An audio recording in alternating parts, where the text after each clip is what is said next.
So, it's time once again to try to chop some monsters down to size. Now, a couple things. You probably can already tell that I'm wearing new armor.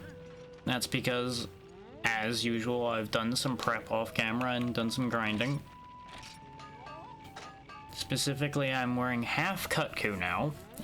I wanted to do all of it, but I just didn't get to upgrading all of it. Yes, you are, Xeno. I see you.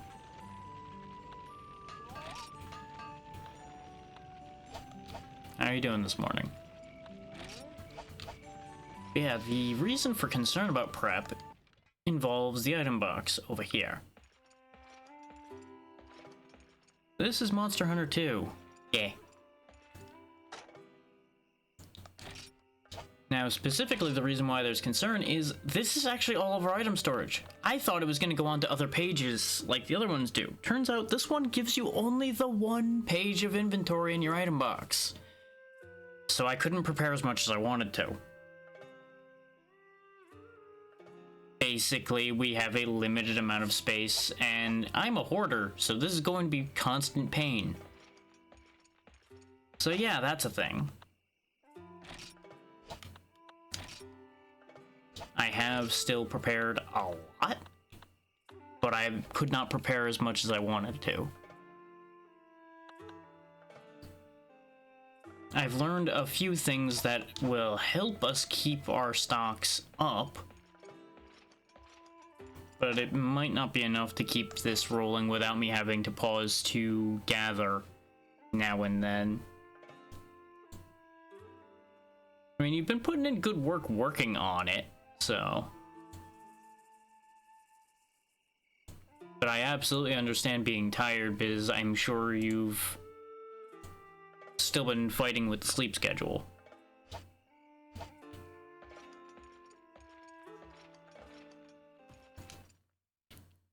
But yeah, I have hunted, I think it was like 3 or 4 Kut-Kus in my off time, a lot more Velocidromes, even at least one Cephadrome trying to get the Piscine Fangs to upgrade this sword. You might gather from the trying that that didn't happen. And that's because we're still a Piscine Fang short. So I'm gonna have to kill another Cephadrome at some point. Or grind for all of the Horntar parts and regret life a little bit. As you can see, I have a gun lance now, because I found a better wiki for maintaining all of the information about the weapon trees and such, so I found the right way around to make this without it being overly expensive. Our dual blades are both still stuck because we're still missing things. Like all the Kut-Kus I hunted couldn't break the ears, just could not manage to keep enough hits on that head in this game to make that happen. And the odds of getting unknown skulls sucks. Like a lot. Like, I think the wiki told me that the odds of getting it in most of the places I was going to get them was like 6%. So yeah, that's why we don't have any unknown skulls still too. The most likely out of these 3 for me to end up making is probably going to be the bladed edges, even though I want the Kut-Ku pair. The bladed edges is a lot more likely because we will most likely be seeing Centaur claws soon. And I don't think they'll require anything special to get, which is what's going to be making the difference there. The bow has only just started. I forgot about getting the giant bone for it, so that's why it's sitting where it is. Let me actually quickly see where I get giant bone. I want to say it's a occasional reward, and that's why we had what giant bones we had.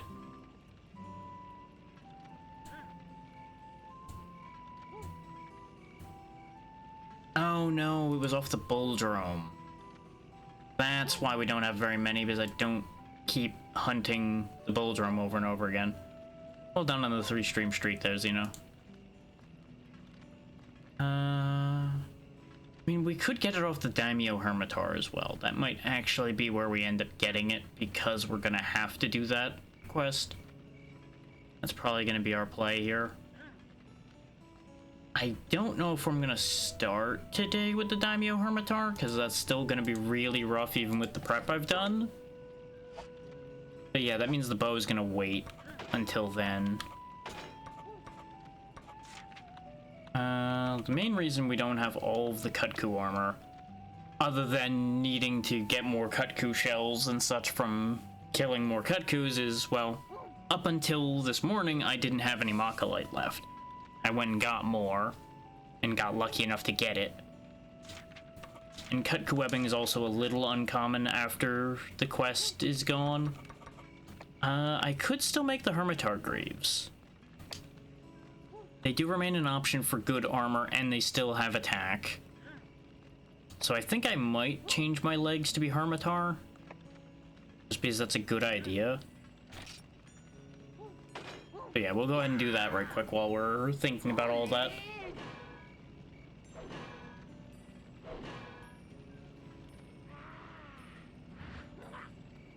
Because ideally, I want to have a solid amount of defense, or we are just going to die. And needless to say, I think you can easily figure out that dying would be very inefficient of us. I think I would lose too much to switch to the Cephalos helmet. Would I lose? No, I wouldn't lose attack up, so it might not be the worst idea to make the Cephalos helmet then.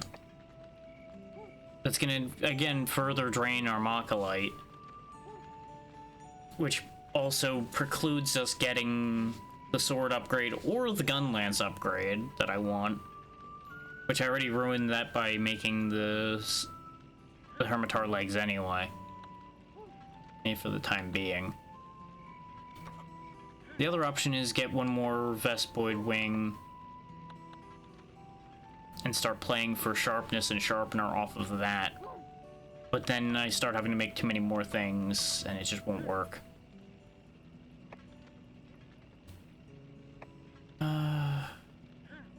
It's also really bad fire and thunder resistance drop though. Situationally though, this might be a worthwhile helmet to have, so we'll go ahead and make it. Because I'm presuming that the water spray from the Daimyo Hermitar is water damage. That would just make sense. So putting our water resistance back up a bit will probably help us out. We definitely are trending into abomination as far as our visuals go, but, you know, that's how it be sometimes. I've kind of become freaky fish guy, and that's just how things are gonna be right now. But as you can see, we're up to 86 defense, which I believe before I did my prep, I think we were in like the 40s to 50s. So it's a rather significant difference, and we're positive or 0 on most of the resistances. Thunder's the only scary one right now. So that's probably fine.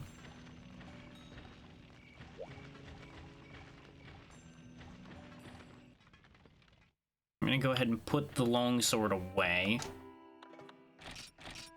My intention remains to only use the longsword as a problem solver, not as a standby weapon. Because as we've discussed on numerous occasions, longsword is my main go-to weapon. So I feel it's a little bit of a cop-out to keep using my primary weapon. So if we're gonna go fight the Hermitar, I'm gonna need to grab a bunch of stuff. What do I have on me right now? Almost full potions, paintballs, whetstones. So I need these. It's daytime, even though it's cold season, it's probably gonna still be hot. So I'll bring both just to be safe.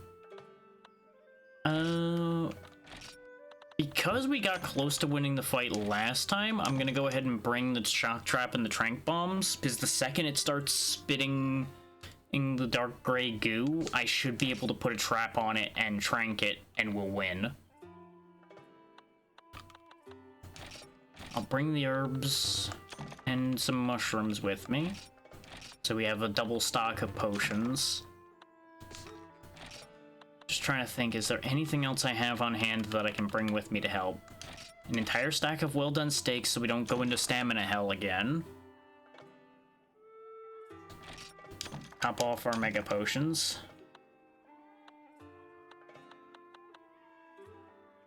Like, I'm not kidding when I say I'm intending to, like, bring as much as I can. Like, I'm going to over-prepare for dealing with this. Because even though our armor is better than it was, we are almost certainly going to have a rough time still. Especially since I spent most of the prep using longsword, so I'm probably going to be a little out of practice with dual blade. Let me quickly look at the meal list, because fun fact that I learned looking at this wiki, the meal effects change seasonally, like I suspected they did, which is stupid. But everything in this game is affected by the seasons. So I should have, you know, I pretty much expected the correct result there. As much as I'm unhappy with that information. Let's see. Jungle Onion's not a good choice right now. Okay, sliced cactus and hardtack will work. It sounds awful, but you know what? Beggars can't be choosers.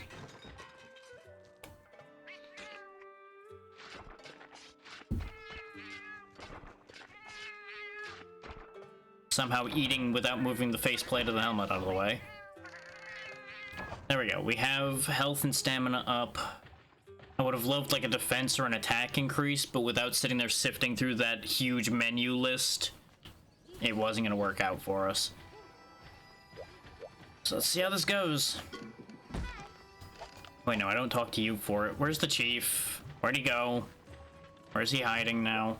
There he is. You. Birdman, send me on my quest.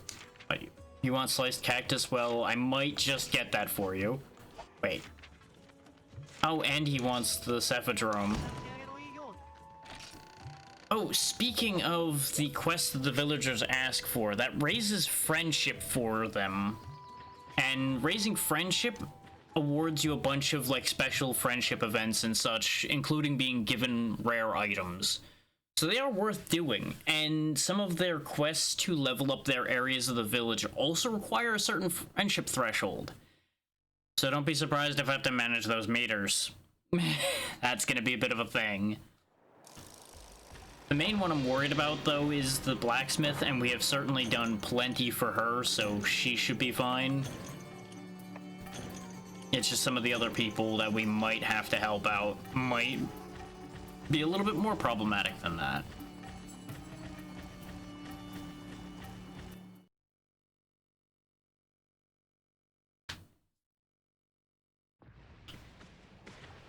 Okay.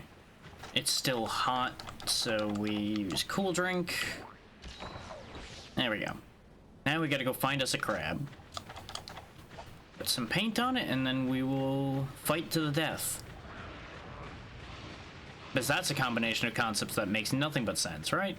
Nothing wrong with this logic. Yeah, we'll go ahead and eat a well-done steak on the way.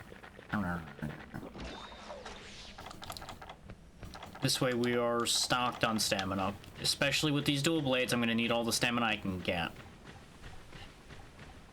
And, you know, it'll get us to the fight a lot sooner.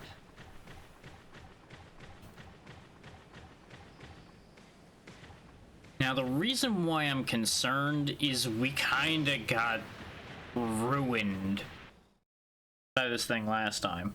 We put up a good fight. It came down to the very edge. And I think if we hadn't been out of stamina items, we probably would have won then.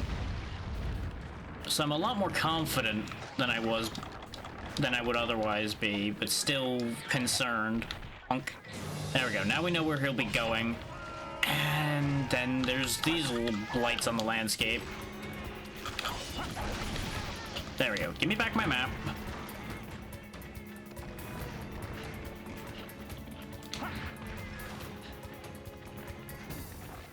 Get away! I mean, if you're gonna be distracted, now is the time to chew away on you.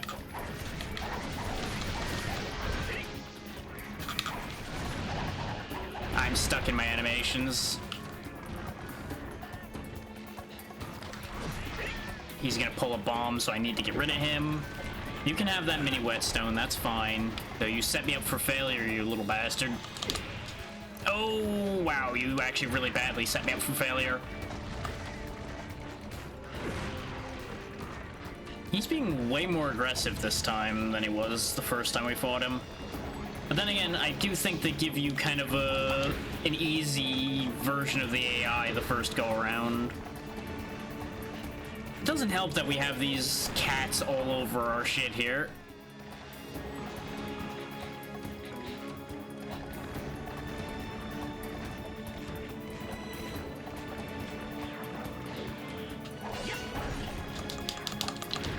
But part of the reason why I'm concerned is, as a test of fighting this, I fought the jungle version of this, and I lost. And that was with the longsword. So, yeah. You see why there's justification for me to be concerned if I'm using my best skill weapon and I got bodied. Though we also had similar issues to what I'm having now of the positioning not being great and the enemies in with it being a problem.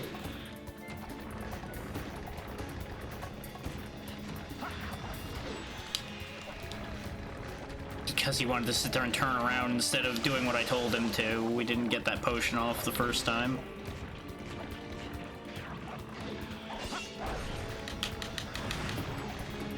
The main advantage these dual blades will have over my longsword is these are a little sharper. Oh, this is a bad time. I really gotta stop going for those frenzy attacks, but early on's the time to do it if I'm gonna do it. This way I can just tank the damage and actually get some work done on him. No, don't you do that. No, no, no, no, no, no, no, no, no, no, no. No, bad crab. Bad. You think about what you've done. See, feel that? That's what you should be thinking about. That doesn't mean do it again. Oh, you're leaving. You know what? That's probably for the best.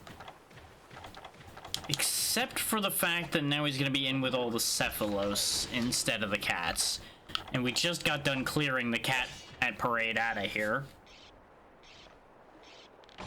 I have 20 whetstones on me, so I can get away with preemptively sharpening back to green. Give us an edge right off the bat. I just need to not be too greedy with those. Yeah, it's bonkin' times in. How you doing?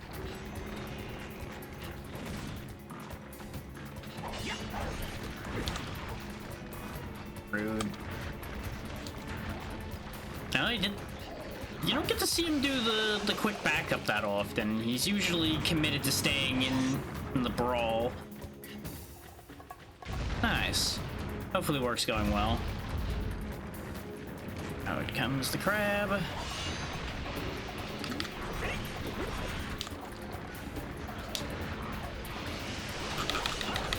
While he's busy spraying, we give him the chompins.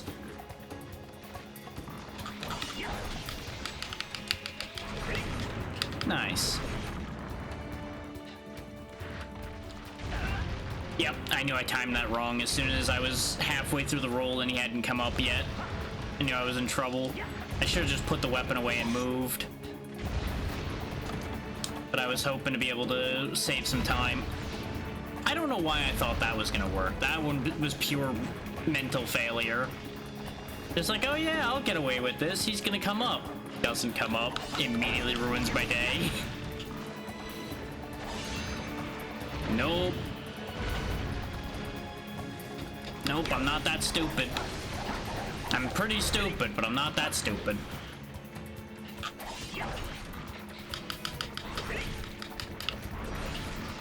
Nice, we got the trip.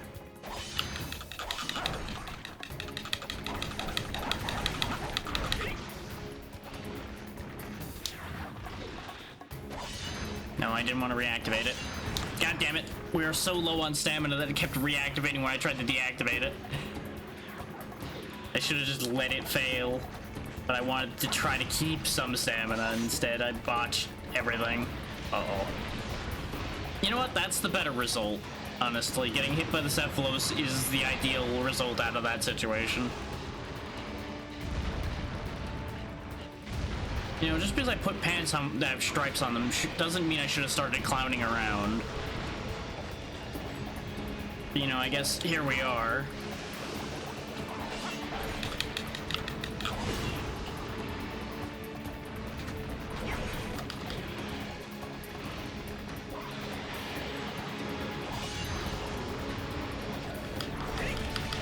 Yeah, I was afraid of that. I should have spun the other way.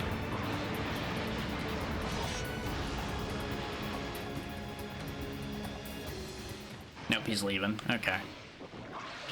Well, this is not off to the best start it could be, but it could be a lot worse.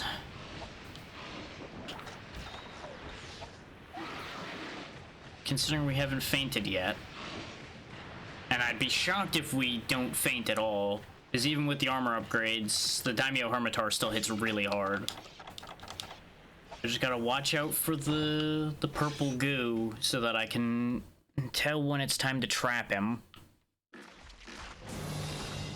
Okay, I can get a damage bonus while he's eating.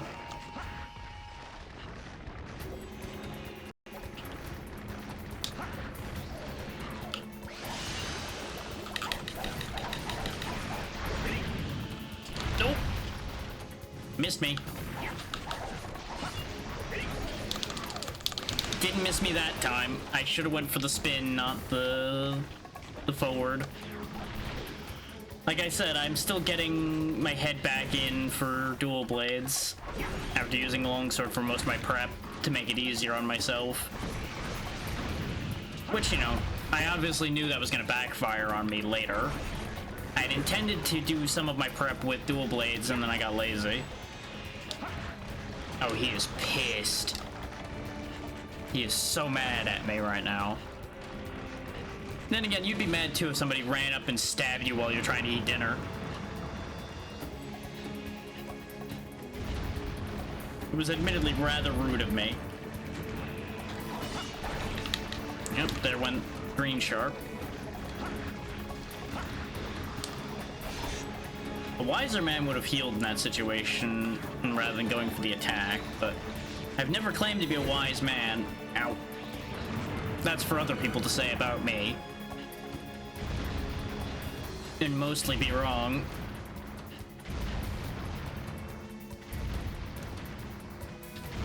Nope, he's not done yet. God damn, he's just going.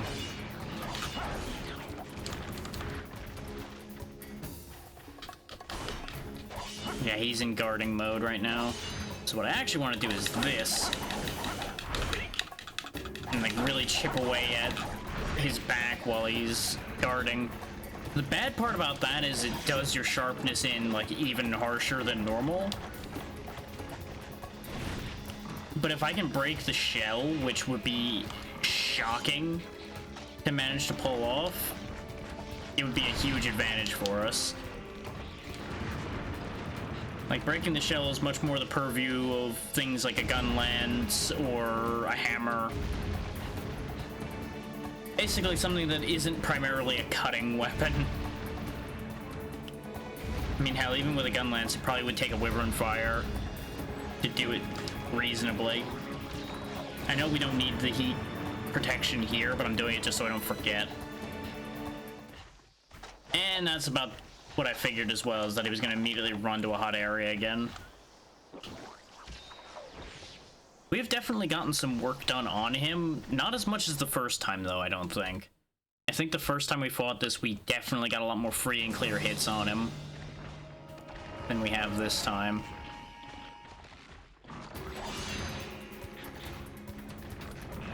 Oh, you bastard man. He set me up so bad for that one, and I walked right into it. Don't you love when you see something happening and just like, there's nothing I can do about this. I can mash this button all I want and it's not gonna change a thing.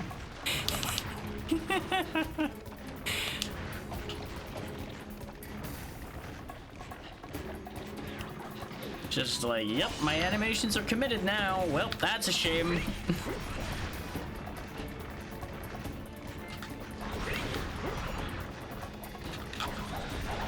Nice, my greed plan paid off.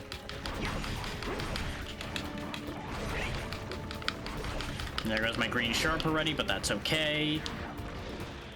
Since I primarily am going for the legs and they're soft enough that yellow hurts.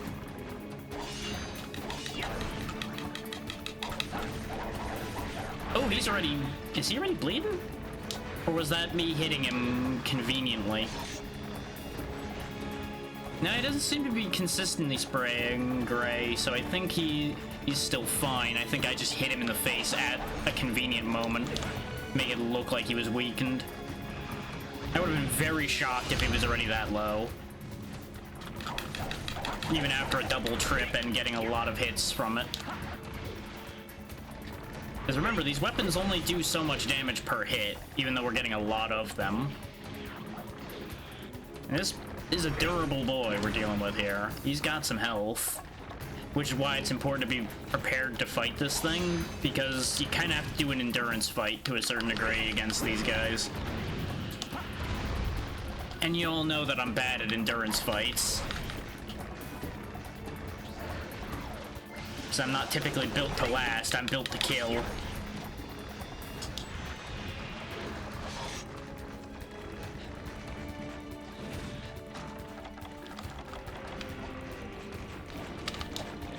Nope, just gonna dive out of the way of that one. Yep, I knew that was coming. I heard it, but I didn't know what angle he was pointing at, so I couldn't act on it. I should have just dove and prayed. Oh, he is going nuts. I think he might be getting a little rough. Like, if he's doing multi-sprays and he's not raging, then again, he might have been raging for that moment.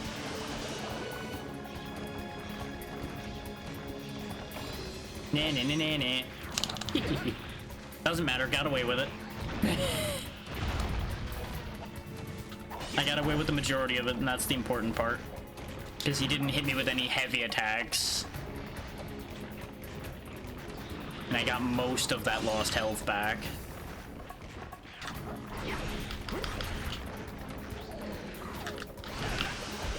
I keep forgetting the claws hit on that move. It's such a stupid thing to forget. It's obviously big, meaty claw hitting you in the face, even if it's not pinching, is gonna hurt. Yeah, you hit that. Go, you fight amongst yourselves for a second while I heal. Ow, rude. I did nothing wrong, I just existed.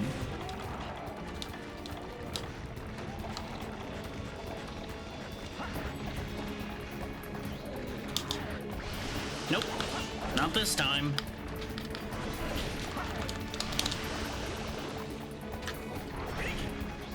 Remember, hit and move, hit and move. When he's going out for blood, you want to be light and fast. Don't be greedy like I was at the beginning of this fight.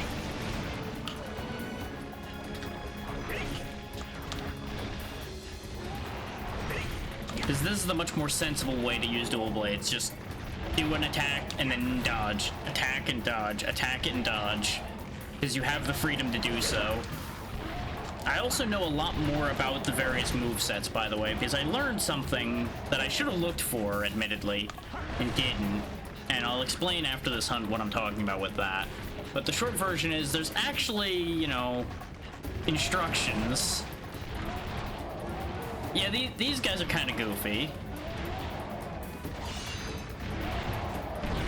Oh god, I can't see anything.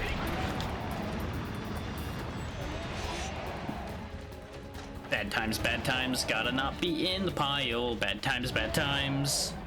Oh, the paint wore off on the crab and he left. Oh, piss. That's a problem. Because now I'm gonna have to go find him.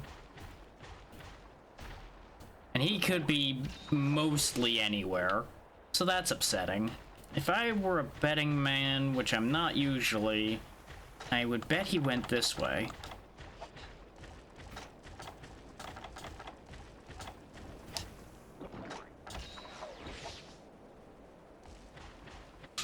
There's every possibility that he went to 9 to rest as well, but I don't think he's quite there yet. I don't think he's in here, but I'll check just to be safe. Yeah, this is where the little crab rave is. I could mine, but I don't want to burn my hot drink, so we'll just carry on.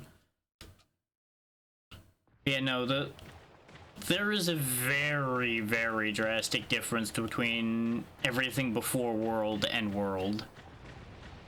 In a lot of respects. Primarily, admittedly, in controls. At least, that's how I will always merit it.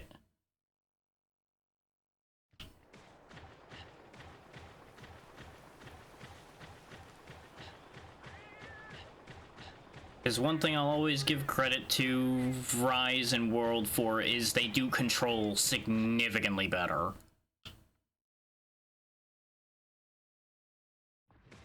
All good. You make sure to take care of yourself.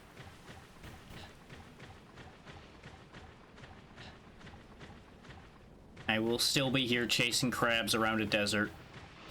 And then probably chasing other things, probably still around a desert.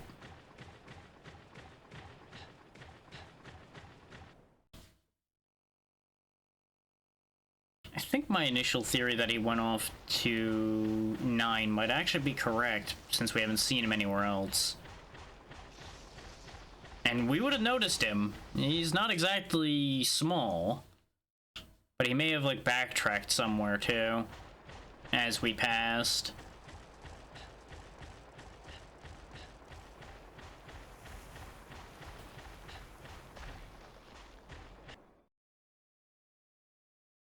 This is why you make sure to keep recharging the paint on things, so you know where they go. Unfortunately, he happened to leave just at the right time for the paint to wear off, and I didn't think to reapply it because I was too busy trying to, you know, stay alive. It's frequently a problem, really.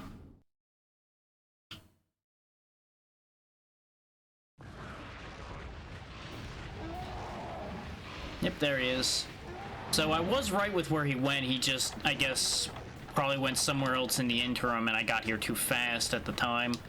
Get painted. I said, get painted. Oh wow, get tripped too. That works.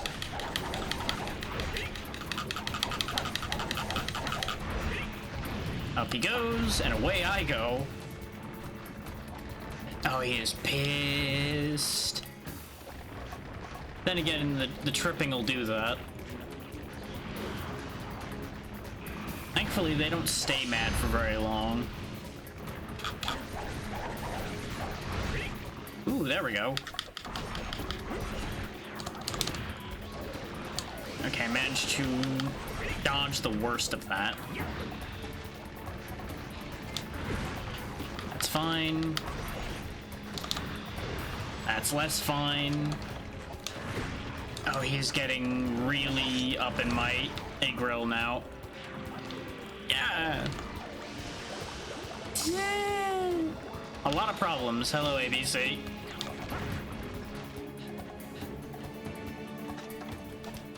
Okay, yeah, you go ahead and guard. That's fine. That gives me time to heal. Everything's okay now. For the moment. Until he slaps me around again because he gets mad as hell. Gotta be careful not to go out of the area. I don't wanna have to reset him. Nice, good trip, good trip. I wish there was less random passive animal interference, but you know, they're just gonna die in the crossfire. I've also dulled the hell out of my swords again, because that shell is brutal on sharpness. Okay, if he's gonna jump, we may as well sharpen now then, because by the time he gets back up and turns, we'll be done.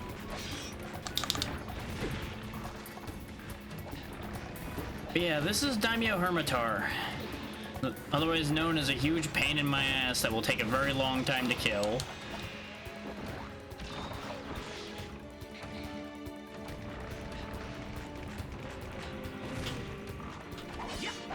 But unfortunately, it's necessary in order to make progress, so...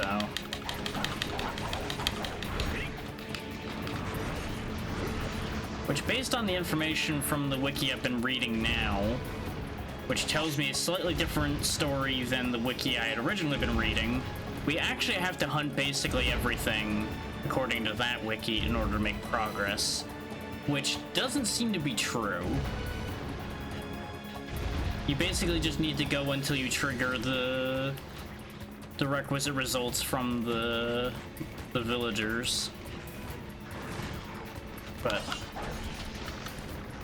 it's probably a good idea to hunt just about everything anyway, just to make sure we have what we need. That was a bad time to get tripped. Oh no, he's leaving. Okay. I thought I was about to get it slammed. We are running a little low on healing, so I need to stop being quite as greedy.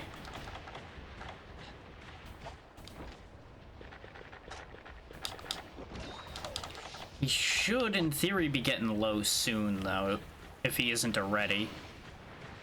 And then we'll be able to trap him instead of needing to finish him off. Yeah, because it just says hunt, it doesn't say slay.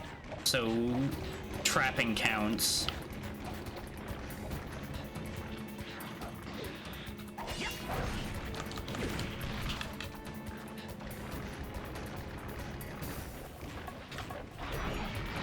Because they basically just want it out of the way. They don't care how it gets out of the way, they just want it to not be blocking caravans anymore.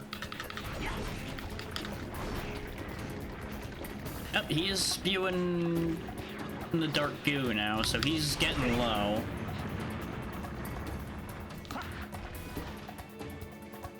Okay, he's moving again, too. I'm gonna hit him a little bit more before I go for the trap, just because not everything starts its threshold at the right level to be trapped. And I don't know what the thresholds for a Daimyo Hermitaur are, because I've never actually bothered to catch one. I'm also admittedly really just hoping that shock traps work on them, now that I think about it, because not every trap works on every monster. But it's usually electric monsters that shock traps don't work on, so we should be good in that regard. Things like Kazus and things of that nature, though even some of them can be affected by shock traps. I think he's good enough now. Oh, and you're gonna tunnel, you little shitter. He's leaving, isn't he? Nope. He ain't leaving. Oh, wow, wow, wow, wow, wow. But he jumped straight into the shock trap, though no, his tunneling destroyed it. Well, never mind, we're not trapping him. His eye did a stupid with my timing, thinking I could get away with that. Well, congratulations, Daimyo, you've signed up for your own death.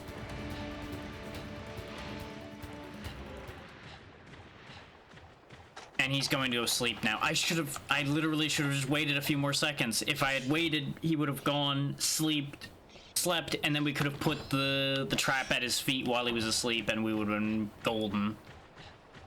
Ah, impatience, why are you always my bane? And before anybody says, why not bring an extra trap with you? You can only carry one trap at a time unless you bring trap tools and the components. And I don't think we had well, no, we probably had a spare paralysis sack laying around, so I probably could have brought the components. I just didn't anticipate screwing up to that degree. Oh, you didn't actually stay here long enough to sleep yet, huh? Well, that's problematic for me. So I'm not actually sure that these sleep. I think they just eat. Having this thing up in my shit right now is a problem. On the bright side, with him being as low as he is, like we know for a fact that he's low health, and we haven't fainted at all yet, we're actually in a pretty good spot. Because that means we can get away with tanking a feint, and if we have to.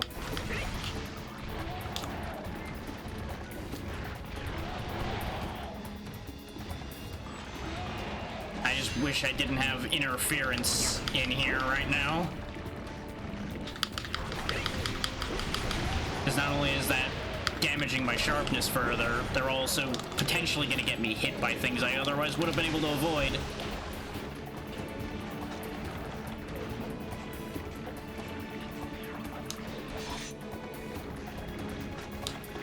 But this is also why I'm being really health careful right now, making sure to keep it topped up more. Because I'd like to be able to do this as a clean, zero feint job.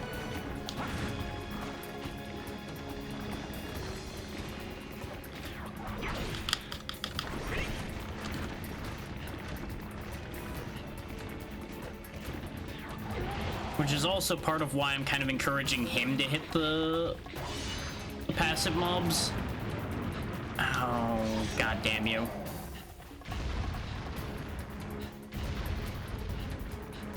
Because if he takes them out, I don't have to burn sharpness on them. It also means more attacks that are less likely to hit me, because they're too busy killing everything else. Like that. That's actually favorable for me if he jumps at times like that. While he's doing his back steps, I can go ahead and heal. Because most of his attacks we would have been done in time to dodge. A little tap like that isn't much of a thing. He's tunneling again. He's leaving. Okay. We should be able to sharpen before those things can interfere.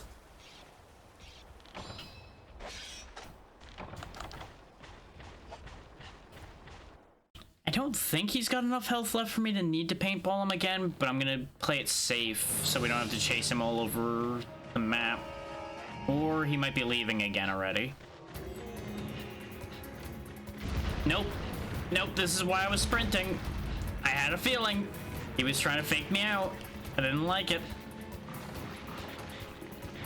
I don't like you and your fake outs.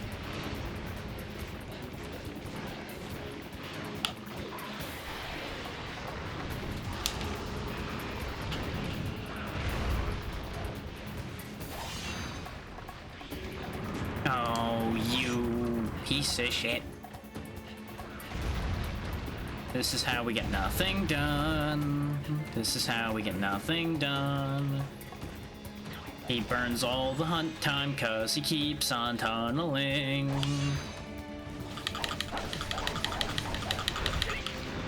There he goes again. Got like one combo into him. Okay, he's going back in there again. That's about as expected, honestly. Is with him at low health, he wants to keep running to rest. Whether he eats or properly sleeps or anything is irrelevant. That's just is the retreat spot for him. We are very low on healing, but we should be okay. Now you might be wondering, well, why didn't you just hunt like this the entire time where you're being smart and not taking stupid hits?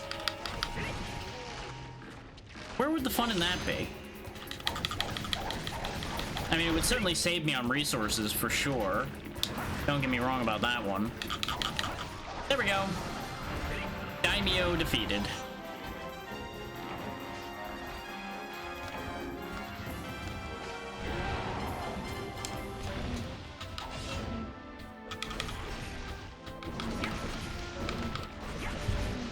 Fine, you want to die? Understand that you made that choice.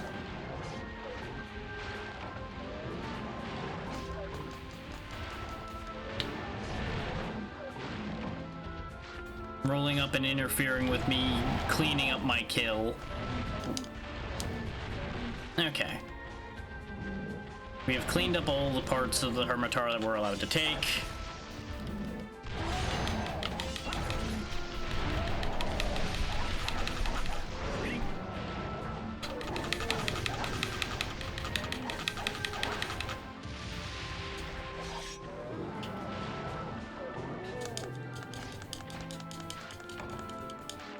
I don't think we'll get anything worthwhile out of these, because it's probably only monster bones and meat.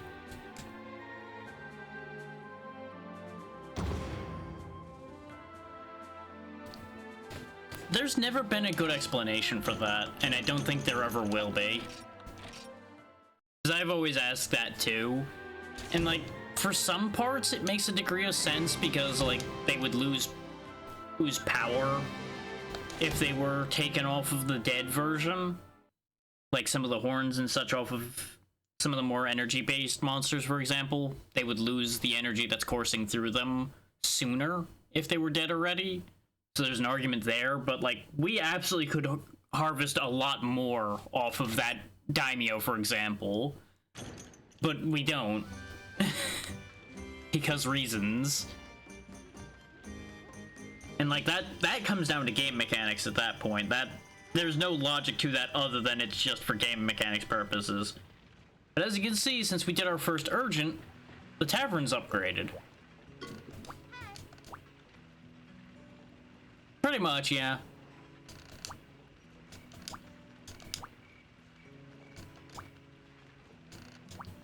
Now we can go to the swamp. And actually, it's very good that we can go to the swamp, because there's a lot of things I needed over there. Oh, and now we can hunt specific breeds of monsters. Like, we have no flying wyverns yet, for example, because we haven't encountered any. But that'll actually be a huge help that we can do that now. And that being done also unlocks the ability for us to upgrade things like the forge.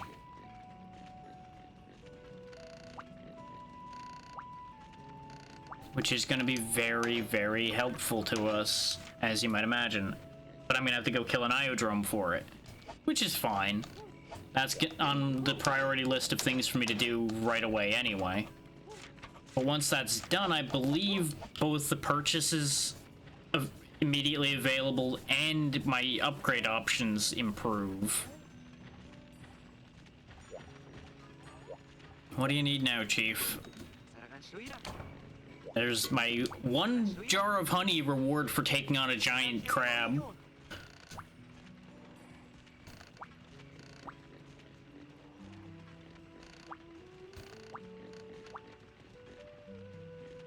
Yeah, no, the swamp will actually be easier in many ways than the desert was, because I don't have to worry about heat or cold there. I just need to worry about poison. Okay, now is when the boat parts come in. Okay, I need rubbery hide and a plesioth scale. Rubbery hide and plesioth will probably both be in the... Well, no, plesioth will probably be in the desert still. Might be in the jungle. Who knows? We'll cross the plesioth bridge when we come to it. Much as I'm not looking forward to crossing that. It'll still be a necessary evil. Oh yeah, I remember the other thing I went to the forge for now, because of course I remembered it the second I walked away. But we'll deal with that in a second. We also didn't actually need to dip into our backup of potions. Yeah, I already figured out 3-item combining there, Combo Master, but thank you. I also figured out a few more recipes while I was doing the prep work. Like, I made mega pickaxes, which cost Mach-a-Light, so I'm not really making them that often. Obviously, I figured out shock traps. There's another recipe for sonic bombs, which made my life a lot easier, because it didn't involve any gunpowder. As you can see there. This way you all get to see all those recipes. Now, I believe we'll also soon be able to start seeing some of the other NPCs that exist showing up. Because there are a couple more of them around. Or will be around once we finish unlocking them, because I believe they unlock soon. Like, there's even a few more people just walking around the town now.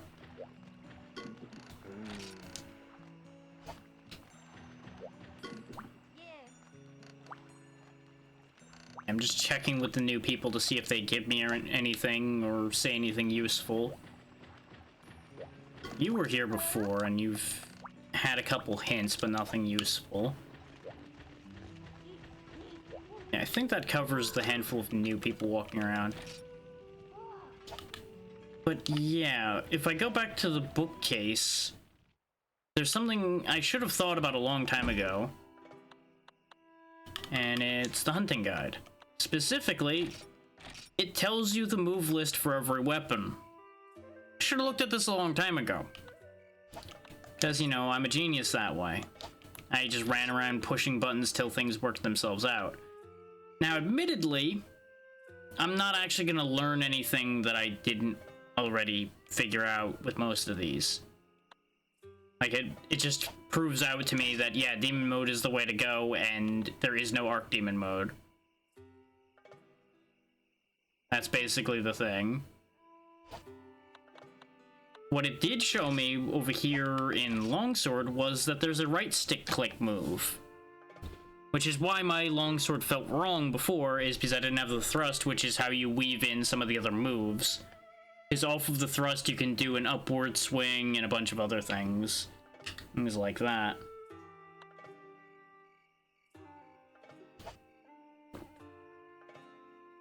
So I was looking around like, okay, what else uses a right stick click in this version of the game? And the answer is a lot of them don't.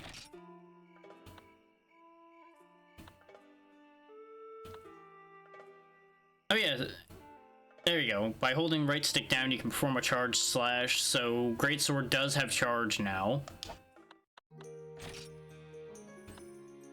Hammers still have their wind up and all that good stuff. And it goes through all of the explanations for the other one. Like, basically the only other one that has a click, I believe, is over here in Gunlance for firing shells. Wow, firing shells, and it also is how you do Wyvern Fire. Is you guard and fire shell, and Wyvern Fire happens. I know the dash attack for Lance is on the click too. So there you go. That's all of the weapon information that I neglected before. You apparently have the really delayed ground because the sound still hasn't gone off yet. I probably need to refresh those again. So it may also just be having a bad day.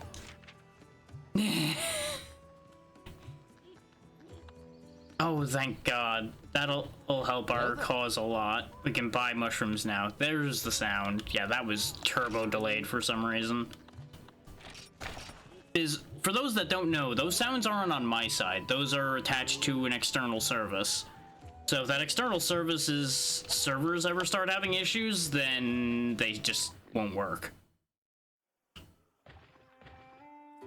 I wondered about that, but I wasn't really gonna point that one out. I just let that be. What do I combine antidote herbs with? I feel like I should know this one off the top of my head, but I want to check to make sure it didn't change. It's obviously antidote herb and something will make proper antidotes. Though it's for some reason not listed, so maybe that doesn't exist. Then why do antidote herbs exist? Aside from, I guess, to use them as an antidote on their own. It's like, it's not even a component of the antidote flute. That's antiseptic stones. Huh. Oh, and I learned that you can actually just make the antiseptic stones, by the way. You just combine... I think it was like, yeah, it's earth crystals and bitter bugs. Which just seems silly, but you know what? I ain't gonna really argue with it, because it means I can make them when I need them. In order to make the upgraded sword.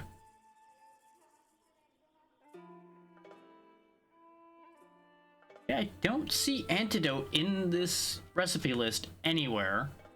So that's interesting. The only thing...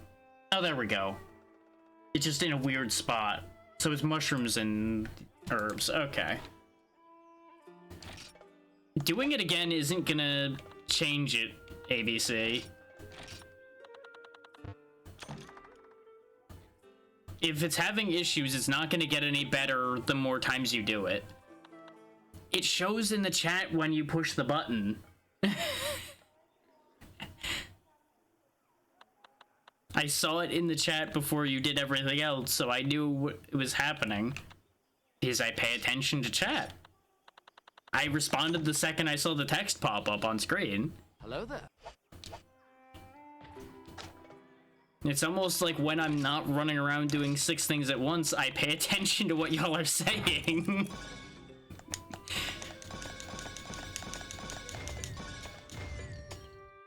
That's part of being a professional streamer, is you pay attention to what your chat is saying, whether you want to listen to them or not.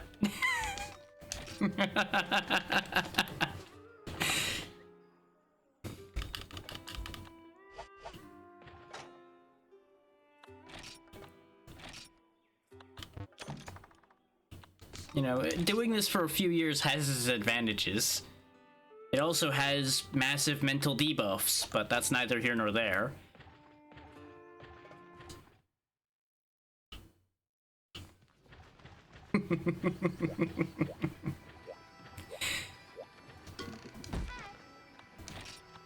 Okay, so what do we have in the swamp right now? Ah! So all we have in the swamp right now is a Chippaceros. Understood. Anyway, anything new in the jungle? No. Oh, there's the Plasioth. I was right about it being in the desert. Oh boy. Huh. You know, I was joking about spending a lot of my time running around the desert, but apparently that might end up being the thing we do next. Ugh. Now, you may be wondering, well, why is a Plasioth such a bad thing? Remember how upset I was killing a Cephadrome? Now make that bigger, angrier, and with a hip check hitbox the size of the sun. And, yeah. Yeah, you might start to understand why I'm not happy to hunt one of those. Flawless victory. See, that one works. But I think those are off of different services. I don't remember. Yeah, that's a blurb one, whereas the other one's a sound alert one. So it's probably sound alerts having issues again. Here, let me see if I can do a thing. Since we are now verifying that they are the issue. I can quickly refresh the information for that one, and it might fix it. Keyword, might. So if it's still broken, don't be upset with me about it, because it ain't my fault. Don't spam the W's, ABC. Don't do it. You start spamming, I will time you out.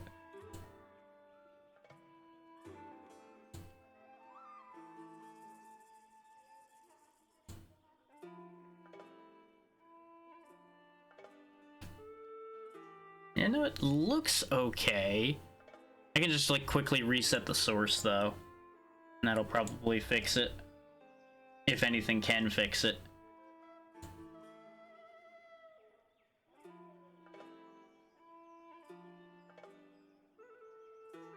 No, I want the source back. Give me... No, I don't need your shitty video.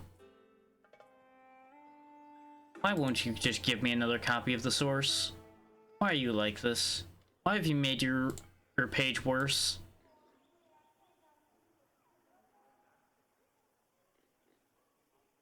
I know, I saw that you did 3, and that's why you got a warning instead of being timed out.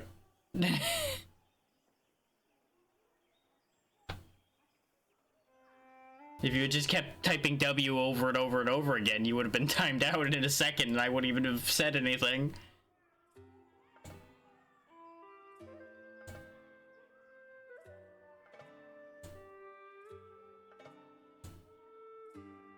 Okay. I finally got them to give me back my source. That's the sound alert source right there. Okay, I have now reset the source. That'll either work or it won't.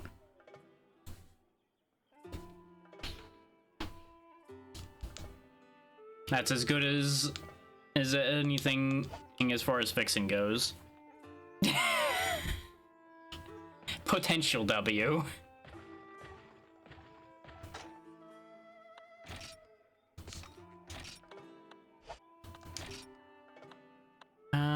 That's probably good enough for fighting Ecclesios. I could bring the trank bombs with me again and make another trap. Is the less time I have to spend fighting Ecclesios, the better. So bring the extra paralysis set with me. Because what we'll do is we'll buy 2 trap tools and then make one trap and carry the other trap tool with us. Which works out because you can only carry 2 trap tools at a time anyway. You, old man. You will make a trap for me. So he's probably gonna use the one I had in my inventory, so I don't even know why I put that in my... Yep, of course he did. One of these days I'll learn my lesson about that.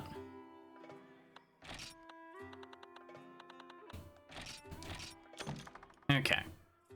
So we have 12 healing items, 10 stamina items, enough paintballs. The pickaxes just exist. I'm not really too worried about them. 15 whetstones should be enough. 2 traps. I don't have any herbs left to bring with me to maintain that way. It's a real shame that the Combo Master doesn't sell the herbs. He only sells the mushrooms. What was he saying about a sunset herb and a bomb casing? He just said a sunset herb and a bomb casing did something. But I kind of just glazed over that because I was still on my line of thought. See, now I feel compelled to try that. But first, double checking. You don't sell healing? No, you don't sell healing at all. And what was your request? Depending on what his request is, I might be able to... No, because I haven't seen any god bugs, so that's not happening. Wait, you. This is one of the people I was waiting for, the Peddling Granny. She's a wandering trader that sells a bunch of useful stuff. Specifically, she's one of the ones that sells herbs. So you know all of that herb grinding I have to do? I don't have to do it anymore as long as I can get her to show up. And how you get her to show up is by doing the requests for the villagers, apparently. After you reach this stage of the game. So I don't have to sit there and keep re-grinding those same quests 1,000 times to have healing items.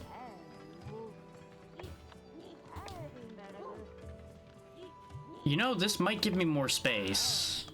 I'll trust the system. Because if that's the case, then that solves our inventory problem as well. And she is the best character, because she has now solved all of my problems. Yeah, our box is different now. We have another page of inventory space! Yes! My fears have been solved. I don't have to worry about running out of space. Until I fill that other page too, but it's okay. Don't worry about that part. Granny, where do you go? I need to buy more herbs from you.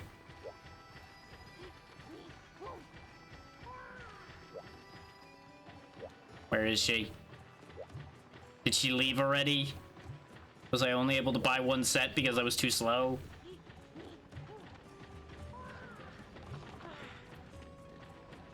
Or does she just wander back through after a bit? I don't know. There she is. Okay, she came back.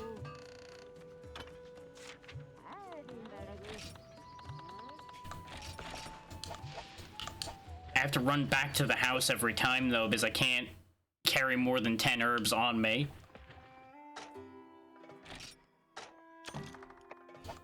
We'll grab 1 more set and bring that with us. It costs money, but it'll save us so much time. And it's only 15 each, so really we're only spending 150 each time. And it's worth noting as well that there may be more issues at hand today than I thought, because I just disconnected from the chat for a decent bit of time. There's not been any dropped frames, so I don't think it's an issue on my side. I think Twitch might have just had a moment. But, you know, keep an eye out for oddities basically becomes the thing on that one. If anything too weird happens, just, you know, do what we always do and go, oh god, everything's broken, and pray that I can figure out a fix for it. I once again skipped through his dialogue just fast enough not to process what he was saying.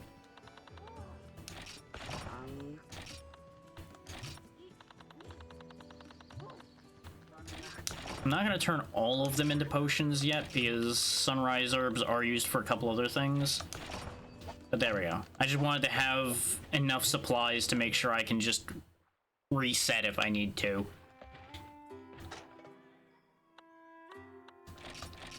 You know, it's kind of funny that the wiki did not mention the inventory size increase at all.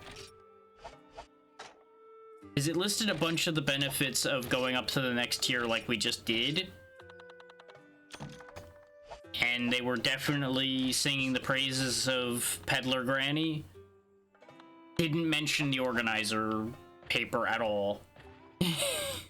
So I had no idea about that one. But boy, is that gonna be a game changer. Makes me wish I'd killed the Hermitar during my prep slash managed to do it before we ended last, but well, it is what it is.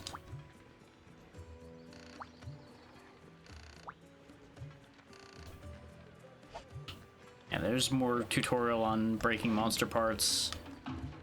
Okay, there's no special bounties up right now. And apparently, if I do some of the tutorial stuff, the instructor actually sells stuff.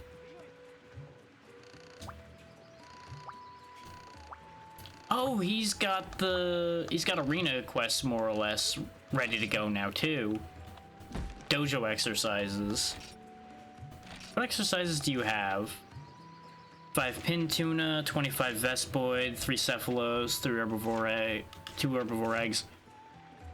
You have a Rathian as a hunting exercise?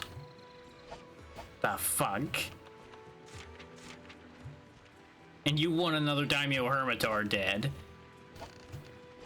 Man, fuck you. I don't like anything about what he's got going on right now.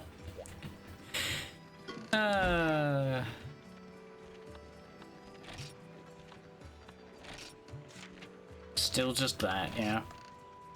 I don't know if I have to, like, unlock the other quests, or if it's a different time of year that needs to be up. Because I know that the Iodrome is at the tier we're at. So the quest levels in this one are weird. Because you may have noticed, for example, that things like the Gendrome were still tier 1 quests, even though this was a different area. The Gypaceros is counted as a level 1 quest as well. And those of you that were here for the first game will understand that Gypaceros is no joke. So it being a level 1 quest is a bit insanity. Unless it's a really weak Gypaceros.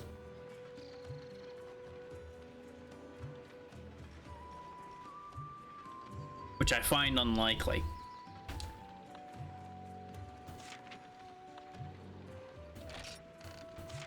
Now, on the other side of the coin, this Plesioth is a level 3 quest. I'm kind of scared to do it. But at the same time, we're gonna have to do it. And as we all know, I need Plesioth parts for, I think, 2 separate weapons that we're stuck on right now. I also meant to check to see if we can make more armor now that we took out the Hermitar. Yeah, now we can make the rest of the Hermitar set. Provided we have the metal for it. We didn't get a claw, so I can't make the chest plate. And yeah, it looks like we're short of Mach-A-Lite for basically the rest of the set. Not that we want to replace our Kut-Ku parts anyway, because our Kut-Ku's actually stronger. It would basically be like our helmet and our belt we'd be replacing with Hermitaur.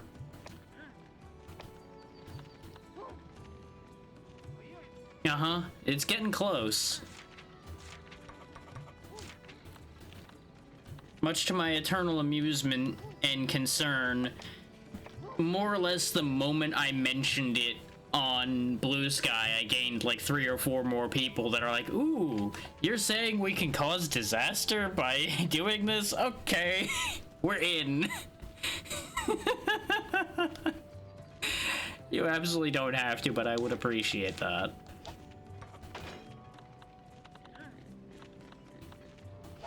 And of course, our armor upgrade costs are getting higher and higher. I probably should just rip the band-aid off and go fight the Plesioth. Or go fight the Gypaceros. Between the two, I'd rather fight the Gypaceros. So let me go get the antidotes back.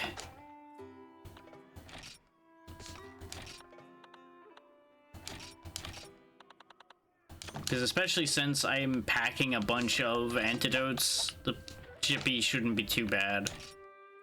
He'll be rough, but he shouldn't be too awful. I'm just not gonna worry about the breaking the crystal part of things.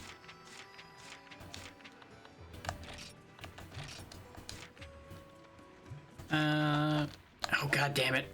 I'm being indecisive and might have cost us access to some of these quests, but it will change the pool of quests that are available. All I wanted to do was go buy more pickaxes because I was thinking I'd be able to get different ores in the swamp. And I'm being a scatterbrain. Oh, there's Conga Longa now, which is just Big Monkey. So that's different. Well, Gyppy's still there. Let's go fight a Gyppy. Yeah, because I didn't have the hot and cold drinks on me yet anyway, so it didn't really matter one way or the other.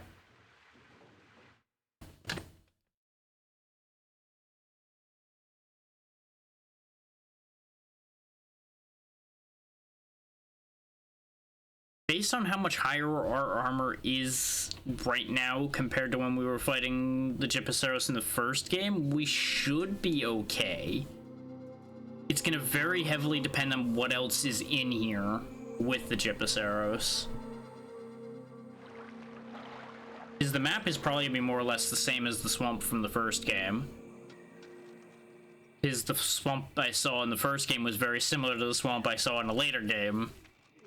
Which, you know, to a certain degree, a swamp is a swamp is a swamp.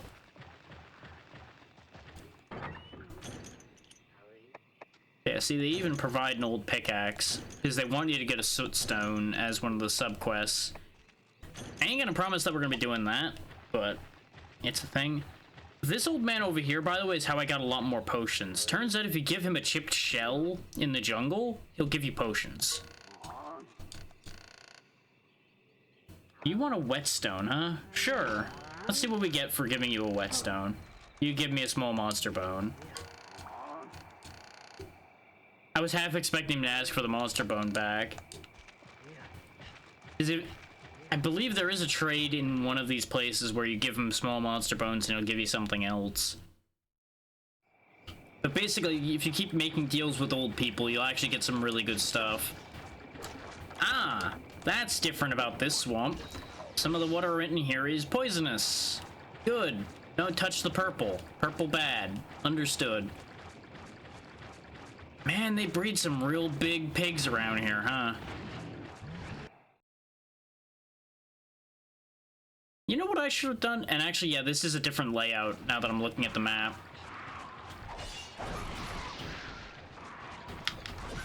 These, I think, are just Genprey. Just like they were in the desert. So I don't think there's any reason to fight you. As they knock each other over trying to kill me. But yeah, based on the map being a different layout, this is actually a different swamp then. Which makes sense because we're on a different continent. so it'd be kind of difficult for it to be the same swamp, but apparently some places are still the same, like this one. With its screwbally camera.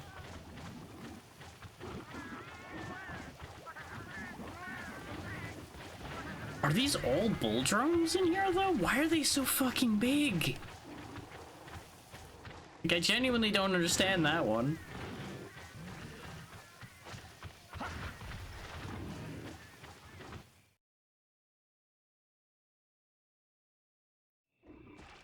But yeah, as one last thought with regard to numbers, especially as far as followers go, if it tells you anything, this channel's gone up 50 since last month, as far as followers go. Safe to say that the Blue Sky Boom did some favors for me. Like, things have been kind of wild the past month or so in that regard.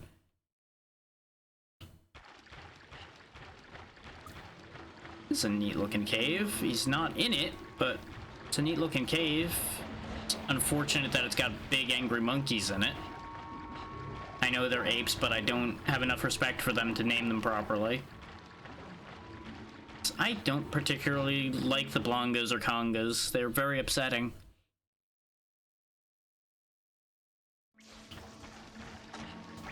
It's actually cold in these caves, though, which is an issue that I did not think about.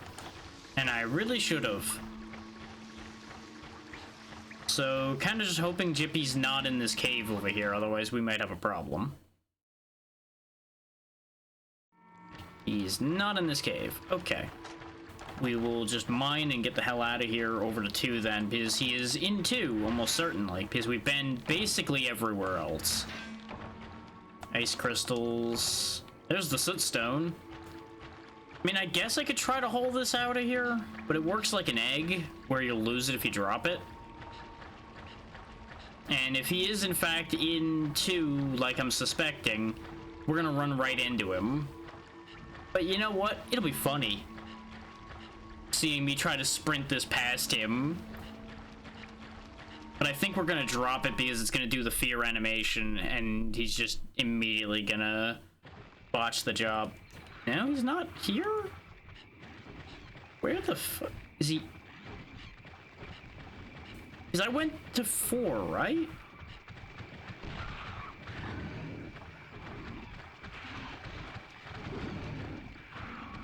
Because I'll be honest, I don't... God damn it. Well, that's fine. An attempt was made. I'm not attached enough to the idea to bother.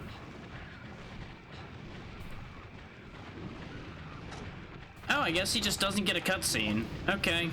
I was assuming there was going to be a cutscene when we found him. Oh yeah, no, Blue Sky's good stuff. Like, it has definitely been much better for me than Twitter ever was. But I do always caution people that it's going to be variable. Because, like, everybody's social media experiences are going to end up being different. And it's definitely got a handful of issues here and there.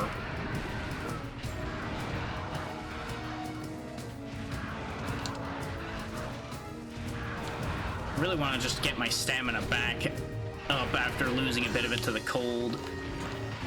And then there's the fact that as he's turning, he just won't do what I tell him to. Like, we're starting on the back foot here, which is not great. And this place is full of bulls. So much like the first game, we're gonna have that problem. I'm gonna get hit here. Yep.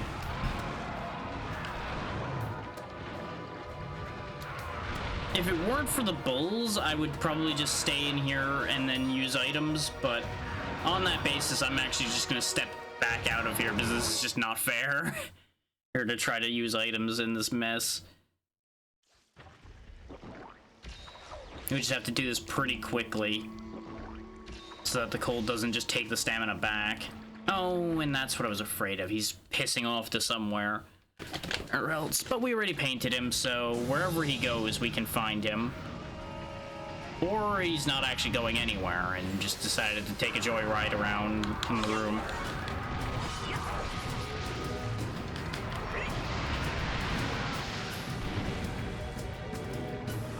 but with how heavily populated these rooms are, especially this one, it's gonna be really annoying getting anything done here.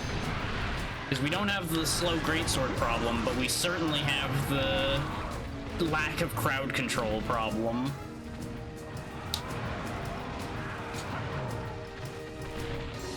Like, the biggest advantage we have is we're well familiar with his moveset, because one, we fought one before, and two, it's just a slightly altered version of the Kut-Ku moveset. But as you can see what's happening right now, this is the issue with having like 6 small monsters in the same room as your big monster. You just can't move. Hindsight being 2020, I should have brought herbal medicines instead of antidotes. But yeah, welcome to the unfair section of these games. Once again. Hey, I hope you don't like getting to play the video game, because you're not going to.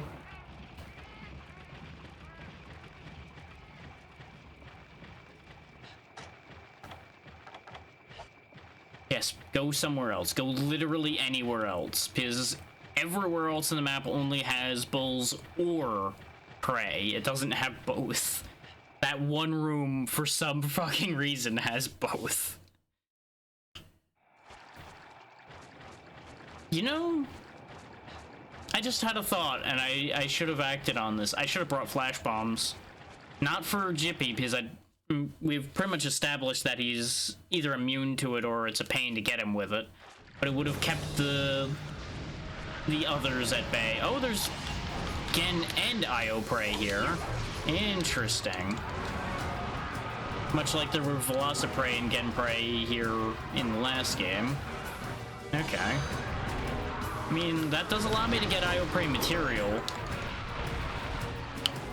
This also means there's more vectors by which I can get poisoned, though. Which that doesn't make me happy.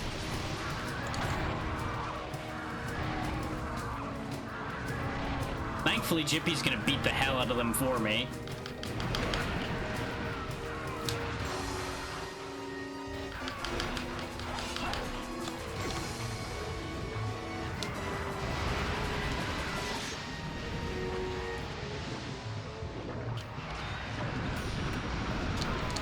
Now, as I proved in the last game, you can get away with just leaving the poison running and just healing your way out of it.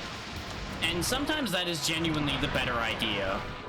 Especially in a situation like this where this area is so crowded. You can benefit from just avoiding the idea of dealing with the poison.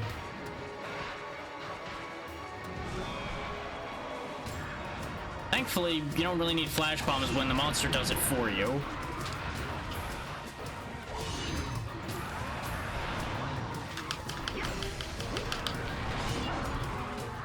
So you might be noticing a rather significant problem, and that problem is we're bouncing constantly as soon as we don't have green sharp.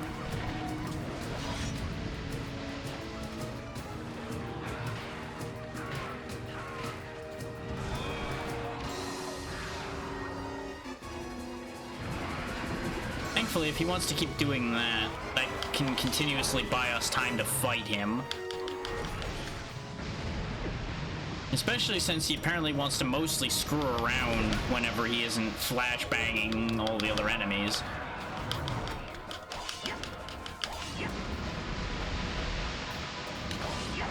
What is he doing? There you go. Do something that actually benefits you sometimes, there, Jippy. Don't just hop up and down over and over again. It's, if nothing else, very confusing when you do that.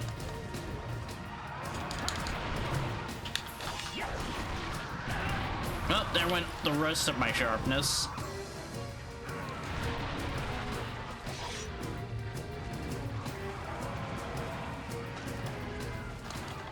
Just don't look at it and it can't hurt you.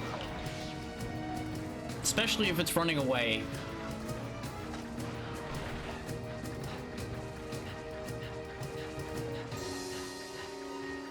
Okay, he's going to 7, which is going to be an inconvenience. Because that's going to have the cold issue, and I believe that's where we saw the congas. Oh, there's crabs here. Huh. Oh, now he's going to where multiple problems live once again. Because that's where we saw the cats and the bulls living together in harmony. Which I'm now picturing the the felines riding around on the backs of the bulls. And I'm as entertained as I am by that image, I'm terrified at the same time. Because either of them are devastating on their own. Cats flinging bombs from the backs of giant pigs is terrifying.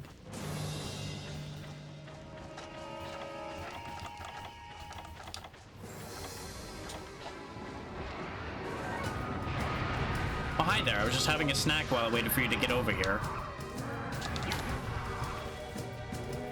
Because I believe over here's away from where most of the other small monsters are. They will make their way over, probably. But at least it buys us a little bit of fight time. Yeah, exactly. That thought is both hilarious and just, oh god, why?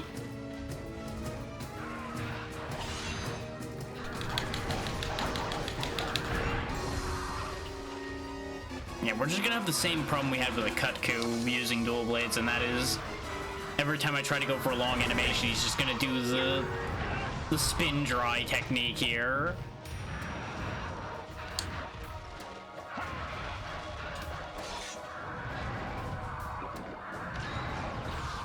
Which it makes sense.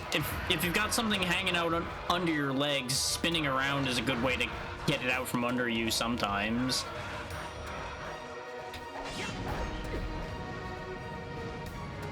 Yep, you're just hopping up in the air.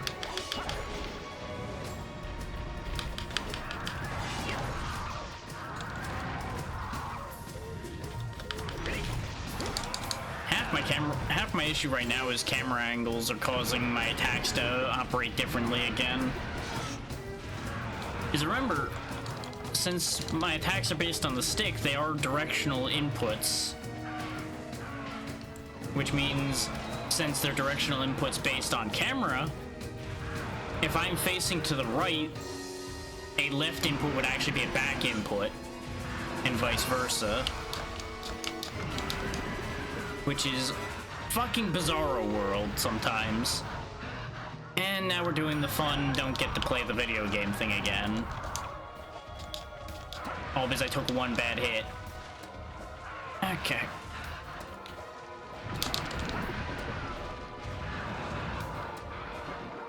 He's probably gonna hit me. Yep. And of course they chose the poison move at that moment. That's fine, keep spitting poison. If I'm curing it, you can't poison me again until the animation finishes. But that was a huge waste of health, because he's just barely doing his animations fast enough that we can't really get any free heal. You know, until he does whatever this is. This sure is a thing that's happening, and I'm just gonna let that happen. There we go.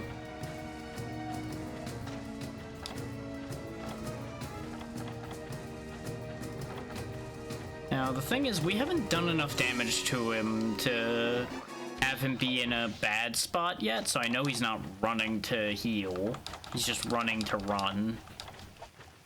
He's also gone to the land of the crab, and I'm not exactly enthused about this idea. Oh, now he's going back to hell instead.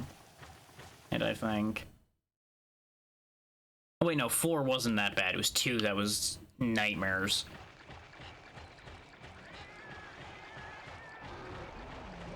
And now the paint's wore off already. Yeah, exactly. Round and round and round I go.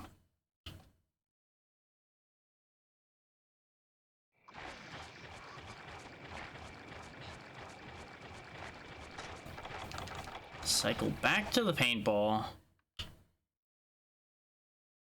Just so we can keep track of him. Well, this is an awkward time to show up. No, he didn't actually finish doing it. He was just doing it as a, like, taunt animation at that moment.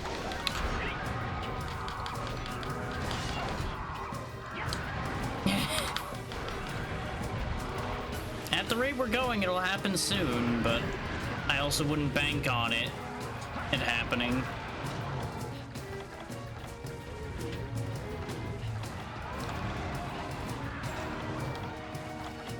That's what I want.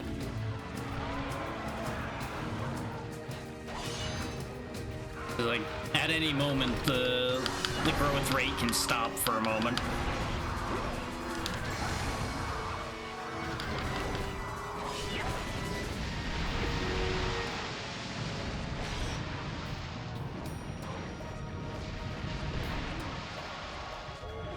Dang it, I was gonna carve that, but I kept getting wind press stunned.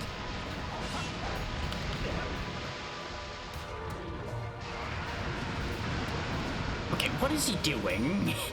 He's just having a bit of a moment right now. Yeah, at least run back this way, thank you. Not quite that far.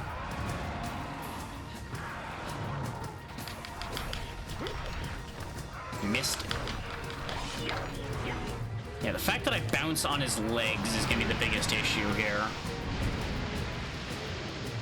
Because it's hard to hit anything other than his legs because of the way he's designed. Aside from, like, doing these spins that you see me doing, and that involves not happening to bump the legs in the process of spinning.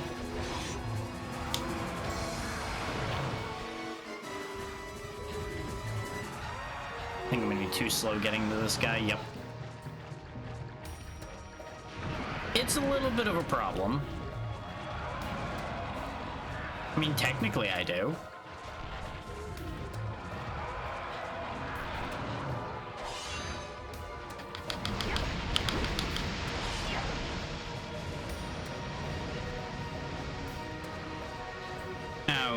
I was about to say, what is he doing? But he was just doing the low fly around the room thing.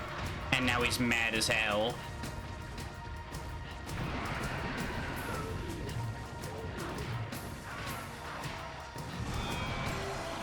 Oh, that counted.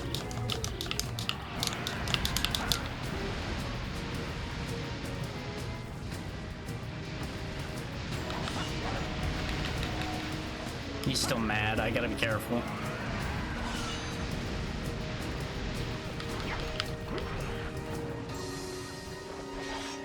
No, Turf War isn't a thing in this one. Only one large monster exists at a time, so they don't do Turf Wars.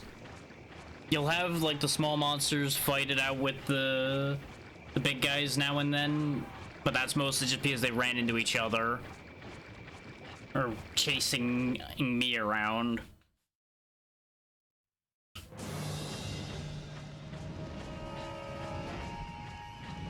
That's way too advanced AI set for this early.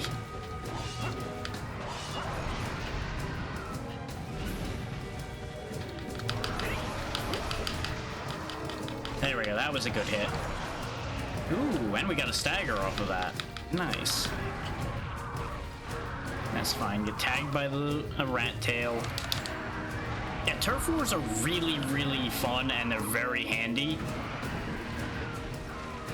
Though they do arguably make some hunts entirely too easy because you can just keep forcing them into Turf War after Turf War and just take advantage every time they get knocked down.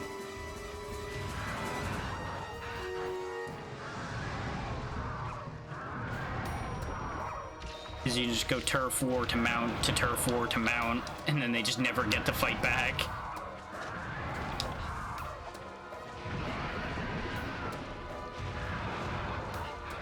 Oh yeah, sometimes weird things will happen. Like the fact that the one that wins the Turf War sometimes is the one that runs away. It's just like, huh, you know, that seems like it's backwards. Oh wow, I got stunned out of that, huh? Yikes. Thankfully, he somehow just completely missed every spin there.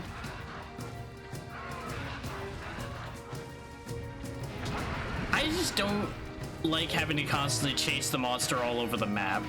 I get very tired of doing that over and over again. I don't don't disagree with that logic, but the logic of it being a turf war means it should be a fight for territory. And what's the point of fighting over territory if you win the fight and don't keep the territory? It's just an odd situation as far as that logic goes.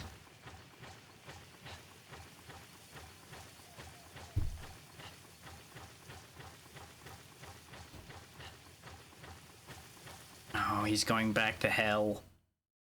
I might just wait till he flies away from there. Well, if he didn't want it, then why fight over it? I mean, I guess.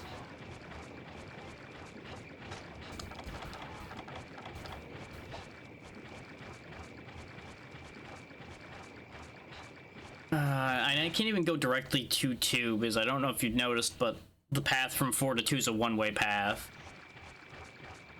Because, you know, of course it is.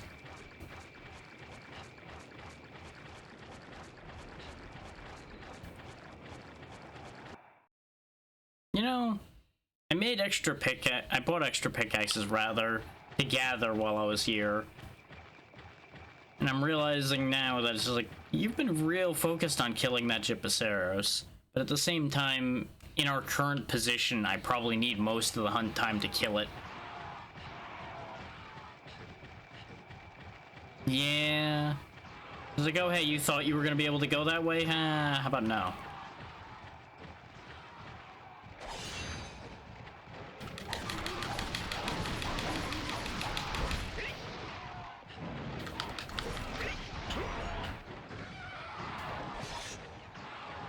Get some profit out of this.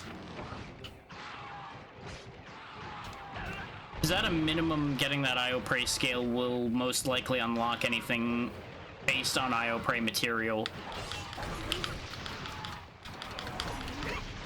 I'm just gonna give him a little bit while he's in that area to see if he'll leave on his own.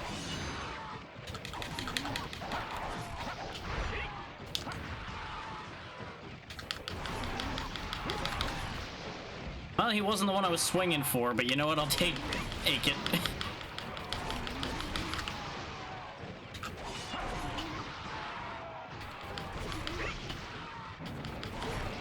Oh, good, he is moving. I'll claim this one and then go after him then. Yes. God damn it, poisoned. Well, yeah, I said as much. I've just been very occupied today, so I didn't get a chance to really say much about it. But I did react.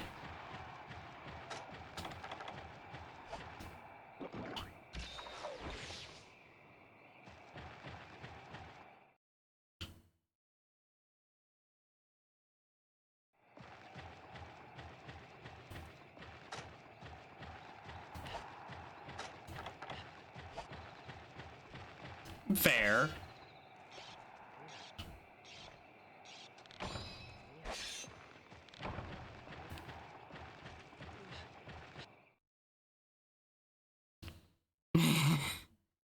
I mean, the work you put into it paid off, though, because it did come out very good. Oh, this fucking Gypaceros, why is he flying away again? At least stay there if you're going there, you little bastard. This is what I'm talking about with chasing monsters all over the damn map. It just gets very tiring when they're just like, I'm over here, now I'm over here, now I'm over there, now I'm over here, now I'm over there. Could you just fucking fight me?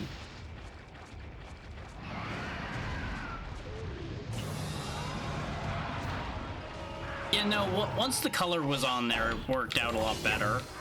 The line art looked a little less scared, but the color definitely made it pan out the rest of the way.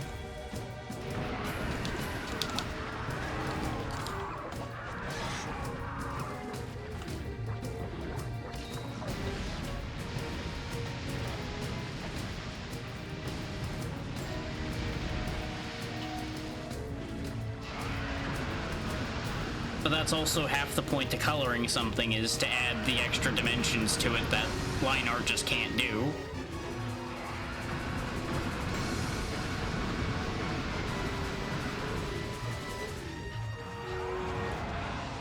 Fine, if you're gonna keep running around, I'm just gonna eat this. Of course, no sooner did I do that does he do something else.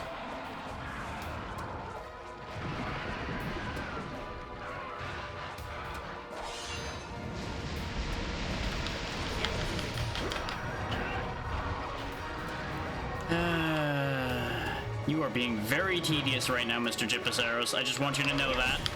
No. Ah, I thought I stunned him out of it.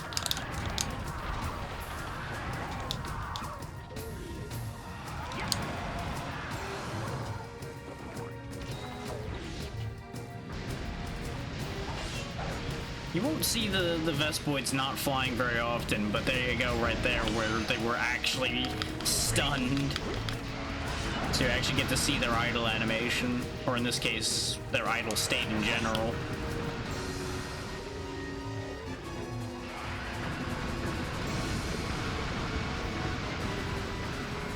Oh good, it got run over and died. So I'll just take that wing, thank you. You know, this Gypaceros is being annoying, but at least he's profitable. Pain also wore off, so I need him to land somewhere I can reach him. There we go.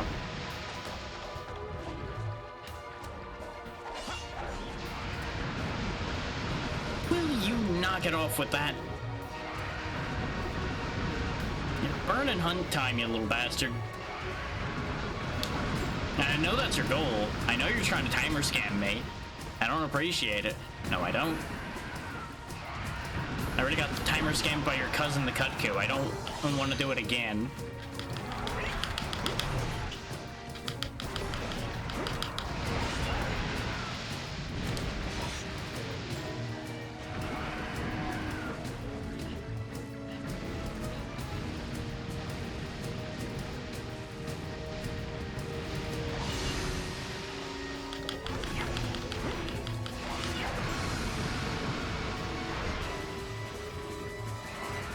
There he goes again. His AI is just having a real trip of a day, apparently. Just doesn't really know what to do with his life right now.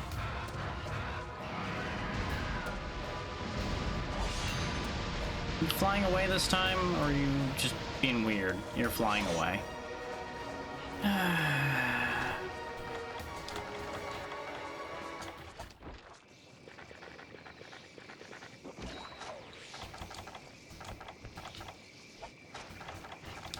You know, he really lives up to his name as a Gyp sometimes.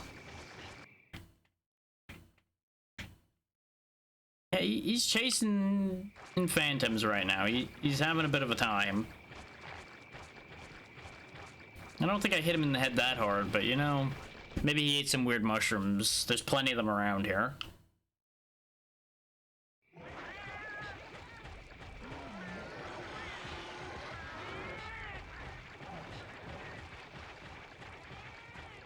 I swear, if he runs off again before I can get here, because I see him spinning.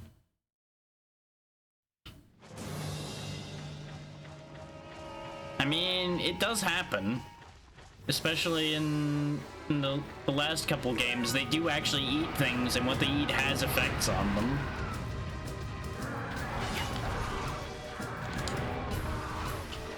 I don't understand why that has such a long delay after that dash attack.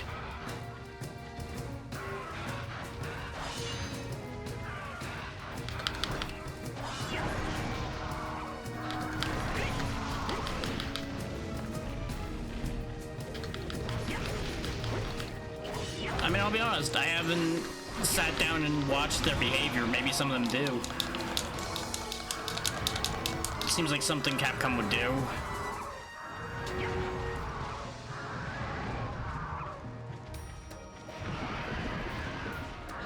I mean, considering they've got like a Mario and Luigi event hunt of a pair of Congalungas that when they eat their mushroom tail, they grow. So...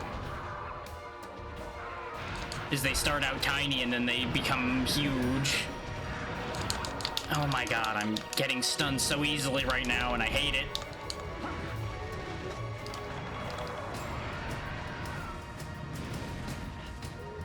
Is every attack Eka monster has a certain amount of knockout to it,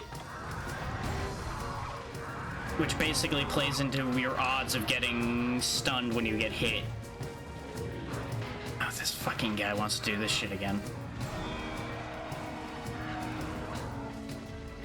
Neener, it didn't work.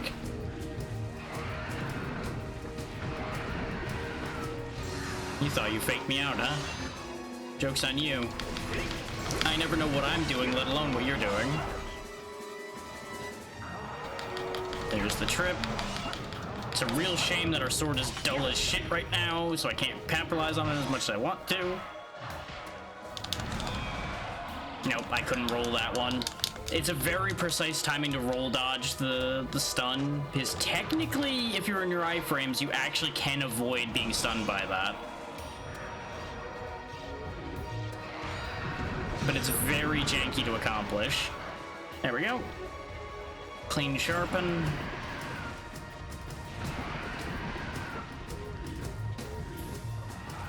Where are you going? Don't run from me. You are clearly winning this fight right now. What are you doing? Damn you. Nope, he is leaving. Okay.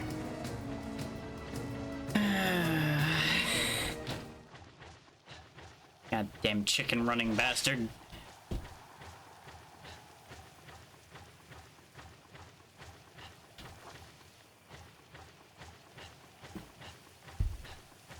Now this is why a lot of the like Kutku-esque monsters are referred to as chicken legs, because they run like chickens, quite literally.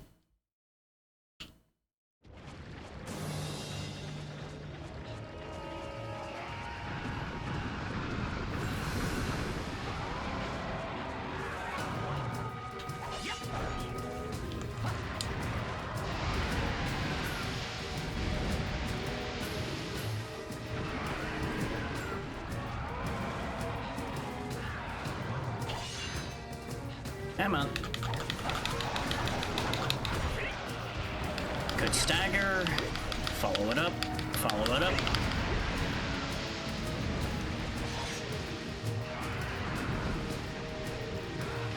Nope.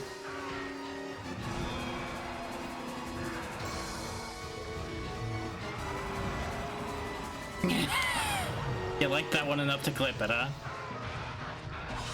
Fair.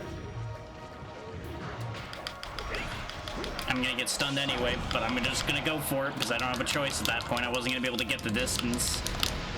Thankfully, he just knocked me out of the stun pretty freely there.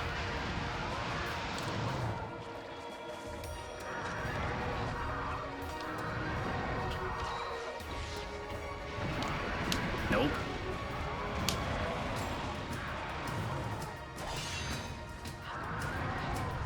Go ahead and spin, that's fine.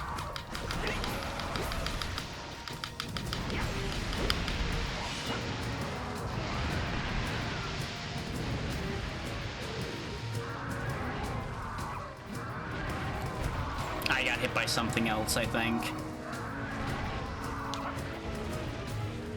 Or, no, because there was just the Vespoid. So I got hit from behind by, I guess, just a real questionable bit of hitbox there. Which, you know, that's Monster Hunter.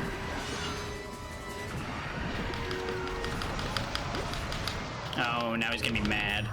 That's bad news for me.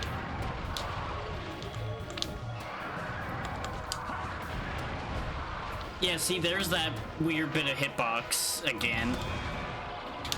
Oh, we're in trouble. We are so in trouble. Really? You're doing it again? Okay, that's fine.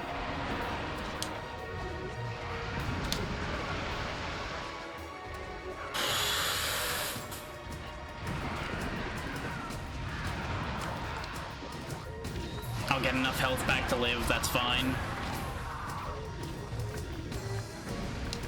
This is also fine. Okay. Everything is under control. Yep. When it sparks that crystal on its head, it emits the same effect as a flash bomb.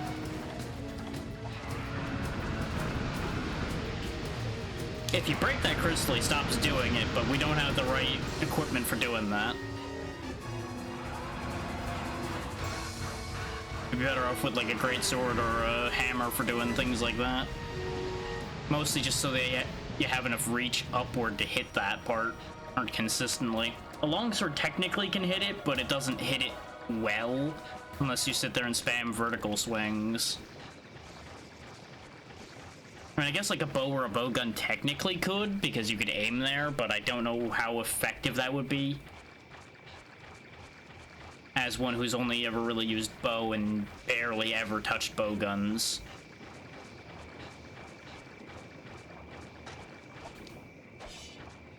May as well get my green sharpness back before I chase him. We have plenty of whetstones.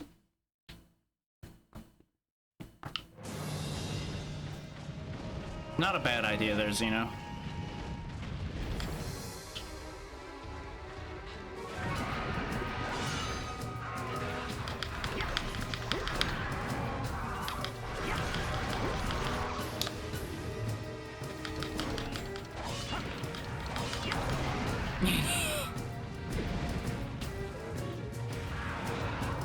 This hunt should be about halfway if I were to hazard a guess. And not just the timer halfway, I mean, he should be, give or take, half dead.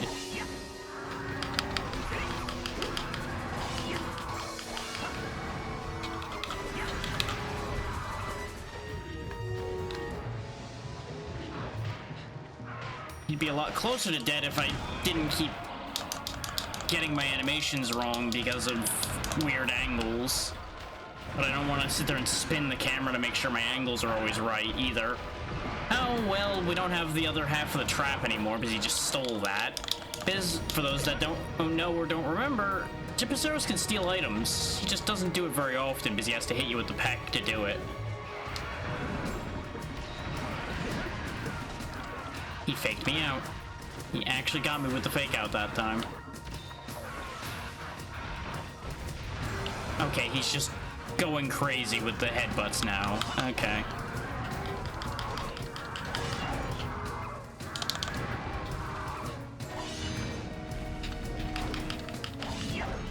That's not the move I want to do, and you know it. God. That is the worst part about having to chase a thing around constantly, is your angles are always getting screwed up more and more. Because you're constantly changing directions, chasing it all over the place. That's fine. This is why they eventually learned better and gave you camera controls and button-based attack inputs instead of stick-based attack inputs. Because they learned that directional inputs of that type are probably a bad idea.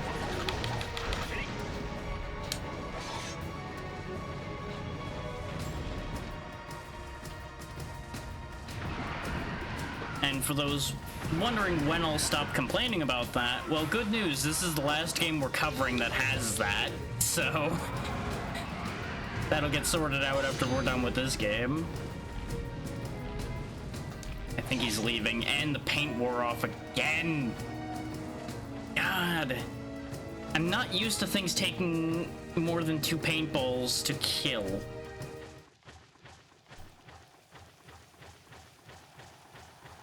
I'm just so out of the habit of refreshing that periodically.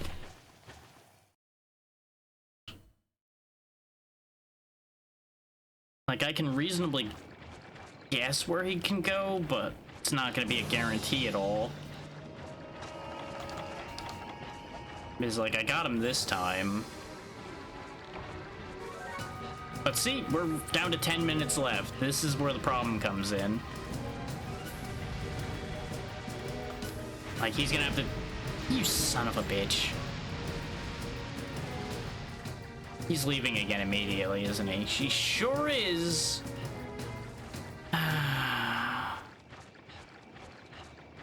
This is the worst part of this game, is chasing the stupid monster all over the map because he wants to cheat your timer.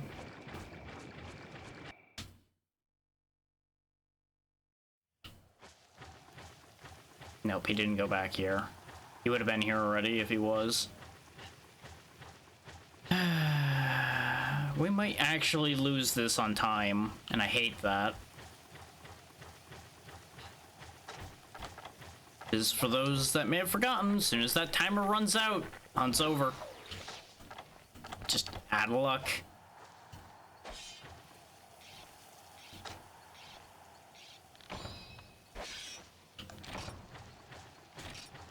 And it's a very rare issue to run into in the newer games.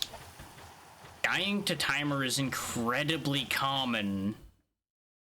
I would say, like, pre-E3DS era, even. I don't remember it being that bad in Tri, but I also didn't play Tri that much. So I can't really speak to how often timers were an issue in that one. But I remember running into a fair few timer problems in Unite, for example.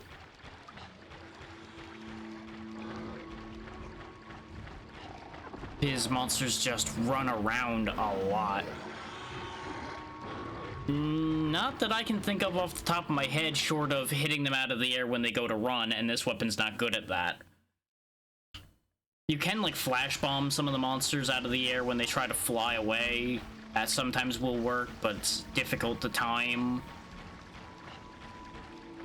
I don't think you can stop the tunneling ones, like, at all, unless you... Like, for example, like, with the Cephadrome, you could probably Sonic Bomb it when it first starts to tunnel, but you have to be quick about that, too. And we're just really lacking for resources for doing such things.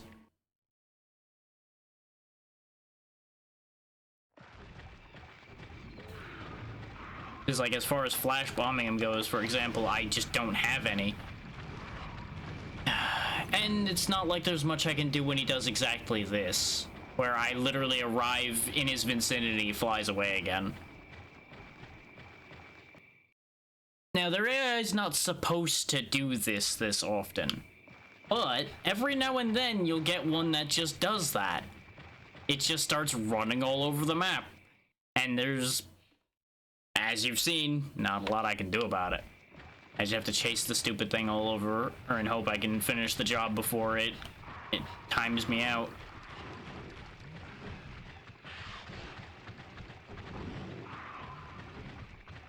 The worst part is, this makes it most likely true that he's not quite low enough to sleep, but he's low enough that he's scared.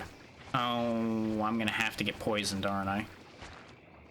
That's the only way out on this path. Well, okay. Because I'm assuming he's going over to 7 or 8 again, based on where he flew and the fact that he isn't here.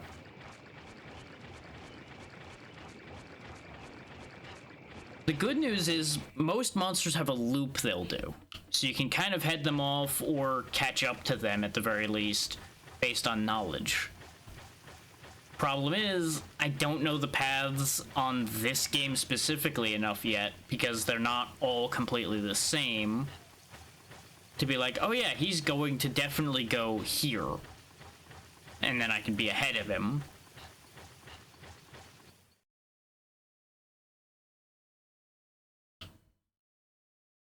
Now, in later games, this gets a lot easier because the flash bomb timing gets a lot more generous, mounting keeps them still more, and you just generally have a lot more options and tools at your disposal. That's one of the positives of the later games, which also can lead to some mixed feelings from some parts of the community.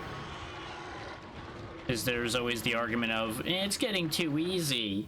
Which I don't disagree with entirely, because later Monster Hunter is definitely much easier in a lot of ways. Though they definitely have changed the monster movesets in ways that make it difficult in some regards that may be considered unfun instead. Not that that hasn't been an issue with this series from the word go. But yeah, we have 5 minutes to kill this Gypaceros, and that's going to involve finding it to begin with. So I think we're going to get cheated here. He's going to live up to his name.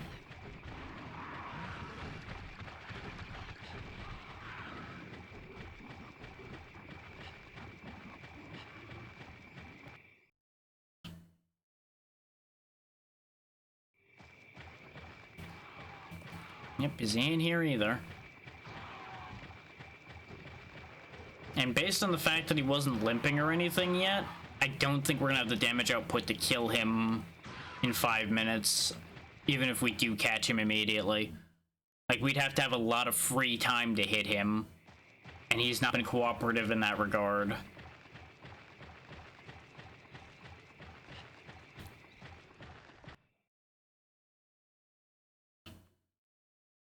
I might have to break out the longsword just for my sanity on this one.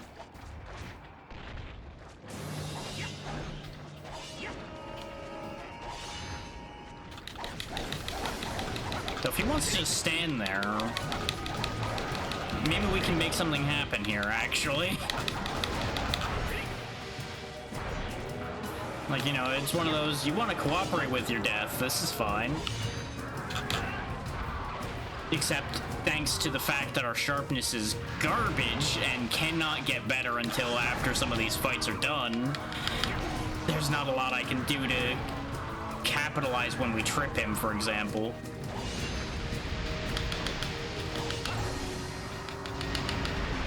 Especially when my character decides to do a move other than the one I indicated.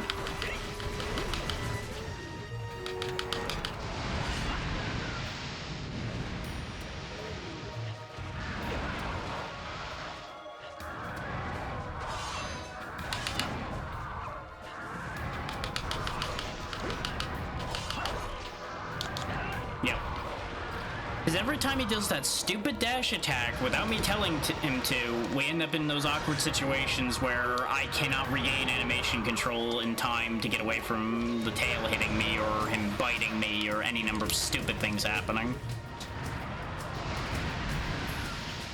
Just to be clear, if you ever see that dash attack happen, assume it's a mistake, because I don't like that attack. That attack kind of sucks.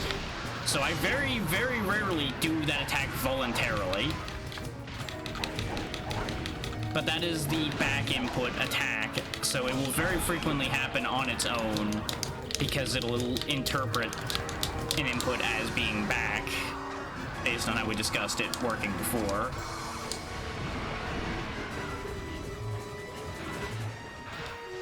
Oh, there's fucking poison here. I don't know how I didn't get flashed on that one, but I'll take it. I'm definitely getting flashed on this one. Except the crabs knocked me out of it, so it actually worked out. We are getting screw-jobbed now, because now we've got 2 crabs on us that are gonna do exactly that, stop us from sharpening. And they'll interrupt a lot of our moves. It just... I don't want to have to back out of this room to do this, but I don't have a choice.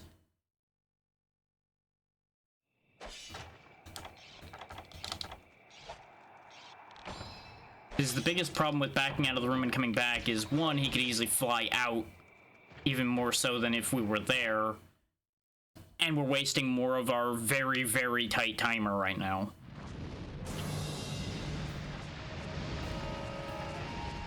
Which he's of course going to waste further by fucking around flying like that.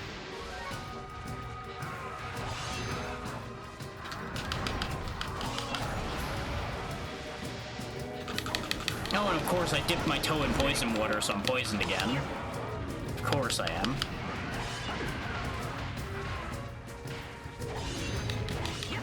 I tripped him, so now he's mad as hell.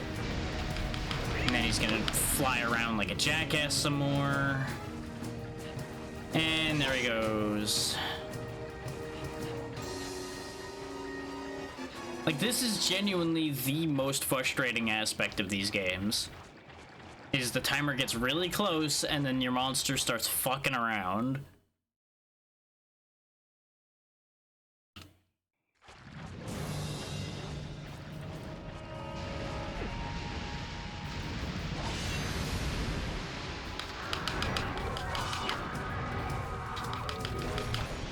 Yep, time is up. We lose by default.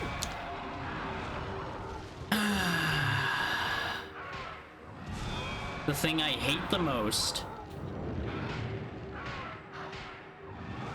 is that basically turned that entire hunt into a waste of our time.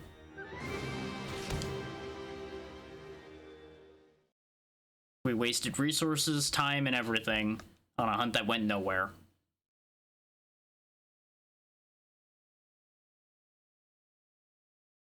It is immensely frustrating.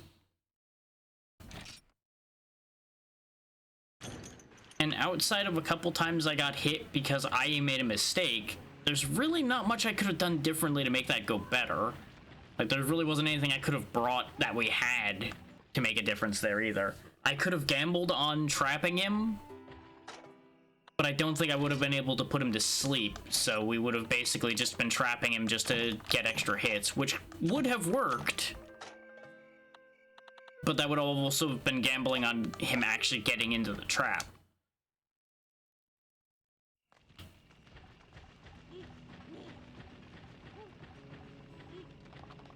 I don't think the Io Prey parts will do much for us either. Because, like, it'll open up the Io Prey armor. But that's not even that much of an improvement right now. And it doesn't actually have skills I care about. Io Prey armor was important in the last game because it was our only way of getting good armor value. But we've got better now, so it genuinely doesn't much matter.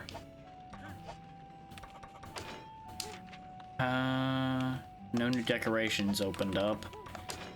And I'm pretty confident no weapons are going to be available because of this yet.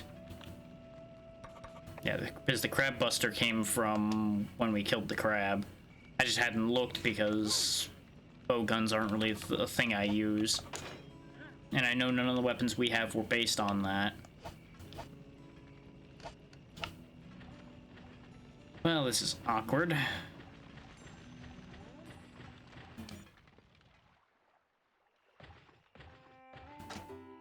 And the extra issue there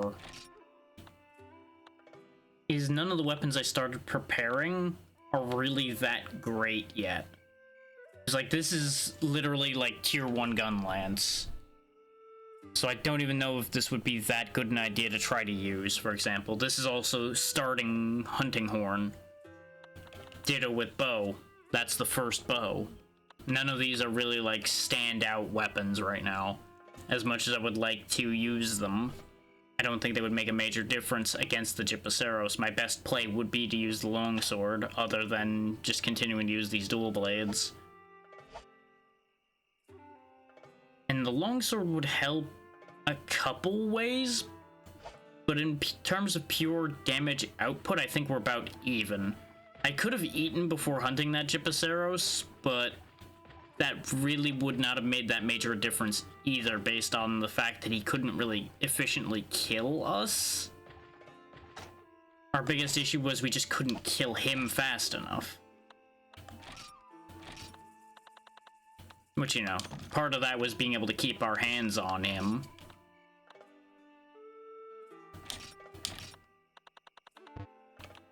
The good news is we do have the resources to just reset and try again. Which is part of why I'm not as upset as I could be. Because if I was particularly upset, I just wouldn't have saved and we would have quickly reloaded to undo that failure.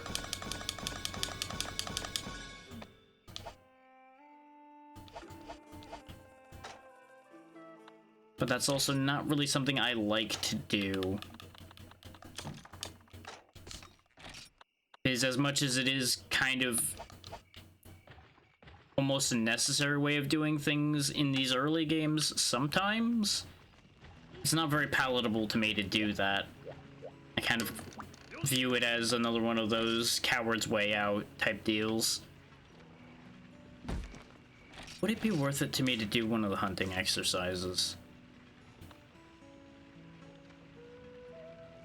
I mean, maybe.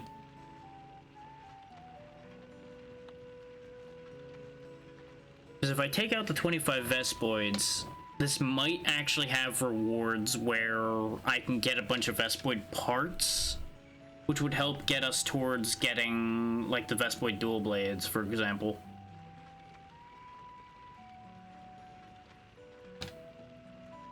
Let's try that idea.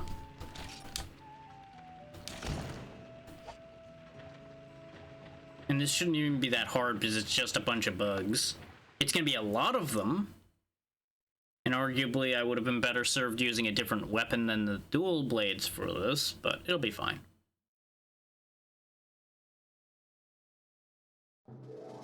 Oh, right, this is one of those ones where you actually are given equipment for it anyway. Armorless bow? Good God, why?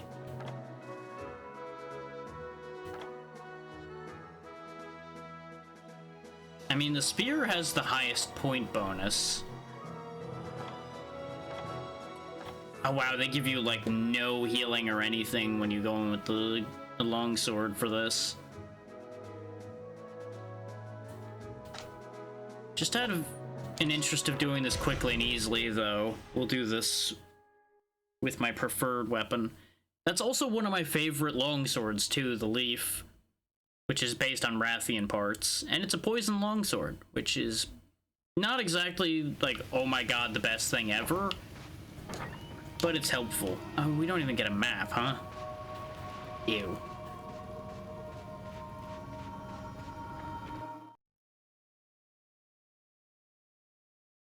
Well, we know the lay of the land here because we've been here before. Many, many times.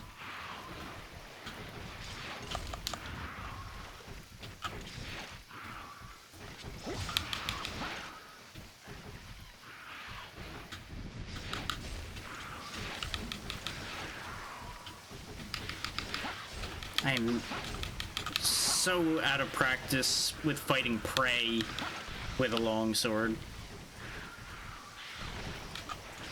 Like, I genuinely was just avoiding these for the most part when I was doing my grinding, because I had no use for them.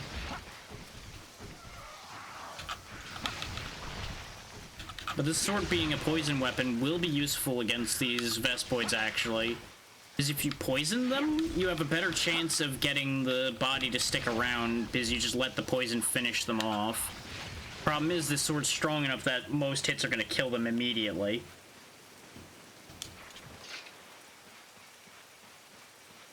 I don't know what this is that's marked with vision over here, but I'm gonna work my way around to find out.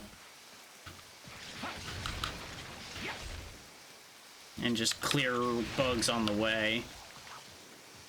But the easy part about using the longsword for this is I can just use the backstep swing and basically just get free hits. And it's got a really nice wide attack angle. What? There's something big here? Oh, there's a Velocidrome here. Okay, hi. Whack!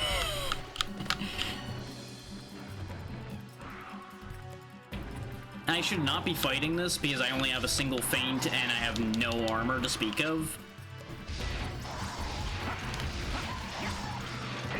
I just want to point that out because, well, you know me, I'm gonna do it anyway.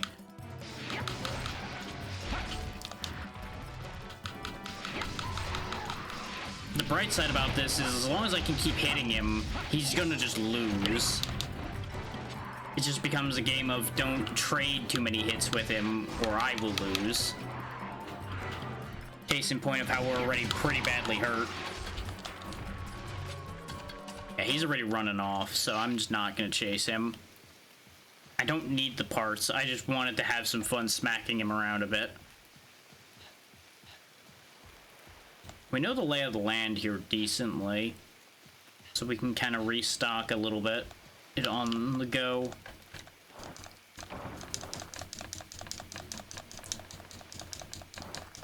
So this is still daytime, right? Even though it's raining?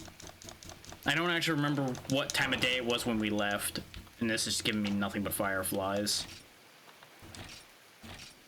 Get out of here.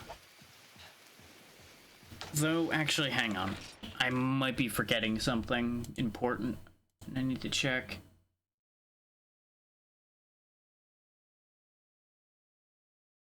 I believe technically these quests have a separate pool.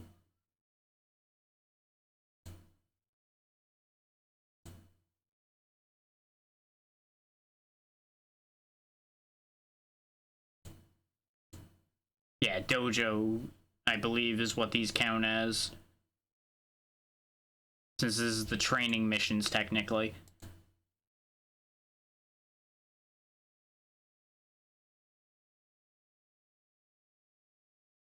I'm seeing right quick if the herb spots around here even can give healing or not.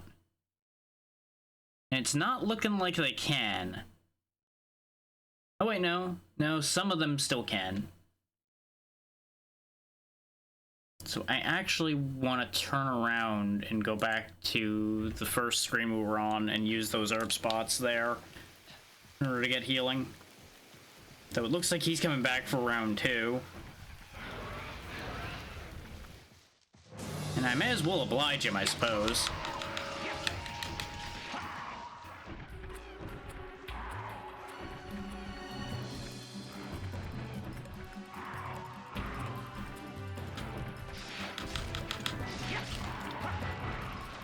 Though I understand that I might end up timer scamming myself by fighting him rather than hunting all the Vespoids I'm supposed to be hunting. Never mind, he's dead. Knocked him right out of the air. Ta-da! And I'd be lying if I said that didn't make me feel at least somewhat better, having just cleaned him out with only taking a couple hits. Because I did stupid.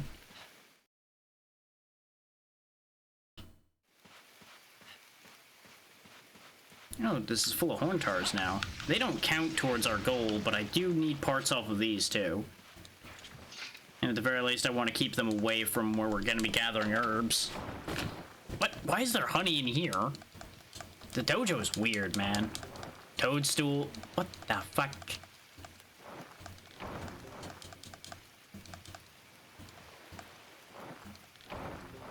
You know, maybe it's nighttime right now. Maybe that's the problem. Oh wait, no, it's breeding season. Is breeding season different?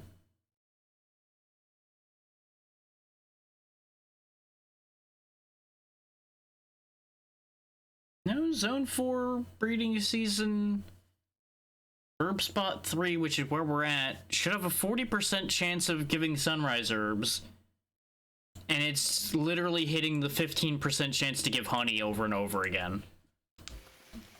It also doesn't even list toadstools in its list, though, so I'm kind of concerned that this is in fact at night.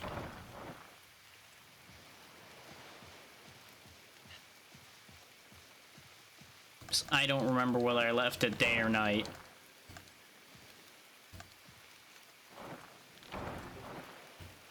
Okay, based on that, I'm just gonna stop worrying about it and just make sure not to fight anything that'll hurt me anymore. And just hunt bugs like I'm supposed to be doing. So I'm assuming that that other dot with the marker on is probably another Velocidrome.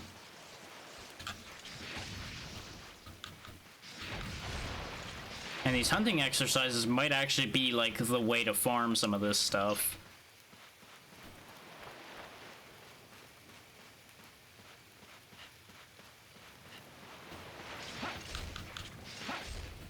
How did that miss? So, as it stands, this is a decently strong longsword. The odds of us not destroying the bodies on these bugs is very unlikely.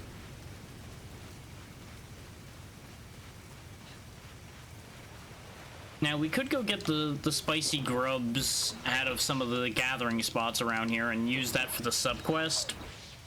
But I don't feel like I need it. I might need it, but I don't feel like I need it. More Horntars. Where's the flying bastards? Does it say if it's day or night?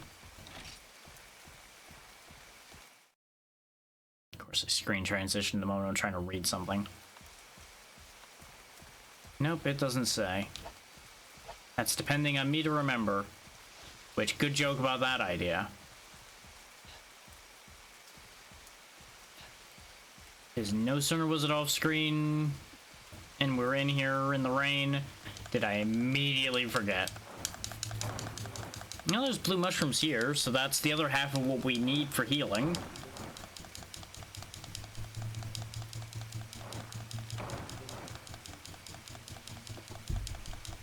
That also works.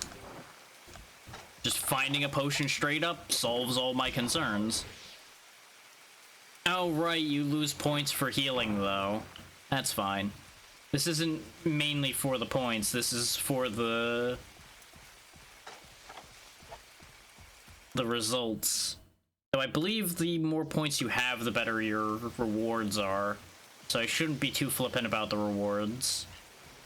About the points, rather. I'll be honest, when I was playing any of these, I barely ever did any, like, arena or things like that quests. So I actually don't entirely know how they work. Other than I knew they had limited tools and things like that. Okay, the poison killed one of them. I think it dropped down here. But yeah, this is why they were recommending poison smoke bombs. Why would it drop a sonic bomb? Do those work on these? I mean, can't hurt to try. I heard something thud, but I don't see it. Also, these seem to be bigger than the average Vespoid, I'm noticing.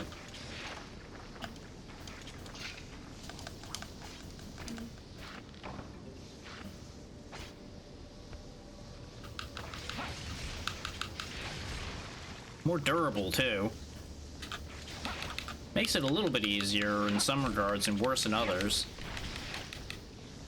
But that's where you find a lot of these unique enemy types and such as well, is in arena quests and the like. That's where things like that Conga Longa quest I was talking about with the Mario Brother version. That's, I think, a 4 Ultimate quest, I think, that I saw other people do before.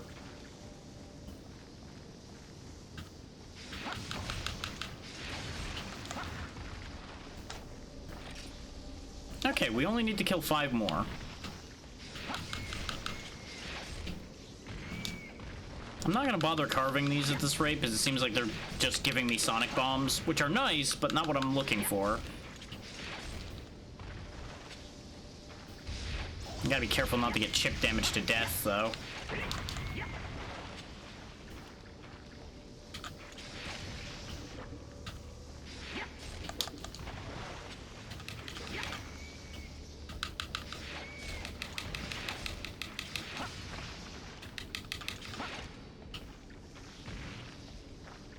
Okay, I'll just heal. I will accept the point loss because it'll be better than losing the quest.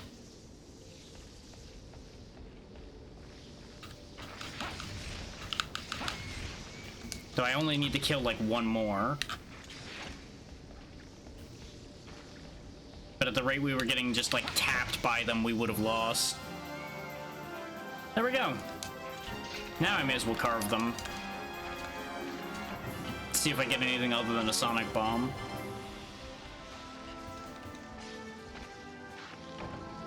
Monster Fluid. We did need 5 of those for the sub-quest. Not that we were gonna get it, but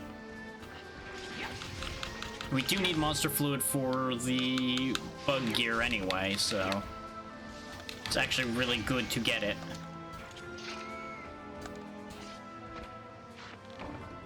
And if it comes down to it, Monster Fluid's also worth 500 Zenny each, so it's useful as far as making me money goes, too.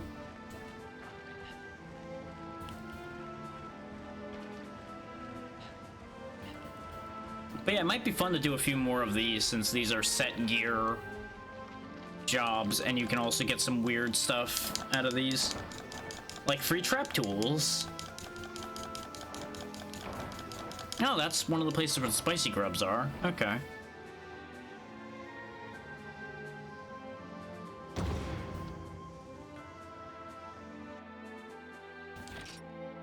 White belt coin. I know those coins are good for something. We still got a decent amount of points. Yep, the items counted towards our points, and we got a bonus for killing the Velocidrome. And you'll notice every enemy you take out also counts towards your points. And the healing really didn't take away very many points, so it was definitely worth the trade. Oh, it sold all the items, though, which means the items you pick up don't matter in here, then. That's a shame.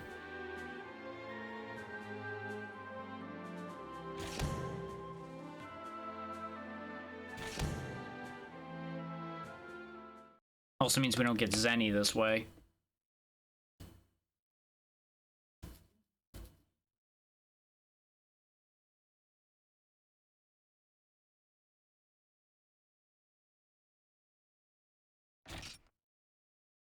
But I assume since we're getting points, we might be able to spend them with him.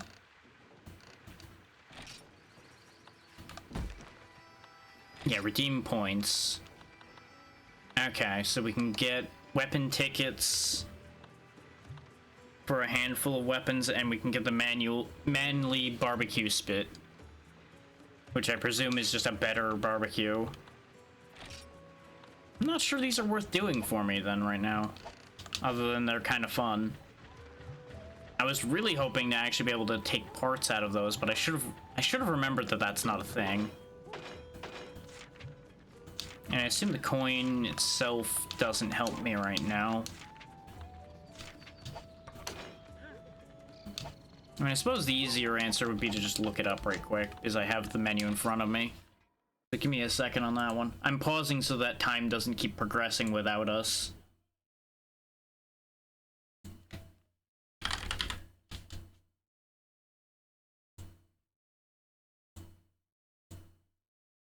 Yeah, the black belt blade and the black belt lance and a bunch of like masks and monster armors need the coins.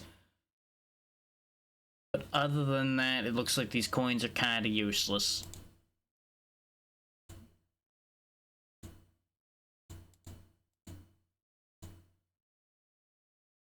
Oh, okay, once we level the tavern up enough, though, we could just buy coins as well with points. So they're not really priority. But apparently there is something potentially in the armor for us. Except we're missing the other parts for it, I guess, because there's supposed to be like a Velociprey mask and things like that.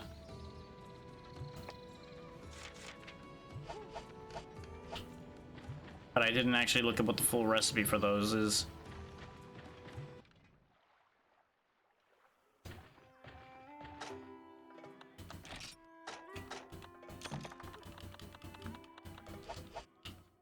Let's see if anything else is available now.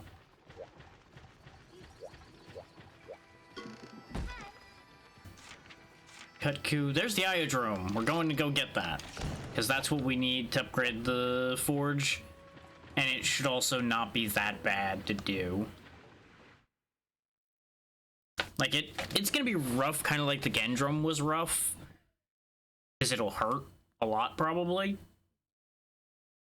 And in hindsight, I probably should have eaten before going off on this quest, so we'd have the more health, but sometimes you just run off without thinking. And by sometimes, I mean a lot of the time at this rate. I will be who I am, and that's all I will ever be.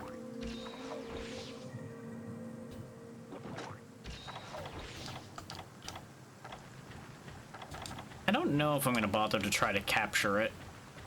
It's going to be kind of hard to tell when it's wounded enough. Because if it's anything like how the Gendrum played out the first time, we're going to kill it without realizing it's dying. Yeah, it's just going to fly away from me suddenly with the quest clear screen popping up, and I'll be very confused.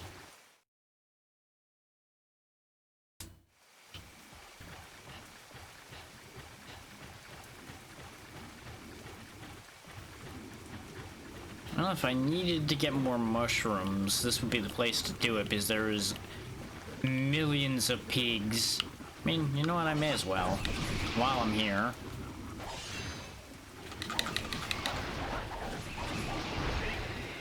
You know, if they're just gonna pile up in a convenient stack like this.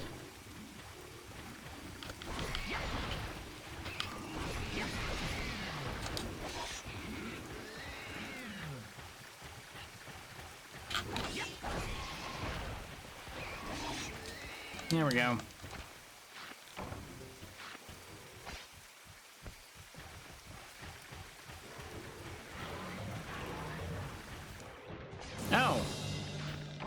know, this makes a degree of sense, doesn't it? Put out bait and here comes a predator.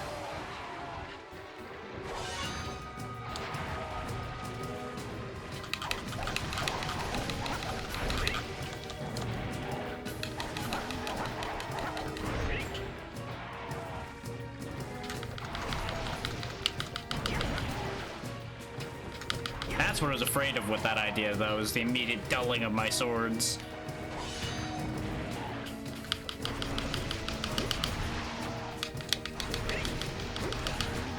Notice how much it's taking just to stagger him, though. Like, he is much stronger than the Velocidrome. Which shouldn't be a shock, because he's basically the T3 version.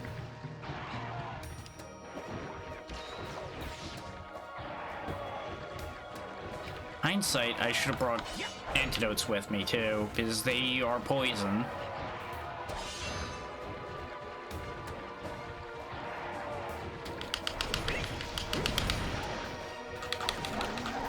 Of course you staggered that time.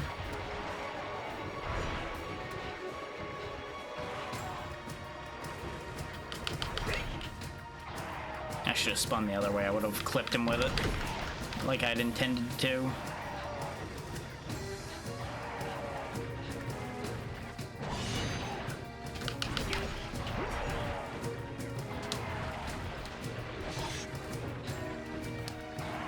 Though speaking of clipping, I really should remember one of these days to make a clip command to make it easier for people to clip things.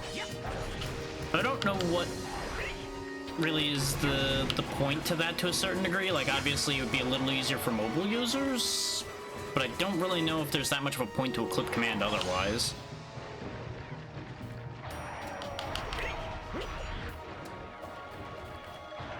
Like, those that use them are more than welcome to say why they use them so I can get some insight there. But other than it being slightly more convenient, I really don't see a purpose there.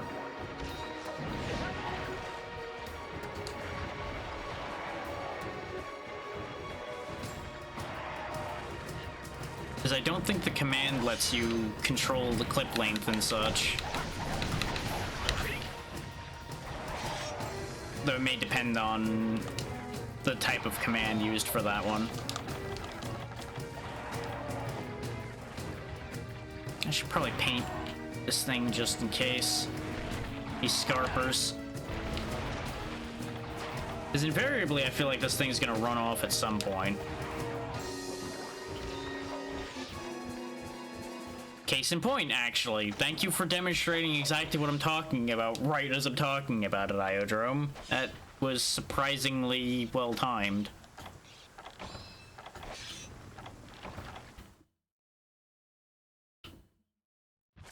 Follow that car. Wee woo, get back here. Wee woo, wee woo.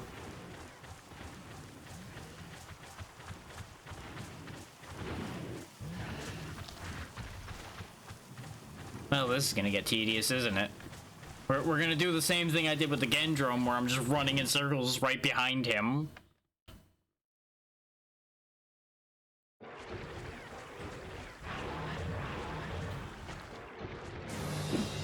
Nope, I managed to get his attention enough this time.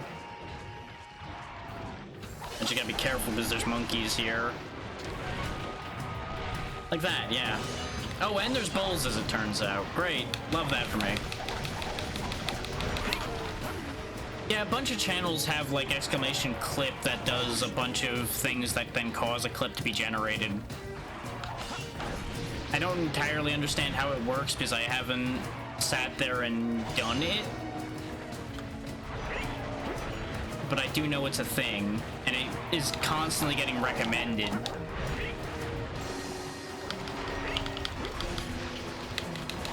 And the people recommending it are successful enough that I'm like, you know, there might be something to that. But it really only has been pointed out as like, oh, this makes it easier for mobile users to clip things. And yeah, stream markers are a thing. That's as much a thing for the streamer themselves to use, as far as I know. That too is something I've never really interacted with, but I know it exists.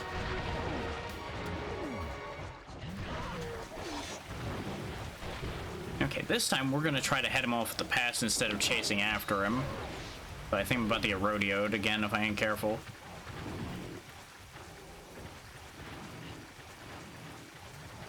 Well, you've always been able to do that, you just had to download it to edit it. But yeah, it's easier to edit it on the site itself now.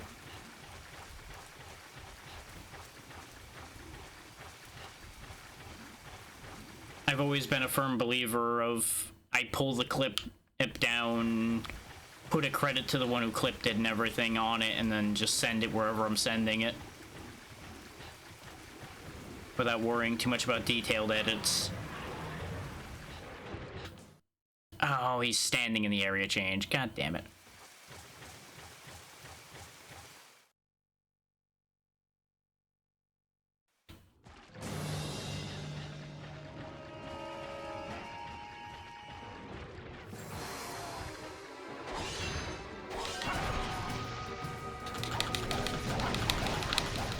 Is to put it bluntly as well, is I'm not really sure how clippable any of the content I make really is. Like especially for trying to make significant amounts of short form content, I don't really know how much there really is there.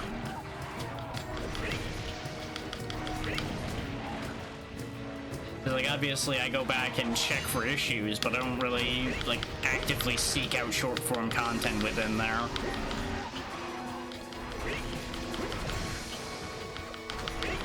There we go. That actually went a lot smoother than I thought it would. But he also just spent a lot of time standing there, taking the hits over and over again.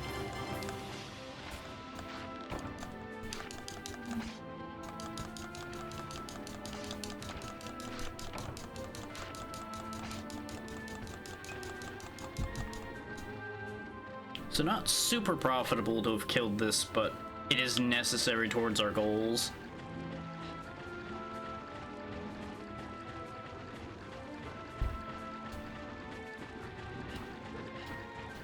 Because we specifically needed some Iodrome hide, I believe, for the blacksmith.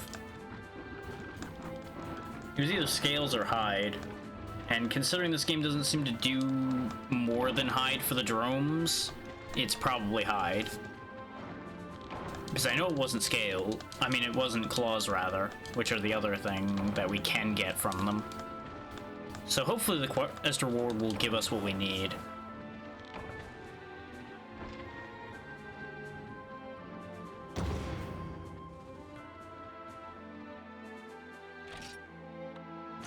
There we go. Oh wait, no, the first one was Io Prey hide, and there was only one Iodrome hide. So I think we're gonna need to do one more of those. Which, considering the way that went, I don't mind doing another one. That's easy meat.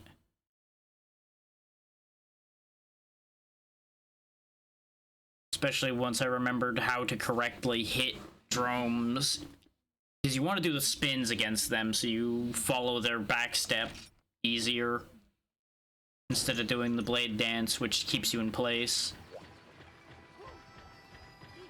I think we got nothing but poison sacks out of the carves. Yeah, we need one more Iodrome hide. Okay, that's fine. And I don't think we gained anything else out of that kill.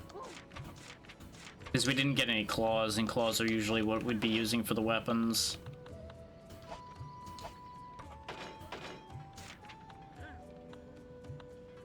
Yeah, I didn't think they'd make a distinction for the armor. But we do have enough for Io Prey armor now, not that I will use it. Yeah, see, the Drome hide is for the more significant parts of Io Prey armor.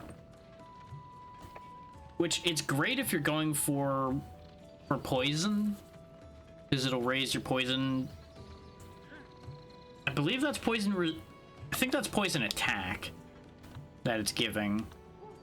So that'll be you deal more poison. So the heat resistance on it's not bad either. I might actually look into making that just for the heat resistance for when we're going into hotter areas, such as the desert and an area that we will be going into later. Yeah, we have access to the whole IO-Prey set now. And presumably more no, not more decorations. Huh. I would love to get enough black pearls to make a full set of these, because Whim increases your quest rewards. It basically improves your luck, so you get better quest rewards. Because in this universe, luck is a skill.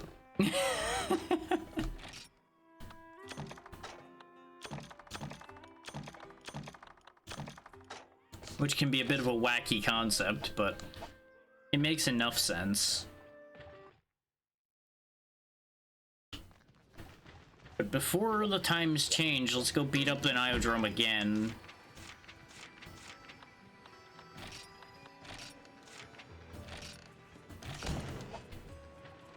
This is gonna turn night here in a second, and I don't know if that quest's there at night. There we go. The last thing I needed was to get denied killing the Iodrome enough to get the blacksmith upgrade, and then we would have to wait till the seasons changed all the way around or something. That would have been disastrous. This is probably the last day of breeding season.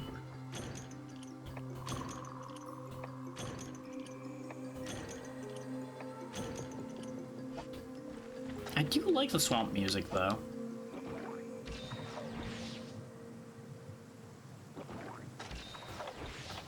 Like, it's very fitting for this time of year. It's not heavy spooky, it's just like slightly. Hey there, Snork, how's it going?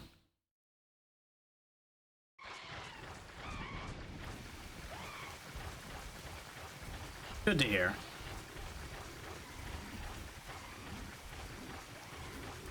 Just out here bullying the wildlife as I usually do.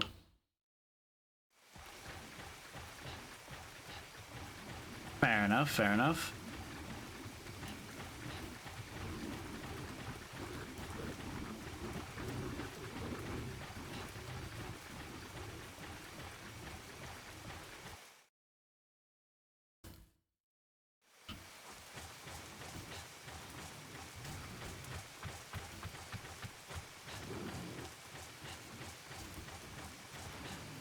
Now, where is this Iodrome at?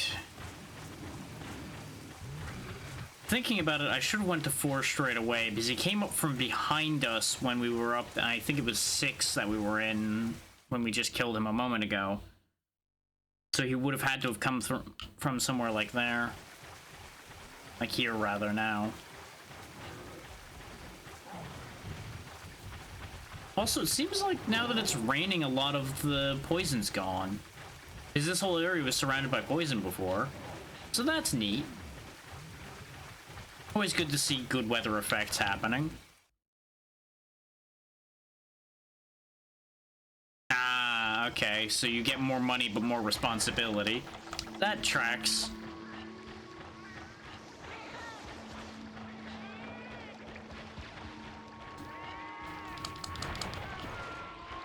Oh no, you don't steal that map. No. No, I need that. I don't like that they're stealing my well-done steaks either, but... oh, fuck's sake.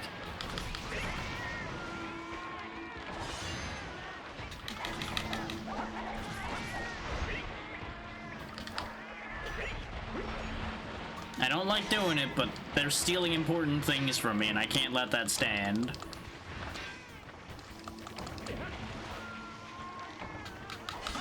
Burglars.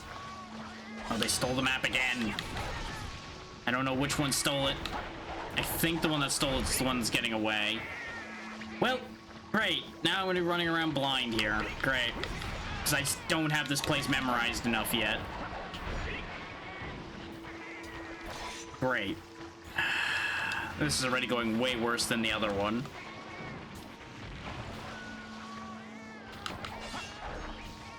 Yeah, they can steal just about anything out of your inventory, because most things don't have high enough rarity for them to be unstealable.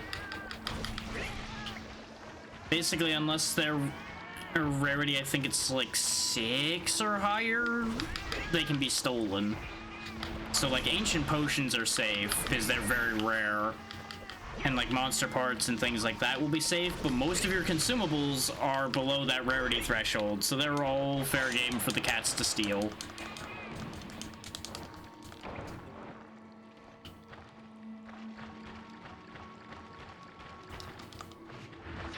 But we can go find where they live and get our stuff back.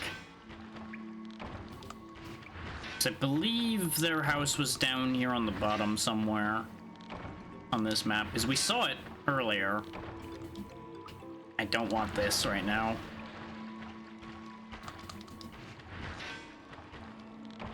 Okay, that was the last thing.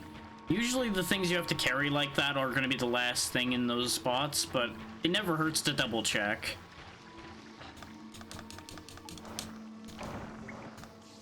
Sleep herbs.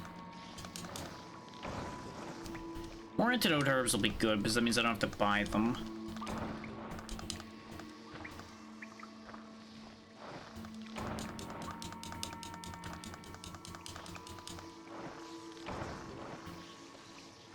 Probably doesn't have much left in this spot. Yep, there it is. I don't want to stay here too long. I was gonna say I don't want to stay here too long because it's cold here and our stamina's gonna die. And of course, no sooner do I say that do I get paralyzed. Nah, it's fine. I can get the map back. And I have the wiki open on the other screen if I really was worried about that. It's just one of those, in the moment, it's going to be very inconvenient type things. Because I did find much better maps when I was doing my grinding, and I will be using them when I need them.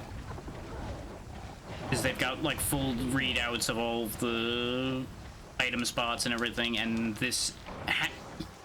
As far as I can tell, this wiki used a much better translation of this game than the other one did. I don't want to go this way because this is taking me back to where I was. That's the kind of thing that the map will be useful for, would be avoiding situations like that where we almost went down a one-way path.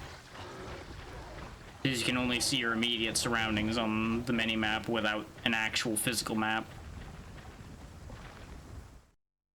And I can't see you guys and see like the wiki page and such conveniently. So that's why I don't just keep that open the whole time. There we go, there's our stuff back. Like I said, their nest was down here at the bottom and I was pretty confident about that.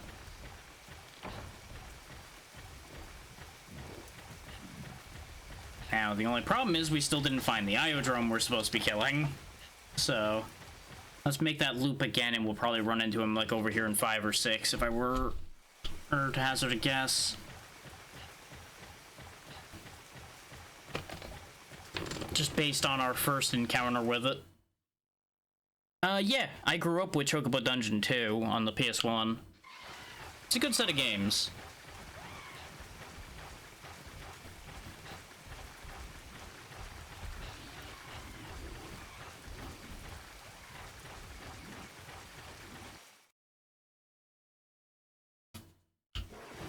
There he is.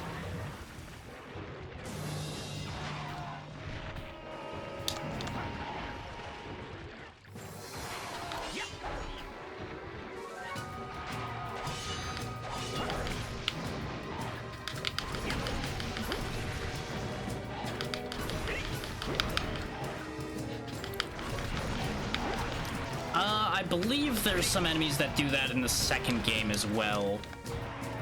I don't think they carry that on past that point, or at least not too much. But I've also not played the later ones, so I can't be sure about that.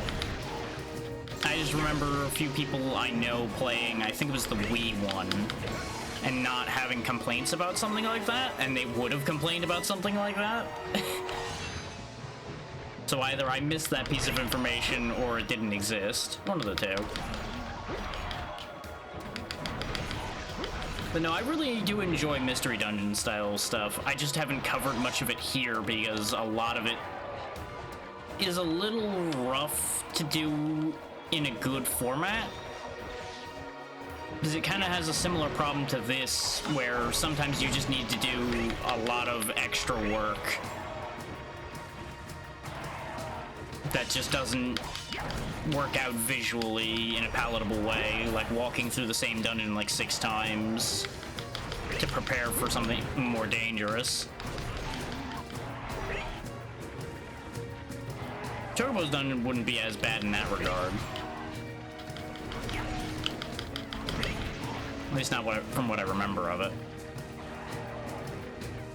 You can kind of just straightforward go through that, as long as you don't do stupid things or be unlucky.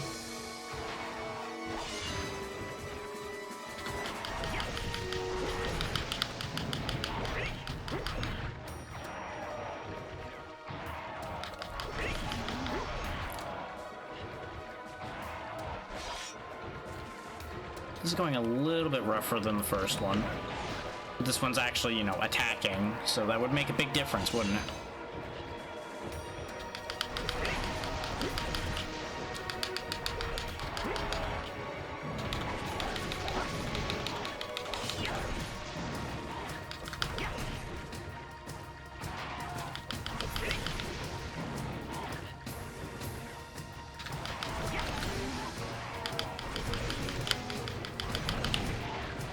Okay, I'm gonna need to heal now.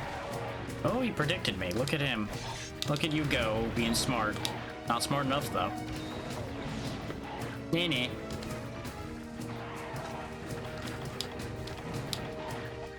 Now, the big problem is we've dulled our blade a lot.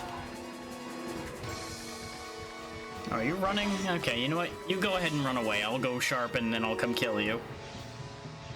Or, what is he doing? Oh, he's being indecisive. That's what he's doing. He was gonna leave through the other way, and then he decided he wanted to go over here more. I was wondering what his deal was.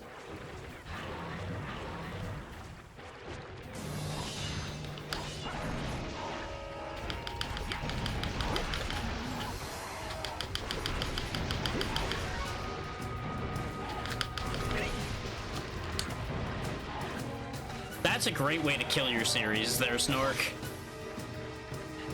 That will make a very large amount of players just say, nope, this game sucks ass and we're done here. Because that's not even challenged at that point, that's just, nope, you don't know how to make an attack work properly.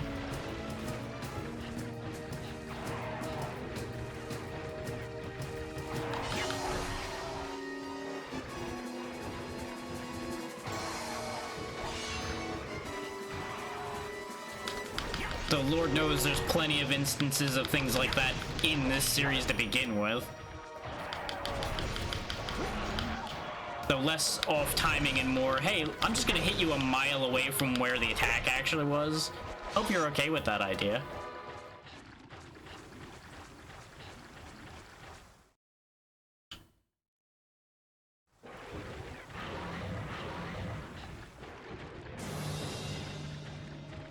Doesn't matter, they're still doing it wrong. At that point, they basically are showing incompetence whether they're actually incompetent or not. So for all practical terms, they remain incompetent.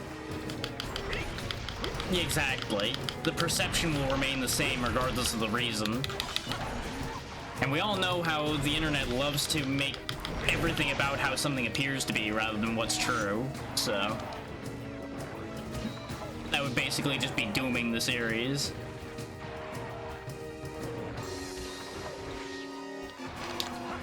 Or something that they managed to do on their own. There we go.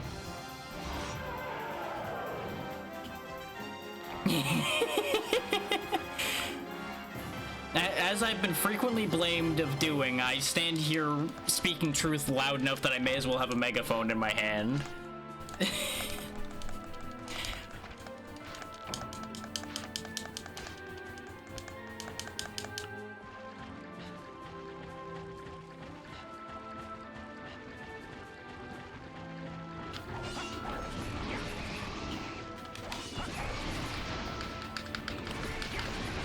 There's no point in sugarcoating a situation like that. That's just genuinely how the internet handles things.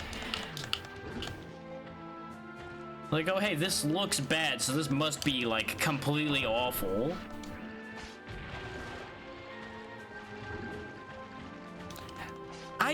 I wish I liked Elden Ring more than I did.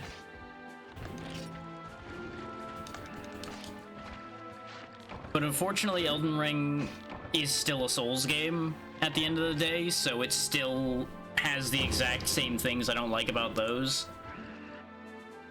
Thus leading to me not liking it as much as I could have. I think we once again didn't get any Iodrome Hide.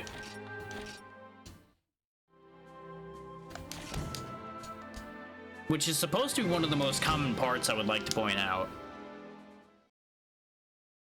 We're just having that moment again where, oh hey, very common thing, you're not getting that. No.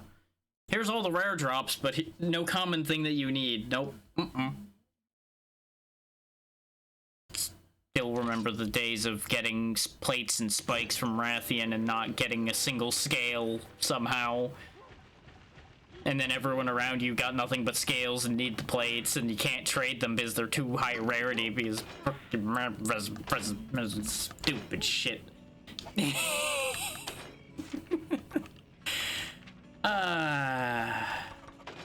Yeah. Yep, we didn't get a second hide, so I have to kill another Iodrome.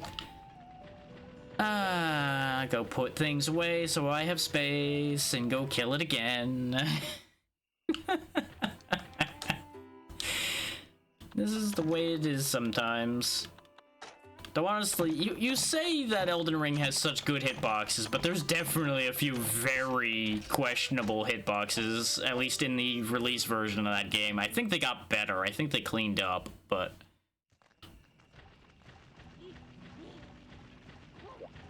You can't in this, really. If you drop things, they disappear.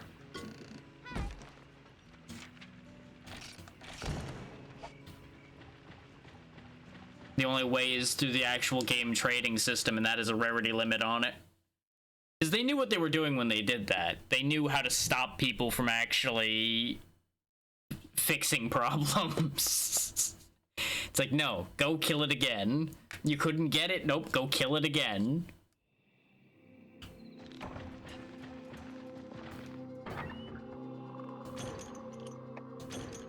What's that? You killed it 100 times and still didn't get it? Well, I hope you're ready for 101, because you're doing it again. Oh, I wish that wasn't so real, but it's exactly how it works. So I lost count of the amount of times... I think it was a Rathalos specifically, actually, that I killed over and over and over again trying to get one specific part, and it wasn't even like a part break specific one or anything. It was just a general part, and it just would not show up. Hello, Bull. I was busy monologuing. Fucking rude ass pig attacking me while I'm monologuing. Don't they know that's not how that works? Hey, you got any of them Iodromes over here? Can't see your crest. Nope. Nope. Yep, there he is over there. Okay, so he does start in here. Unfortunately, it's not raining, so this place is full of poison bullshit everywhere. Which also is probably why there's extra Io Prey in here. This is actually gonna be really bad for me. I just wanted to... of course I stepped into the poison immediately. Trying to get around the fucking massive lizards. Thankfully poison doesn't last that long. Where did he end up in this pile? There he is. I just wanted to mark him. There we go. This way we can find him. Now I'm out of this stupid mess before we actually get carded in this situation. Because there's too much shit in that room. That is just a bad deal all around to try to fight him. Not that this room's better necessarily, but at least it's only a couple pigs instead of 50 lizards.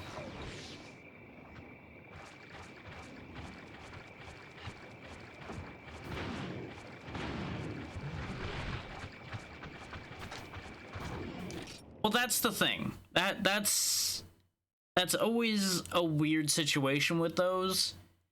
Is every now and then you'll have it seem like it's actually a really good hitbox because it passes through there. But you'll also have situations where it passes through flesh and makes it look like the hitbox is really good. But it actually isn't. I'm not saying that's the case in this situation, but it's very, very small margin there.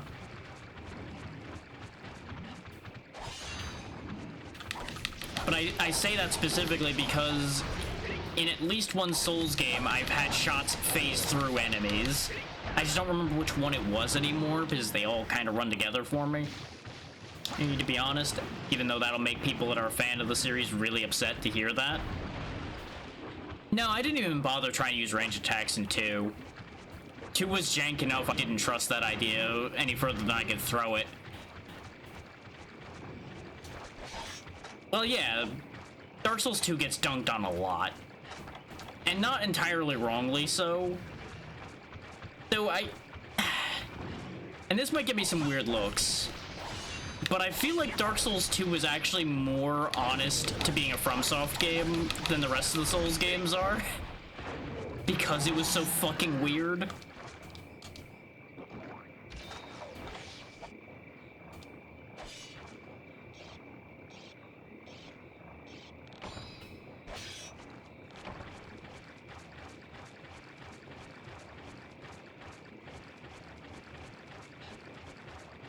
Oh no, he's coming to me. I'll just wait here then. Hey stupid, welcome to the empty room where I can beat you in peace.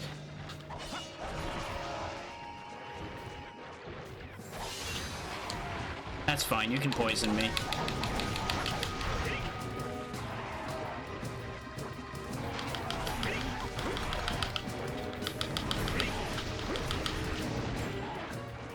This is fine. I'm admittedly rushing this, which is not going to be good for my resources, but it'll be fine.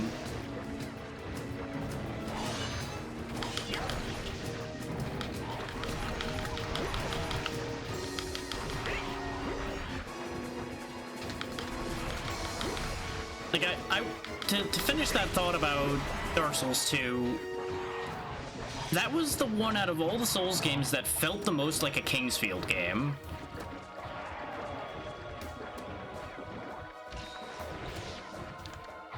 Oh yeah, no, I was expecting to die there. I was fully expecting comedic timing to kick in, as it always seems to. But you may have noticed a hesitation there. That's because I was genuinely expecting it to happen, and I waited for it to happen, and nothing came up.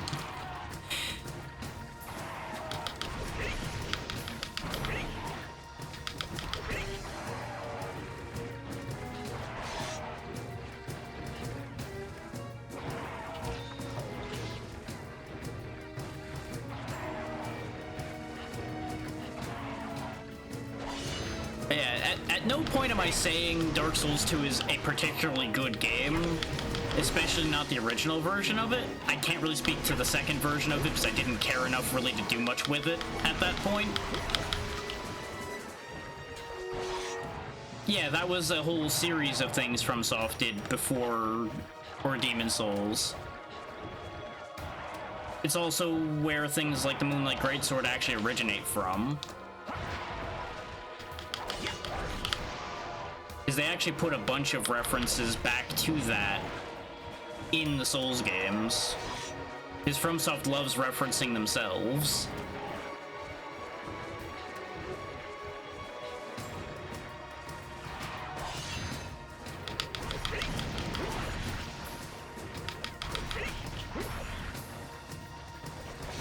But yeah, there were...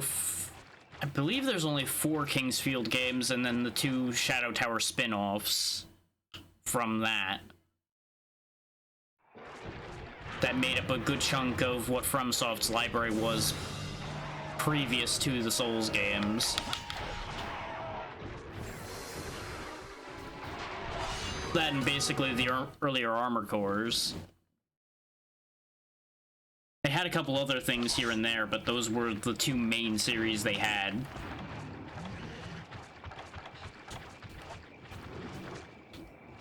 Pigs have respawned in here, which is inconvenient. I don't think they'd be out of business, but they would not be as successful as they are now. There is definitely plenty of people that still want that style of game. That's what made, for example, Lunacid so successful, is because people still wanted that type of game. But that's what the market's going to be for that style of game at this point, is the smaller indie market, rather than large scale, which is what FromSoft is aiming for at this point. And there's nothing wrong with that. But I do miss that series, as jank and, in some cases, garbage as it was. I enjoyed how weird it was.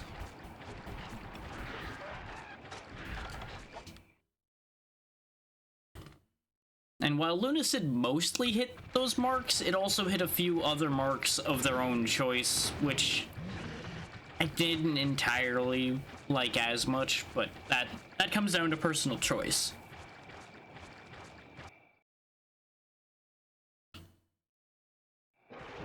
No, I think it's still valid for B Team. Like, in order for it to be endearingly jank enough, it can't be the A Team. Because there'd be too much polish for it to feel right.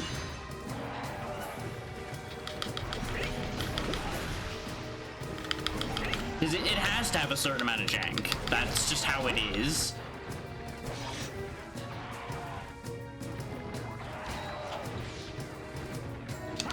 But to put it down to C Team is a little insulting, because honestly, I don't feel like FromSoft's a good enough company that their C Team would even make decent quality.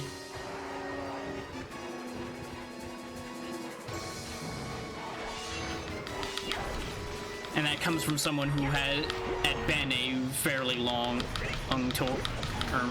fan. I haven't played 6, so I can't speak to the current quality of Armored Core. So I don't know whether that would just end up having to be the higher or lower team there. People have been raving about 6, but that doesn't mean anything.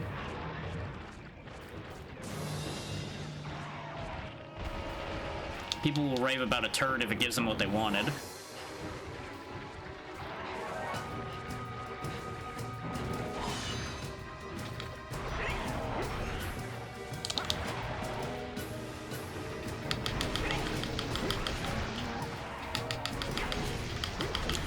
It is and it isn't.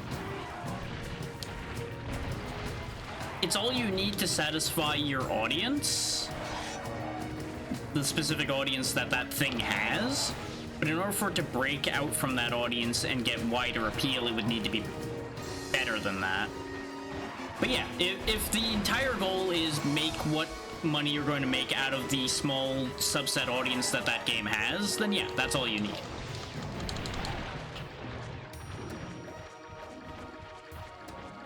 But honestly, I feel like things like the Souls games, Armored Core, and even Kingsfield will never be things that will break out hard enough to have that kind of mass appeal.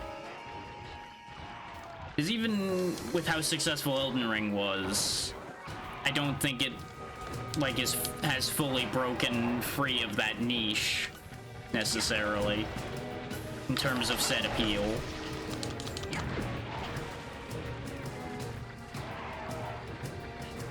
Which I would honestly say I don't think it ever could, because it would lose its identity at that point.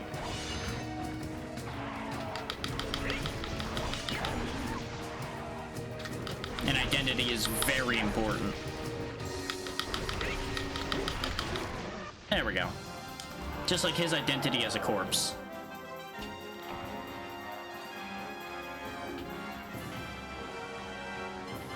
Oh yeah, no, it's way bigger than it was. And that's what I mean, is it is a wildly successful thing, but you also have to consider that a large portion of those copies that were purchased won't lead to any other sales of anything else of that type. I never said they did. Bear in mind, nothing I'm saying right now is they need to do this. I'm saying this is what will be required to do this. As it stands, they're making more than enough money that they don't need to.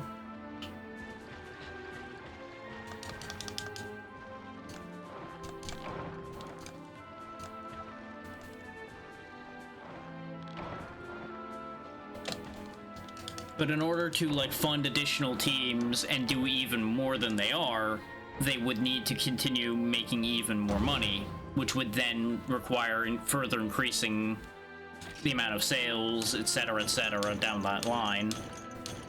And there we go. Now we got both hides out of one trip. It just took doing the third one.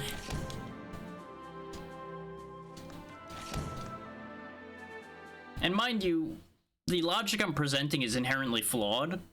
I'm not saying that this is a correct statement, necessarily. This is just a option, a path that could potentially have been taken. Because only they know what they need to do to keep that company alive. Because only they know what their company's situation actually is.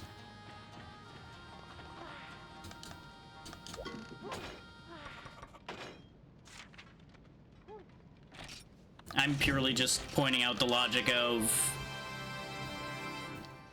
if you have a finite niche, then it is exactly what it says. It's finite. Yeah, exactly. That's why I'm not saying they need to do it.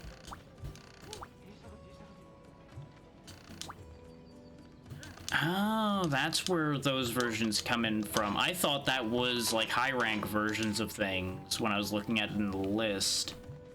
Okay. That's how that works then. Okay. And I believe that's attached to upgrading. Because that is, again, a slightly different system than has been in these games before. You want more earth crystals? Sure, here, take that.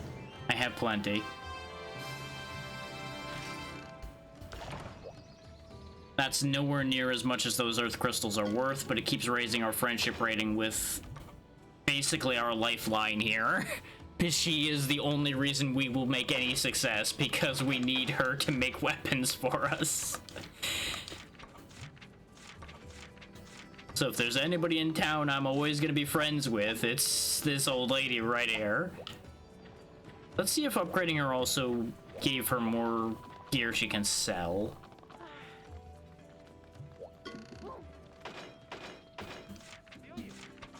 Nope. Zero improvement in that regard, and that's absolutely fine.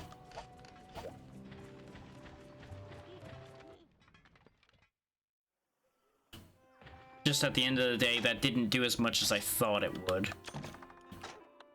But it's still going to be vitally important to have that ready to go. And those rare onions will actually be very helpful as well. Oh yeah. There's a lot of nice little details around that I've not been presenting as much anymore because they've kind of played 1,000 times at this point. But they just kind of happen now and then anyway. It looks like Peddling Granny isn't here right now, which is unfortunate because I wanted to buy more herbs from her.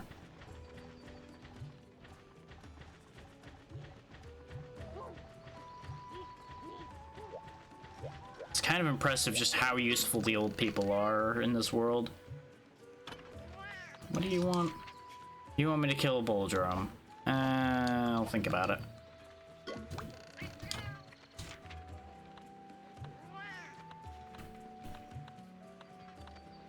I would be more inclined to constantly be helping this merchant cat over here too, if it weren't for the fact that a lot of his wares are useless to me.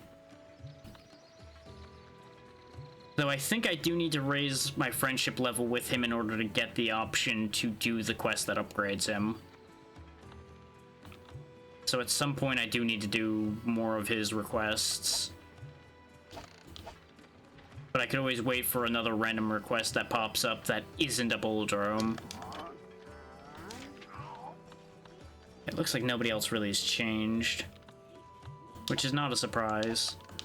Where did I see the levels of things? Location information, yeah.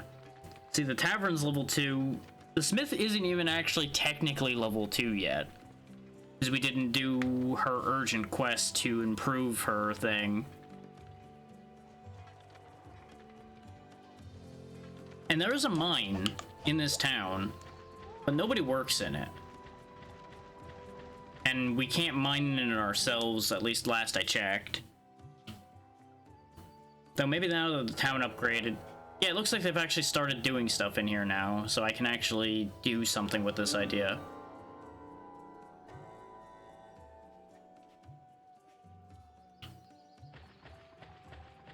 Or maybe not. I was hoping because it played a cutscene that maybe there'd be something here now. We need somebody actually working in there, and I guess the village isn't up to that point yet. But once there is somebody in there, you can actually give them pickaxes and they'll mine for you.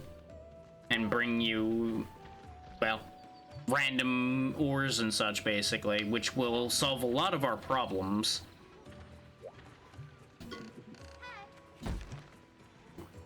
Unfortunately, neither the wiki nor the guide I looked at is super clear on how exactly you go about getting things like that to trigger, other than just continuing to follow the main line of urgent quests and going and clearing out all of the major hunts you need to do. Yeah, it's hot season now, so we can't go to the desert at all. So we got the Gypaceros still. We've got a blue Kutku over here in the swamp now. Blue Kutku is the same as regular Kutku, just has a lot more health. I hunted a couple of those off camera because they were there. But it's genuinely the same fight. So... that's not how that works, but yes, it would be the more sensible choice.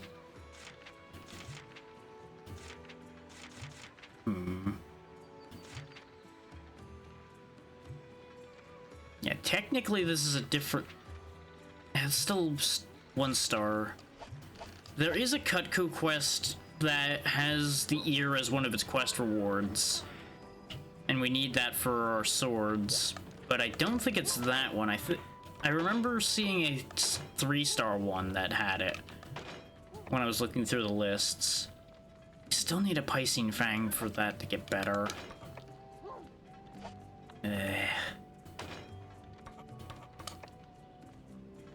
And we're still nowhere near that, because we didn't actually get any wings out of the Vespid quest. So our best play for this weapon might still be the dual hatchets, even though they're not going to upgrade as far. Of course, alternative, as soon as it's not hot out anymore, I go hunt a Plesioth and get the Plesioth cutters. Which, they do a lot of water damage. They're arguably stronger than the Kutku pair right out of the gate. And they do give a bonus to defense. I just don't think water has as many enemies that are weak to it as there are weak to fire. I remember fire usually being reasonably effective, though thunder's the generally most effective one. I want to say the most things are weak to that.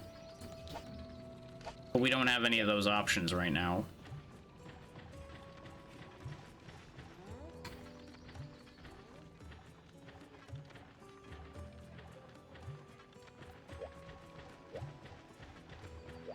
I may just have to do some BS hunts for the moment while I wait for things I actually have a use for show up.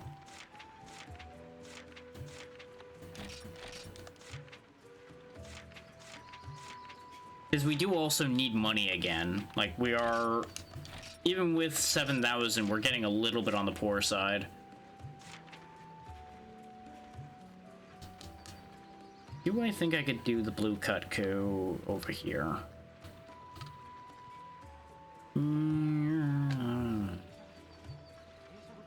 Durability-wise, I think we could do it. Weapon-wise, the time would start to get tight.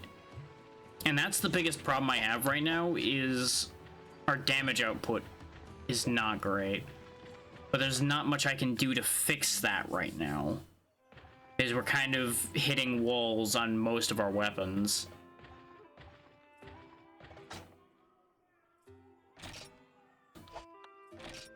Like, no matter how much prep I do, we're still running into, like, progress walls with some of them.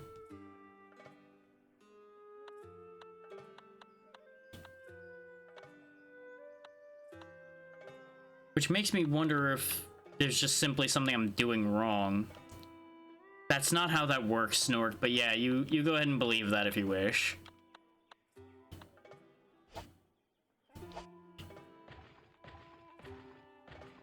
Like, the closest equivalent I could do to that would be getting an attack buff out of food, and that doesn't actually help that much. Like, it would help a bit, but it wouldn't actually change that much. The alternative would be to pivot to another weapon and see if that isn't as stuck. But that involves learning a whole new weapon's movement.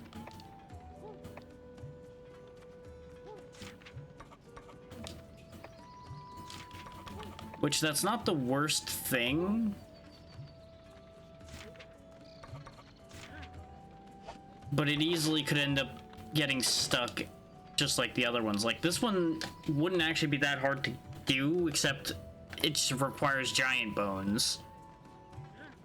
And giant bones aren't that common. That's the main reason that the bone horn's just kind of sitting there. And the admitted hindsight thought of hunting horn isn't really a great solo weapon.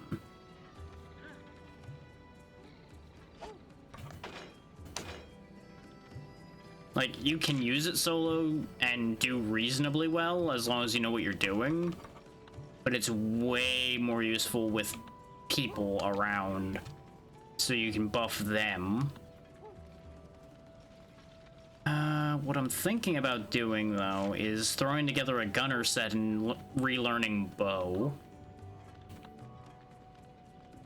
Which is by no means a great idea on my part. But it could be fun. Okay, my helmet is Blade Master and Gunner. I need to see which ones count for both that I have. Let me look through my gear and see which ones are still valid for Gunner. Yeah, the Kutku stuff is Blade Master and Hermitaur is Blade Master only, so I need to replace chest, hands, and legs. Okay. And I still have the Battle Greaves, but they're Blade Master only as well.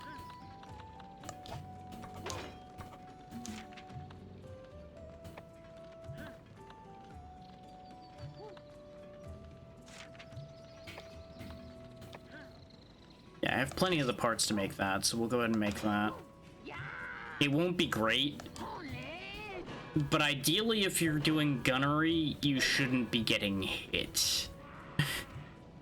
If you're getting hit, you're probably doing it wrong, and you're probably going to die.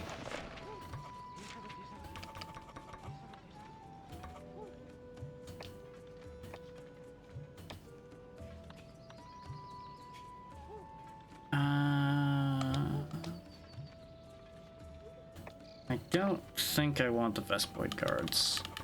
I should probably just, like, make more of the Velociprite ace set. So these are all kinds of fucky as far as what skills they give. Like, my skill set as an archer right now is probably going to be garbage. And I also don't have a lot of coatings, which is going to be the other really awkward thing.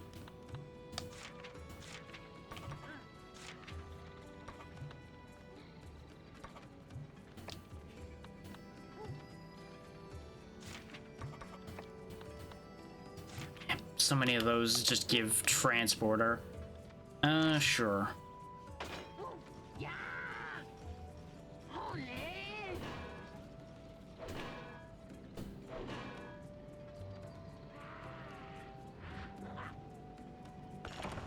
It's kind of funny in some ways how the gunner armor honestly looks heavier than Blade Master armor, but it's actually like less defense.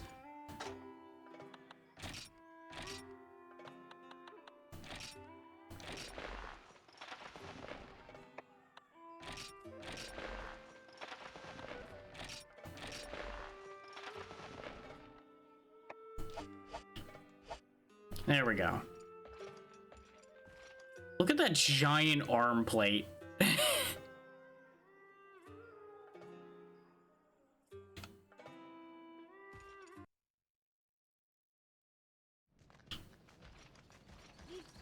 Like, it makes a certain degree of sense that you'd be more fragile as a gunner, but some of the logic behind it is a little weird. And I'm gonna say this right now, we are going to go do some lighter hunting right now. Like, I'll probably just go beat up a Velocidrome right quick, because I need to remember how to use this thing. And I am not gonna do big ticket hunting with a weapon I don't remember how to use. Not at all.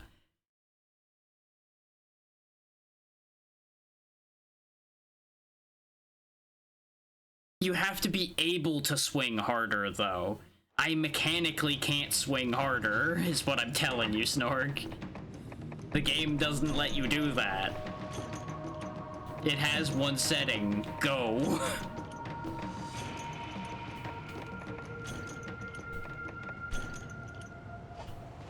That's what I was trying to tell you.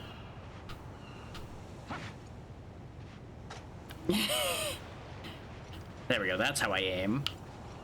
Well, aim, yes. How do I shoot bow? Okay, hold back is draw arrow. Okay.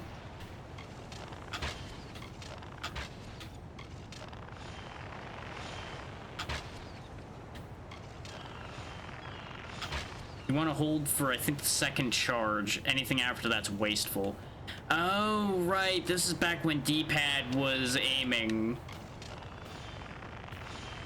Yeah, you know, the harpoons I'm shooting out of a bow here. Yeah.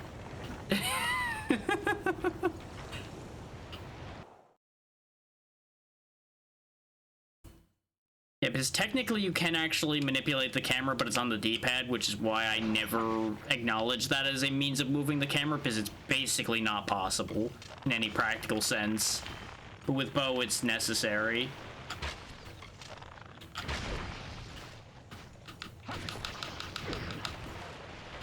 And you can brawl with your arrow a little bit, but as you can tell, it's not exactly resoundingly effective. We're just getting our ass handed to us by this crab. Which is why you really have to learn bow before you try to use it, because bow is hard to use well, especially in the early days where bow is a lot more of a bitch to use.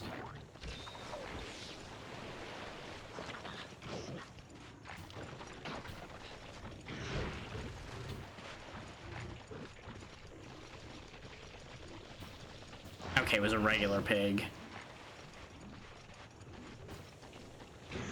Because bear in mind, I can't move and shoot.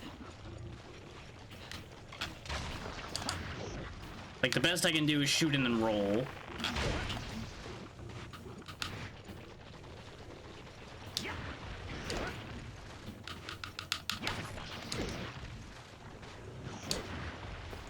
Like, it is supremely awkward to fight a fast-moving enemy with a bow in these games.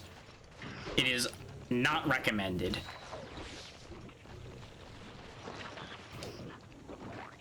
Like, I'm burning all of my healing fighting a crab. This is also why you want files for your bow, because the coatings make your bow way stronger, so it stops being as much of a problem.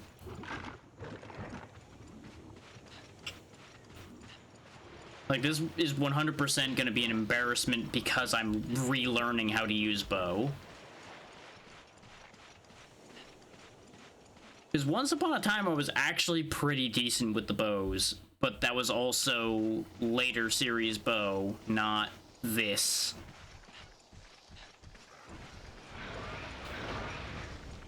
Well, there's my target. Real shame that he's gonna move too fast for me to get a shot at him.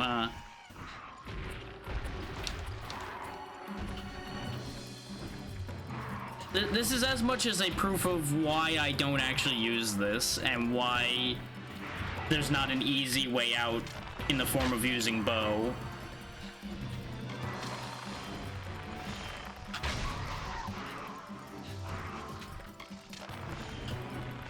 Especially because I keep reflexively touching the stick, trying to aim with the stick, and all I do is turn around like an idiot.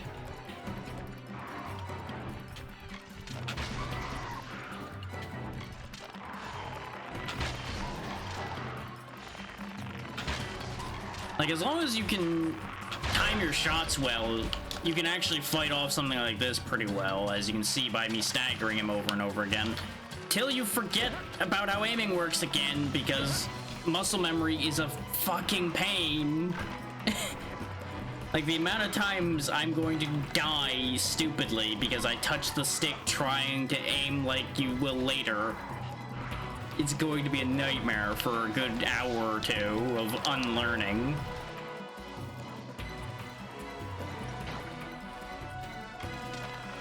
Yep, I'm gonna get stung by the Vespid because I'm trying to aim.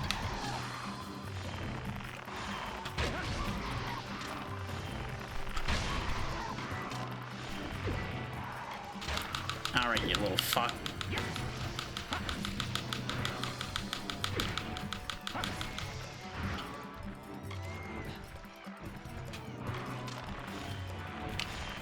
Please turn.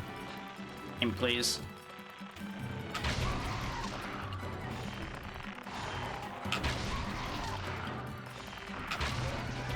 Teehee. I'm starting to get it back. Of course you're not gonna let me carve this thing. I might die for this wing. No, he decided to be stupid.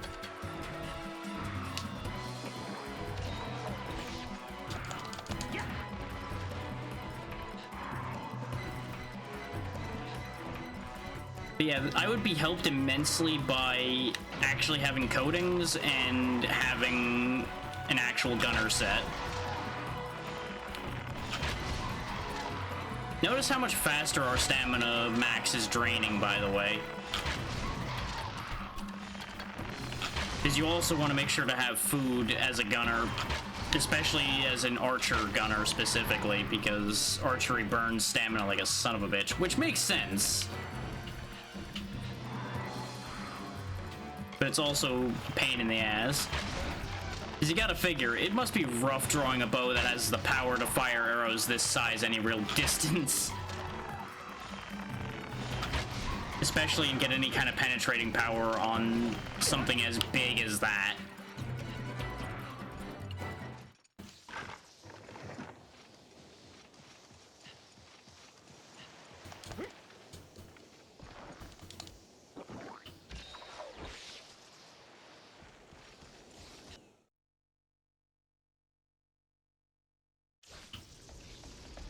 Get back here, I need to shoot you with more of my comedically large arrows.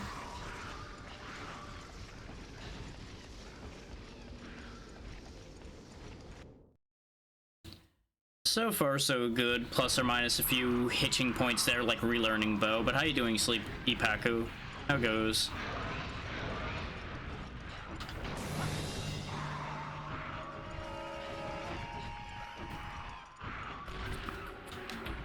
Nope, wrong direction. There we go. Always remember, it's back to draw the arrow, just like you'd actually be pulling the arrow back. This is a bad room to be in. Because I'm never gonna get to draw an arrow in here. Yep, that's never happening. That's just physically gonna be impossible. Glad to hear it.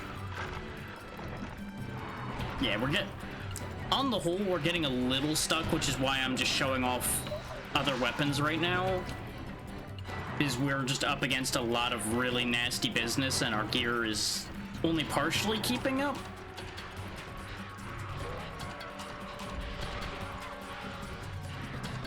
Which I have some ways around that, but not in ways I wanted to do. And that's kind of the biggest issue we got at the minute.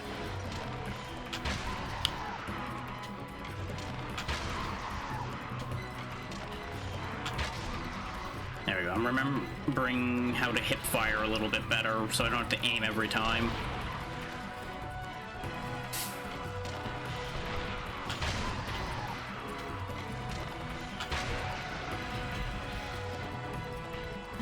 So this is definitely not the recommended way of doing this at all.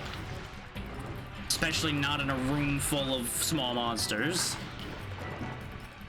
Everything about this is a bad idea. Exactly. That's why I'm sticking with this one more than I did the first game. Is we kind of hit a brick wall and I'm like, you know what? There's just nothing interesting enough left to show off here.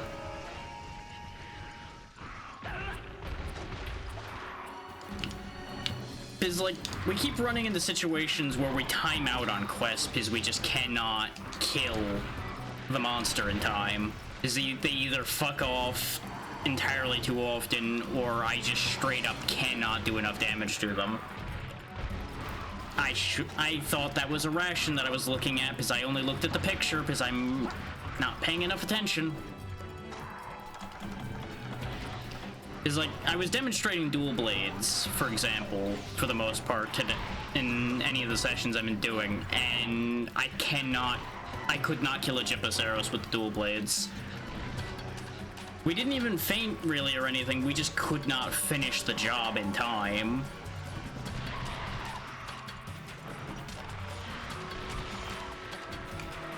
And getting the appropriate upgrades for dual blades takes things that I mostly can't get.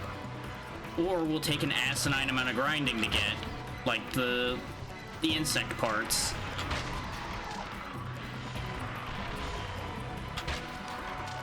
Stand still and take your shots. It'll fix you. It'll fix the fact that you're alive.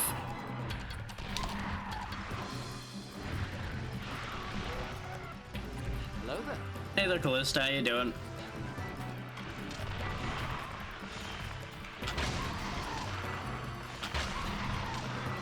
Yep, there it is.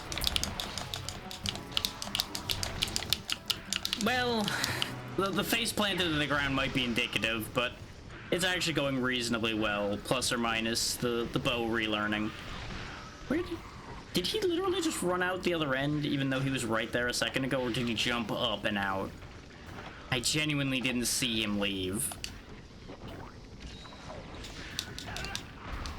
Yep, that's about how I expected this to go, but most of these rooms near here all have piles of small monsters in them, so it's not like I'm gonna be able to have a safe place to eat rations.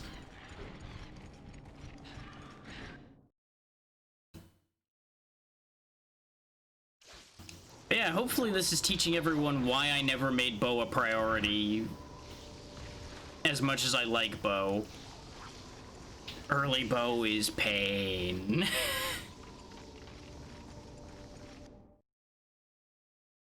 Because I just do not have the resources to make files to be productive.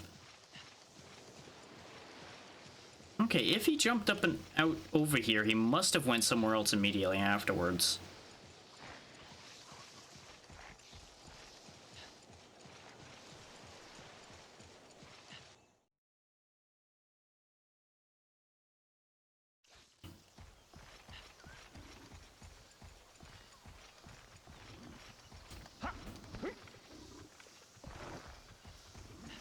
Yeah, exactly. You just don't have movement options with bow in these earlier days because you have to do so many different movements with the controls. And the volume of them can be an issue. Which, honestly, the volume of small monsters in these earlier games is rough regardless, but there's definitely weapons that cope with it better than others. Well, hopefully you have a less stressful birthday this year, Callista.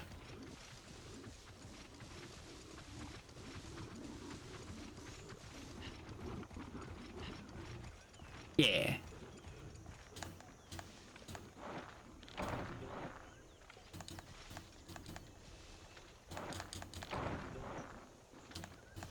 But yeah, to put it bluntly, I am very close to the, for me, coward's way out of just pulling my longsword back out.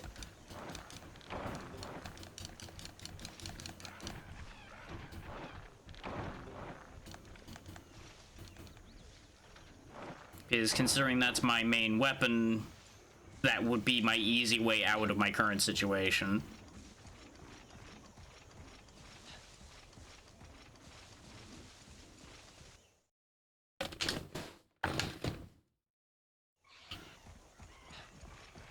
And to a certain degree, fighting the difficulty curve with what advantages I have really isn't necessarily the coward's way out or cheating, but I was being stubborn up till this point, and I'm seriously considering... Well, yeah, I'm not going to continue using bow after this hunt that I'm doing now. I'm just going to finish this hunt with it. I'm just demonstrating to the audience what bow in this game entails.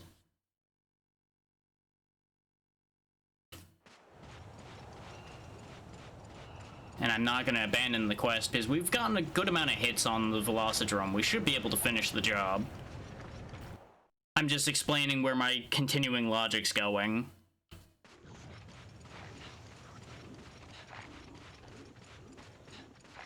Did he go to 6? Because that's the only place we didn't go, and I haven't... Oh, fucking crabs. The crabs remain the worst thing on this map. Always have been, always will be.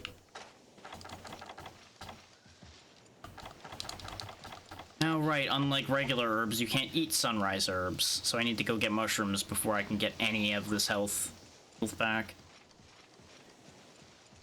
Well, hopefully the therapy session goes well.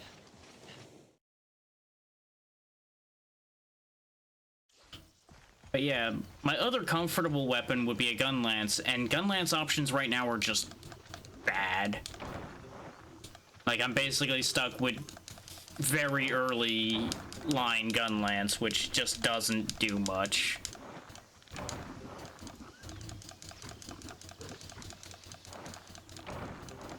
Gun lance is just too early in its existence in the series for there to be a lot of them yet. Though it is... All these nitro shrooms are sure encouraging me to go that route, because it's meaning I can make the gunpowder I need. I just need to get more Mako-Light. And then I can at least get one upgrade. Oh, there's a Bullfango in here. Great. Yeah, just keep ignoring me. I need a blue mushroom, like that one. Can I kindly get more than one blue mushroom, please?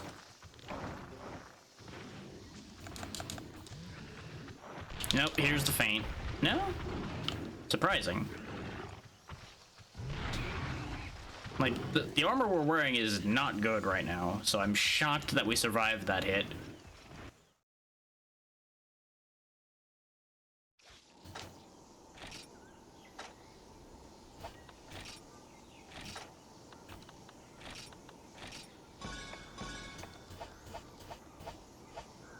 There we go. At least we can get out of the hole. Hindsight being 2020, I shouldn't even have sent myself on this Velocidrome quest knowing what I know about how this was going to go. I should have just went like on a gathering mushrooms quest so I could demonstrate it and then get out. But no, I didn't want to leave myself an easy out because I'm an overconfident fool.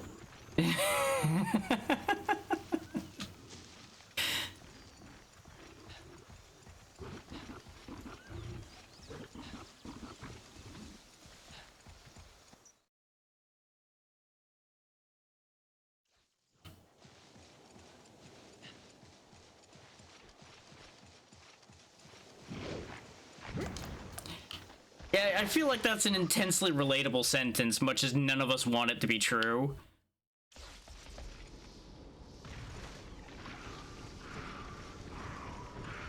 And you got a big orange crest.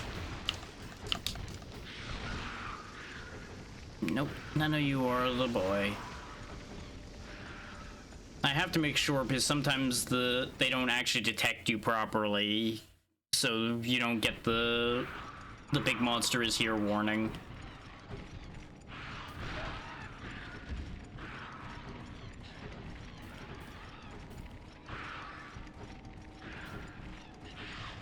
Nope, he's not here anymore, whether he was here before or not. And obviously I didn't paint them because I was entirely too focused on trying to wrestle with the bow controls. I wasn't remember how to use them.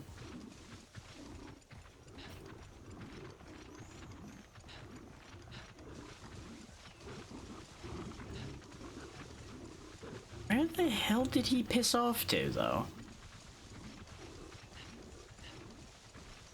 Like, he should have been somewhere in this loop, but he isn't.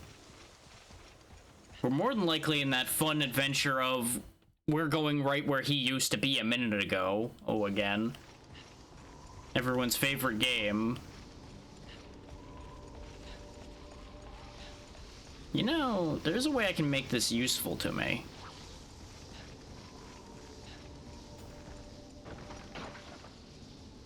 Yeah, Hunting Horn is definitely a hard road as well. Especially if you're solo.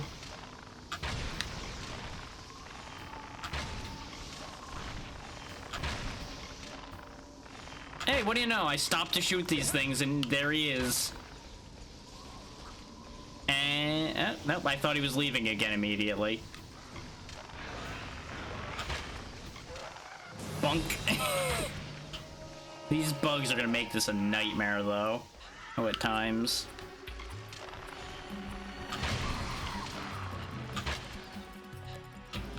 You know, when the camera doesn't make it a nightmare.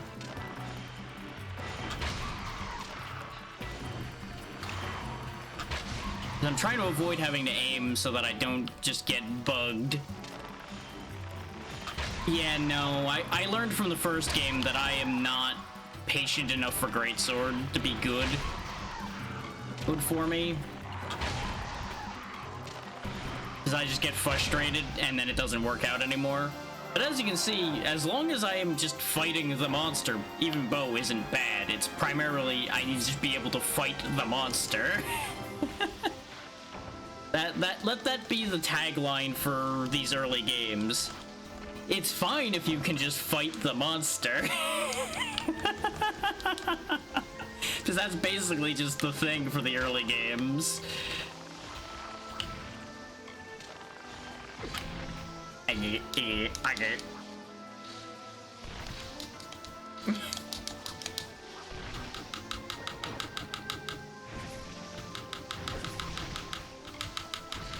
Can't even do the multi-swing combo consistently with the arrow.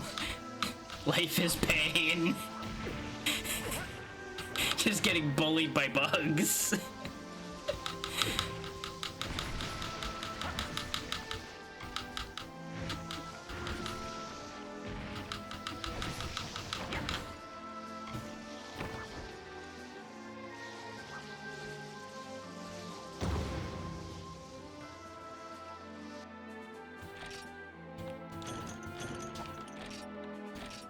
Which admittedly, a fast target like a Velocidrome was never a good idea as how to learn bow again anyway. Because bow versus fast target is only good if you know how to use it.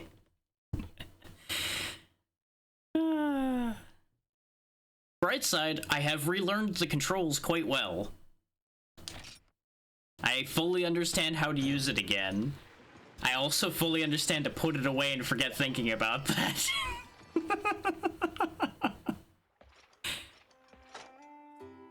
Yeah, exactly.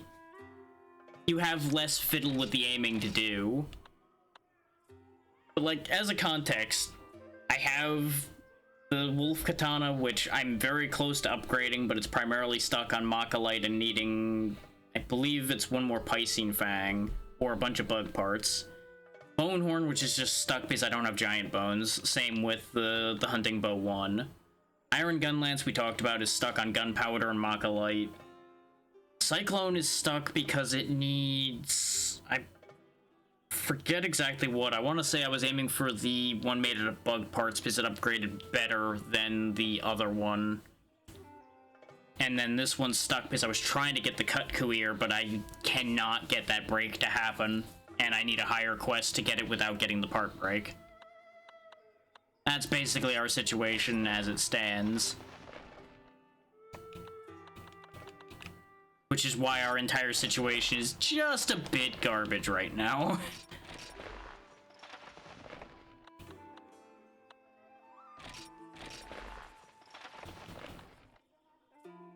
Like, it's not terrible, and it's certainly not unfixable. It's just a touch awkward.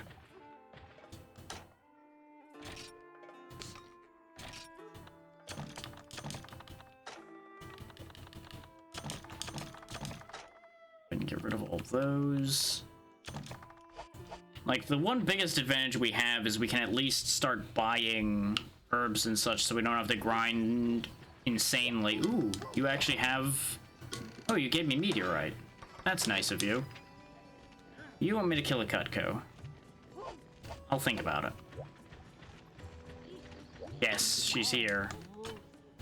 Give me more sunrise herbs. Oh, you are selling Kut-Ku scales, which is kind of nice. Do you have anything else that's really good? You are selling regular herbs, too. I'm gonna buy a couple Psycho Serums as well for my sanity's sake. Ooh, you can get me another page of inventory. That's expensive, though. I also would love to get the Power and Armor Charms, but that is not happening right now. I need to grind for that. Because we are poor. Let me grab some Nitro Shrooms as well, though. Because by doing that, I can secure more gunpowder. Spiderwebs could get us nets, but I'm not too worried about that. Farcasters I don't particularly care about. We have a bunch of bones. Yeah, I think that's about all we needed from them. Yeah, exactly. I can make money pretty well in this, but it still takes time. Because it's gonna mostly involve killing a lot of Kut-Kus, and even with the longsword, they take time to kill. Because our power is just not very high. But now that we have all of that, I can sort myself out for potions again.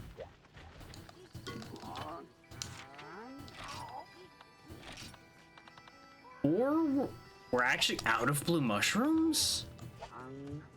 Good lord. Good thing I can buy them, but just like... We had like 5 stacks of those when we started today's session. That should tell you how much our healing supply has been getting demolished. Getting through things today.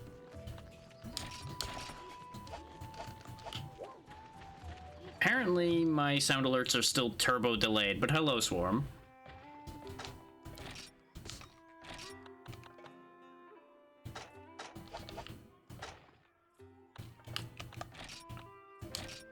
For context, we tried fixing that earlier, and they're just still delayed, because it's probably sound alert server is just shitting the bed.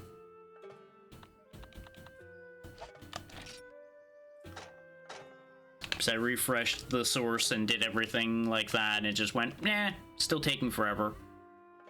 Or it's just not even gonna play now. Or that's a thing that'll happen, where it just doesn't even play the sound alert. Great, I'm glad that's just continuing to break more. That makes me very happy.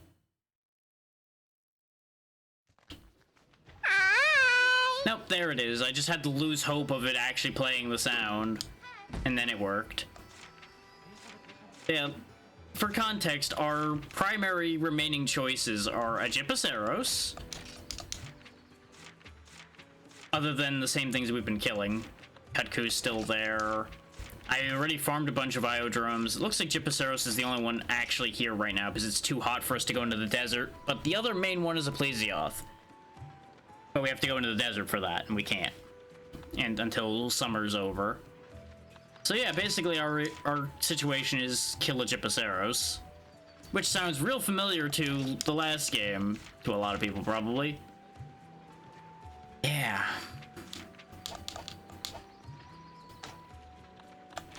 Now, using my longsword, I can probably take the Gypaceros. It's still gonna suck a bit, but I can probably actually kill it as opposed to timing out with the longsword. And here's where I embarrass myself with my preferred weapon.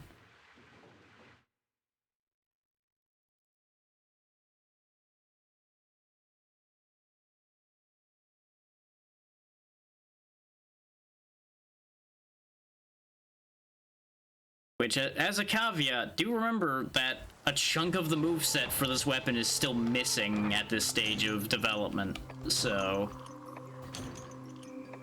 there's going to be reflexes that are going to go wrong, even with the hours of practicing how this one works now.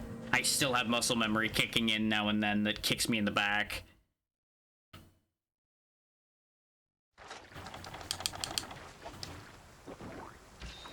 Okay, they're over there.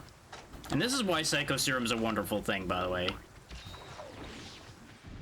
And I could have eaten before going on this hunt, but honestly, with the way food works in this one, it doesn't really make as huge a difference as it does in other or later entries where your food's a lot more effective. The health and stamina is good, but I am very tired of sitting there looking at the wiki list of meals over and over again and going, is it the right season for this meal to not shoot me in the back? Looks like Jippy might be coming to me. I saw it flying in. I just don't know if it's landing here. Yep, there it is.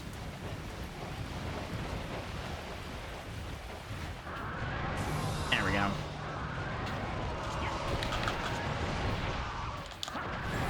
The monkeys being in here are gonna actually be a real issue.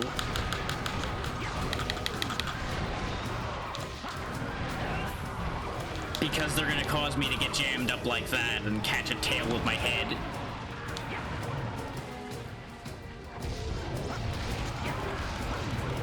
Yep, greedy. I was expecting him to make a different move and he decided to repeat. And now we're stuck in a fuck pile. I need to not be here. I need to be literally anywhere but here right now. Because the sweeping swings of the longsword would have been great in that situation, but that's assuming I get to swing my sword in there, and I'm going to tell you right now that wasn't going to happen. Not with the way this usually plays out. And of course now they're scattered to the four winds just enough that I can't clean multiple out at once. But we need to clear these guys or we're going to have nothing but problems.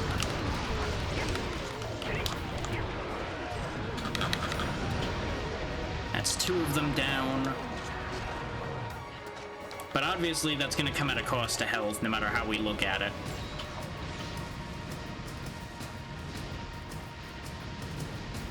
Okay, there's only one monkey left, so I don't really think I need to worry too much anymore.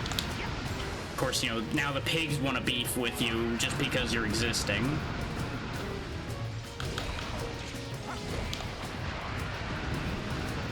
So I gotta waste more sharpness clearing out more garbage. Oh, come here. You started this. I don't know if I'll be streaming the beta immediately because I need to test it to see if it will make everything this machine is melt. But I will almost certainly be playing the beta, yes.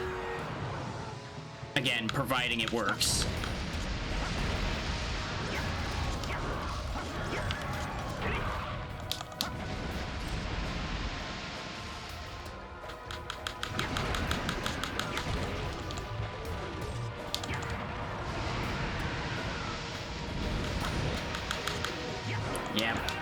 Yeah, low sharp.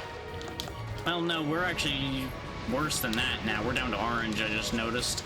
Because this thing starts at yellow. So we'll have to be kind of sneaky and sharpen. Yeah, he's distracted running off that way, so we'll go ahead and sharpen over here.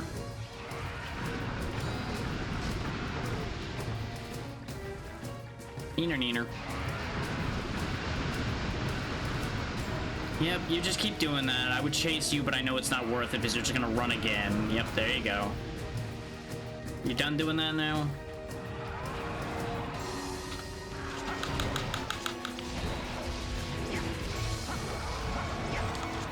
Yeah, I figured he was gonna run off before I got the full set off.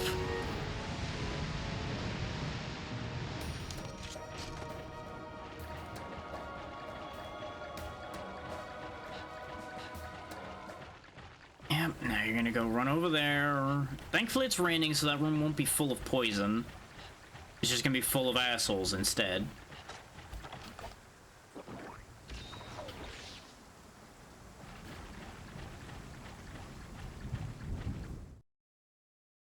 And honestly, as far as the beta is concerned, I probably won't even be looking at it the first day.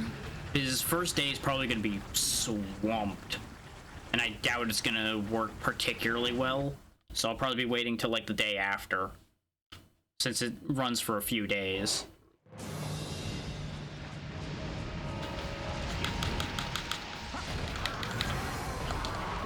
And for anybody missing context, that is the beta for Wilds that is starting November 1st for most people, I do believe.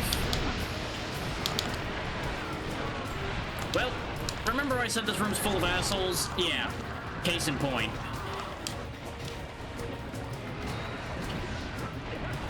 I am not going to get to do anything until I clear some of these guys out, because this is just going to be annoying. I did not anticipate it being 5 monkeys worth of assholes. This is a little ridiculous. Look at this. Look at this shit. This is the primary problem with early Monster Hunter. Is they decided it was a good idea to cram areas to the brim with small monsters before you have the capability of dealing with that in any kind of efficient manner.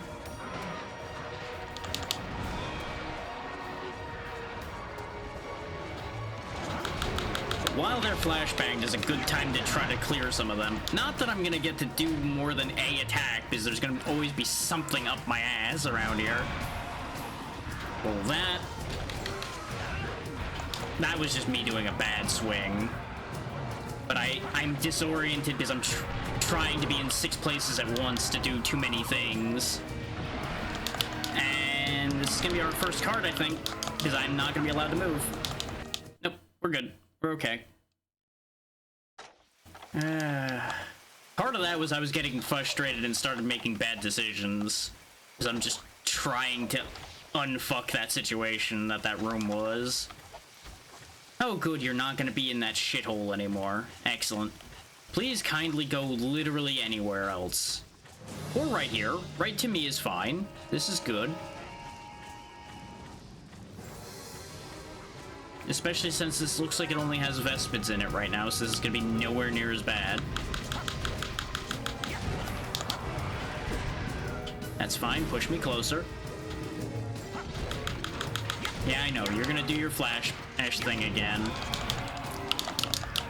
I was already too committed, so I wasn't gonna be able to avoid that, but he just kicks me out of it, so it doesn't matter.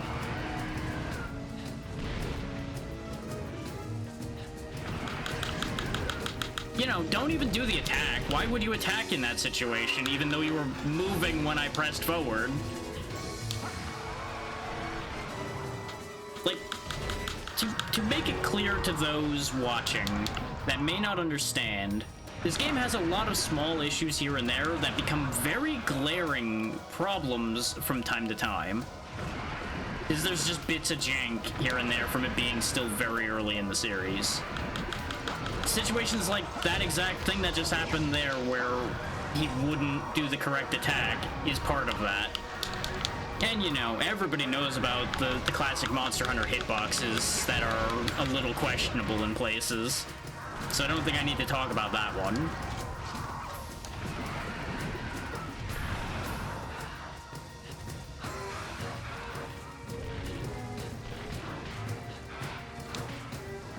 Just gonna dive away from that flash. The dive was probably excessive, but it'll be fine. Because I knew he wasn't really gonna follow that up.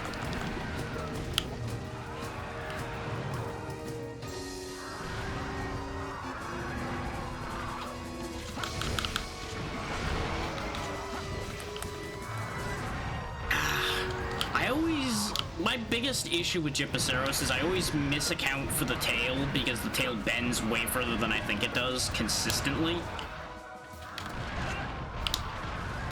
And you know, there's times like that where you just don't even get to get up. That was my own fault. I took a step forward that I shouldn't have. Yep. Remember when I said I was probably going to embarrass myself with my most comfortable weapon? Yeah, I wasn't kidding when I said that.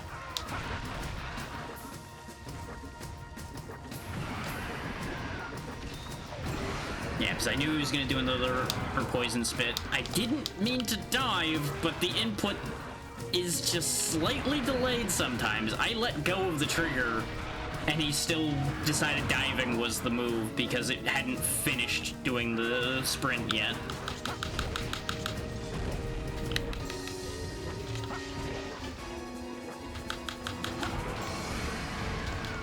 Could you just settle down for a millisecond, you goddamn hyperactive nightmare? Like, now and then they'll sit there and you can actually get things done. And then there's times like today where these things just do not sit still. And I'm not asking them to sit still completely and get hit. That's asking for stupidity. But they're just constantly going sometimes.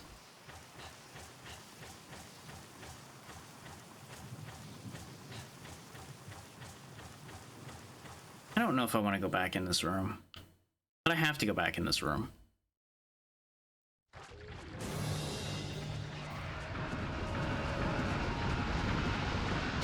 He turned better than I thought he would on that one. Okay, that's fine.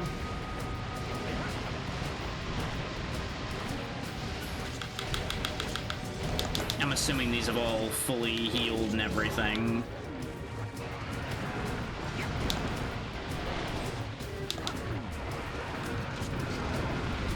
Get me out of here. We are very likely to cart here just because I've made too many bad decisions back to back. Like not bringing antidotes with me, for example, knowing I was gonna go fight a Gypaceros. And not letting myself have even the slightest modicum of patience in this fight. Yeah, of course you're gonna do that. That's fine.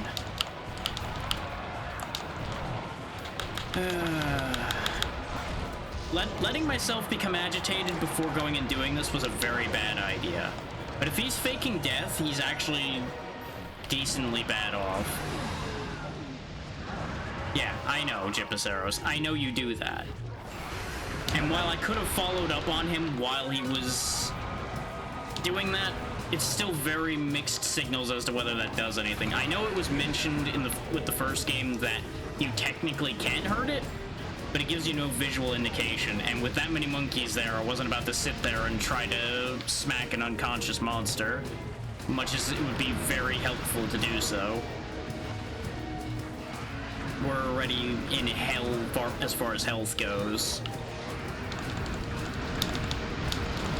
Snork, have you not been paying attention for the past 30 minutes where I've been getting touched by it constantly? Because trust me, I'd love to be able to make contact on my side here, but no, I'm not allowed to move half the time. Oh good, you stole the trap tool, so now I can't even make the second trap if I needed it. Great. Love that for me. It doesn't help that I am getting... I'm ever so slightly on tilt at this point. Because I'm definitely feeling the tired starting to hit, and I'm making increasingly poor decisions.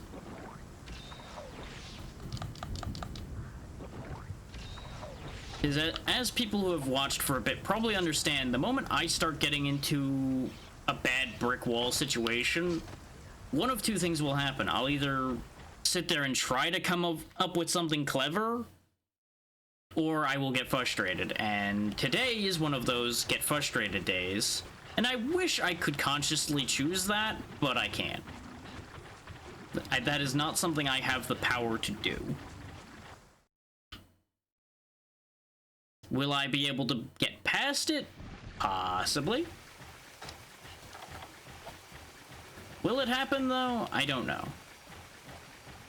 There's potential that it'll die here, considering it feigned death once. But annoyingly, the paintball's worn off, and I'm not sure I want to burn our only other Psycho Serum on this right now. Because we actually have a decent amount of time, and looks like my prediction with where he was going was right anyway.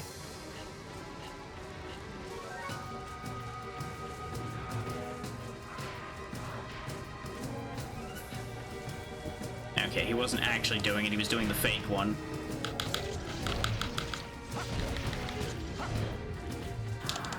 Yeah, it just becomes a matter of how much time do I want to commit to doing it on screen becomes the thing. It's the on-screen side of things that leads to a lot of my frustration. Because I feel like it just isn't something to watch anymore when I've had to do something for the dozenth time, for example. It just does, there's nothing different to that anymore. That just becomes boring content. So I get frustrated with myself for not being able to successfully accomplish the thing, knowing full well that it's not an easy thing to do. But there's a very loud part of my brain that doesn't accept the fact that you can't accomplish difficult thing. Because I know full well I can do the thing. Yeah, but usually speedruns have a lot more prep to them, so they at least know what they're doing enough to do it. And they usually have the tools at hand to do it. Plus or minus, you know, the learning sessions, which some speedrunners will show and some won't. It varies on that one.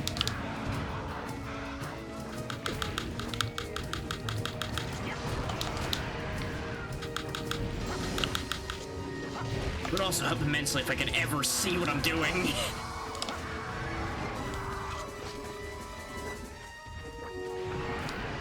But let's be real, Snork, you also enjoy when I'm suffering, so you'd be here for the ride regardless.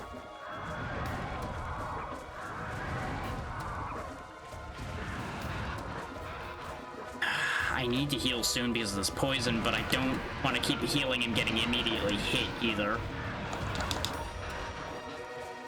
I should have brought extra healing. I should have brought spare herbs and everything like I keep saying is a good idea to do, and then half the time I don't do it because I'm trying to rush because I'm a fucking idiot.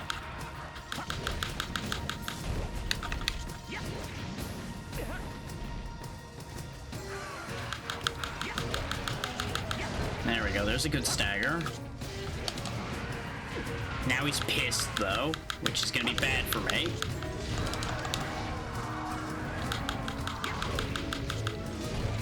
And here we go, proof once again that as long as you can actually fight the monster, things go a lot better, though. When you don't have a small army of fucking backup dancers interfering with everything you try to do.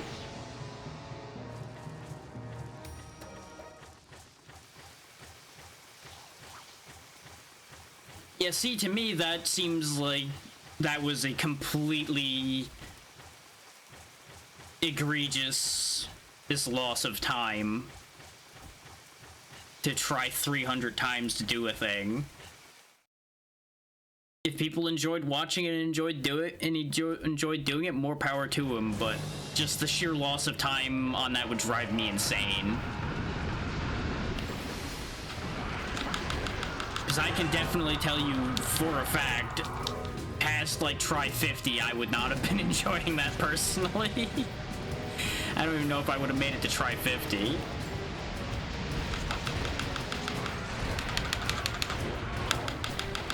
They are way easier to enrage than I remember them being.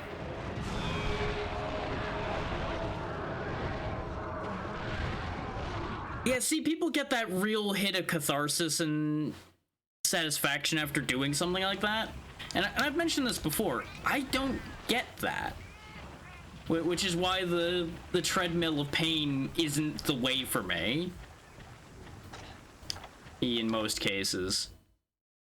Like, I have to feel like something's changing and I'm learning something for it to feel like the tries are worth doing. And as it stands, I'm not gaining more knowledge from a lot of these things, and nothing's really changing because I keep making the same mistakes.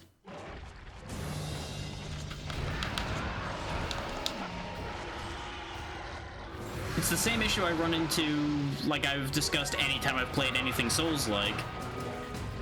I don't gain anything on most of those tries.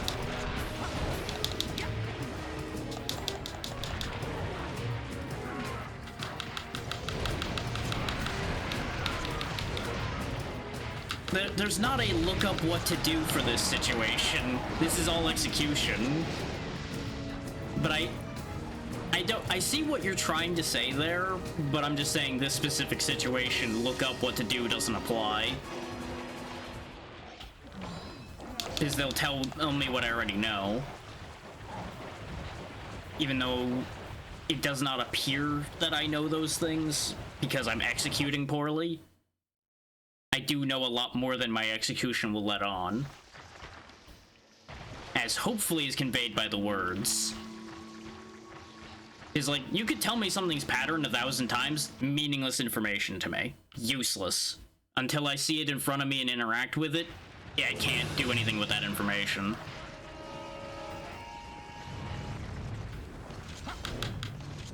And the biggest thing I need to do here is just be more goddamn patient than I am being. But we're too far along at this point for patience to really be a full thing. That's not really a thing with this series necessarily, especially this early on. And if I killed it with a glitch, I would just put the game down, because honestly, there's no point at that point. As it stands, I'm already compromising enough using my preferred weapon, as far as I'm concerned. And as you can see, that's already still not going well. Have we fainted once or twice? I feel like it's been twice, and that means we're in real bad straits here. Yep, we are in serious danger right now. One more or bad hit and it's over.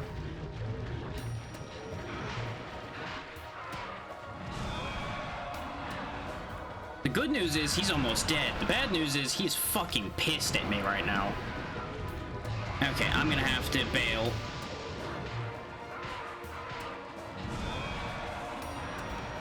Please, get out of the room, you fucking fool! I'm gonna have to back up, use the bed, get my health back, and then go back to him. Because he is almost dead. Yes, yes.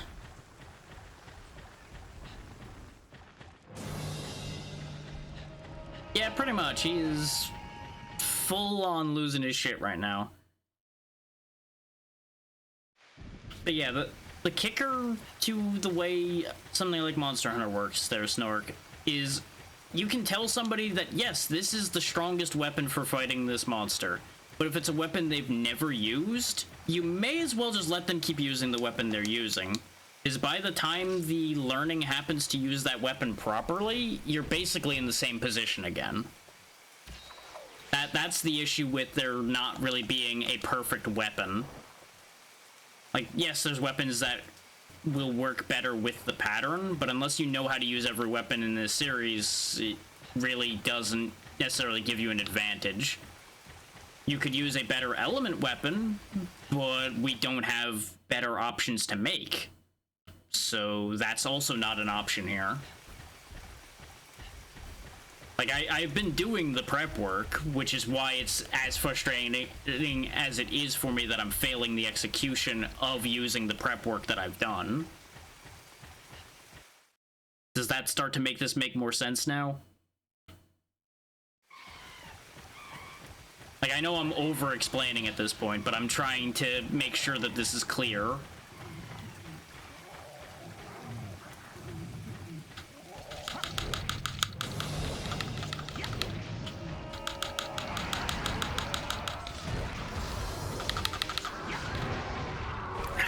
I thought it was done with its animation there enough that I'd get away with that.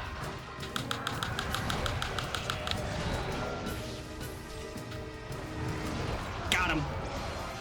There we go. This is why I made sure to go rest at the bed, because I knew I was gonna greed in at least one hit. Yeah, if only the game even let you bonk half the time there, Swarm. That's the problem. If I'm just allowed to cook, we get through. Just a lot of the time they don't let you cook. And I just steadily get more annoyed. But we've done the thing now. Gypaceros is dead. And if I had tried to do that with the dual blades, we would have probably not made it. Because look how much less of the time it took off of the time chart there than it did when I was chipping away at it with the dual blades we have.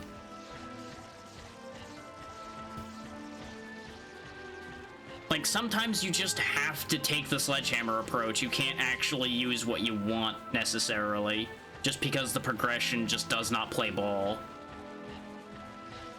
The alternative being serious brute forcery, which, you know, if you want to do that, go for it, but no.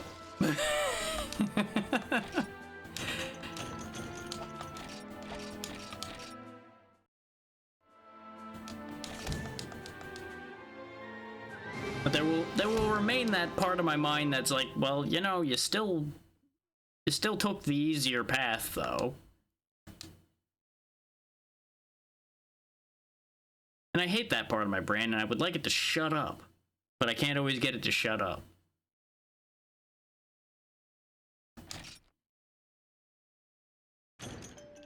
I just can't do that anymore.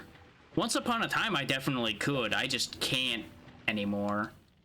Especially, well, you heard the whole diatribe about why I don't do that for stream. And I'm not gonna go over all that again.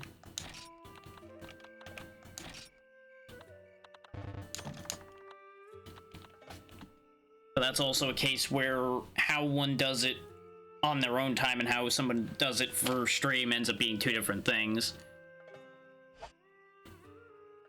Yep, have a good night, Snork.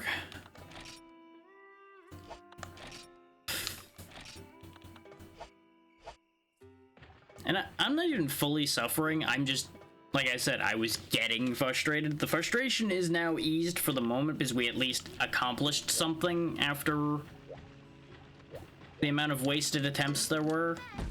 Which there wasn't even that many wasted attempts against the Gypaceros specifically.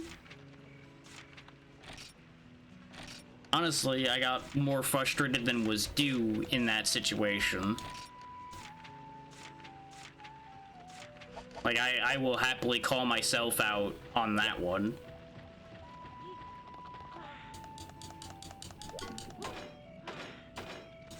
See, but it's reasonable to be frustrated and have difficulty with late on stuff. This is early on enough that I keep having that mental war with myself. Like, this is easy. This should be the easy early stuff. You shouldn't be having this problem. Ignoring the reality that they made the early game really fucking hard. But my brain doesn't want to accept that always. So I'm perpetually dealing with a constant string of myself giving me shit the entire time, which no one gets to hear because it's all in my head. But understand that this is another layer to why I get frustrated. Because I am my own worst enemy on a constant basis. Yeah, there's nothing new to buy. I don't even know why I opened that.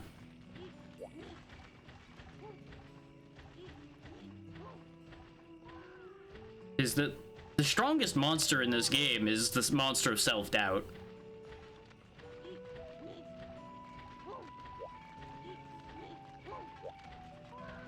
Well, that's the thing, is I don't even necessarily say it's a matter of you have to earn the right to fight stronger things. Some of it's just hurled straight at your forehead before you even have better than a toothpick to fight them with. That's more what the issue with this stage of game is. Is like this longsword, I would say, barely qualifies as a sword, and yet we're fighting things like Gypaceros, Plesioth, and all that.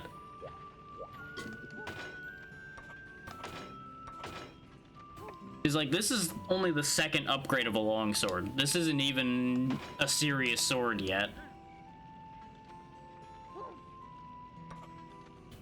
But we're stuck behind things I did not want to grind enough on camera to be able to make it any better, and all of the other ones are stuck behind things I, in a lot of cases, can't get yet. Other than, again, grinding Mach-a-Light till my arms fall off. That's pretty much what it's done, yeah. That's pretty much it. Like, we graduated pretty much straight from Kut-Ku to Daimyo Hermitaur straight to Gypaceros was the pipeline pretty much for this game. Very similar to the first game in that regard. Like, sure, we dealt with a Velocidrome and a Bulldrome, but I wouldn't really count those as learning fights. They just kind of exist. Same with, like, smacking around Iodromes and things like that. But, like, we're just really lacking for options so constantly. It's both engaging and incredibly aggravating.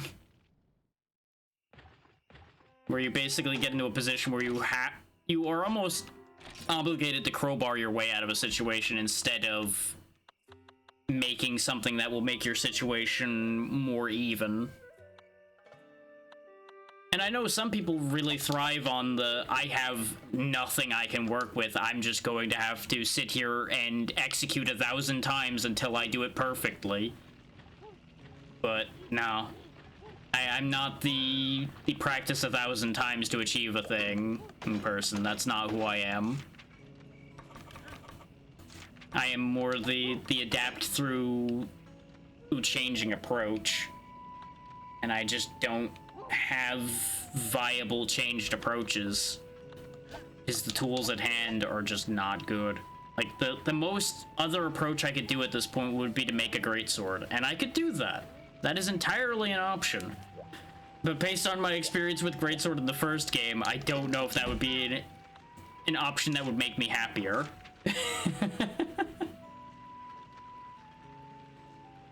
Why is this not listed as a completed quest? Is this a different Iodrome? This must be a different Iodrome. Because we definitely killed one like 3 times, but apparently that quest isn't cleared. So it must just be a different Swamp Iodrome for some reason. Then again, no, I know why. It's a different season. We killed the Iodromes in breeding season and it's summer now. Right. Seasons are a thing. Like, I do like this, the you can hunt by monster type thing. This is nice. Not that we have very many options for most of these. Look, you make sure they get their kicks first, that way the species continues, then you kill them. Keeps the species going, keeps the species fresh, and clears out the ones that are getting old. It's the perfect solution. Everything's fine. Nothing could possibly go wrong.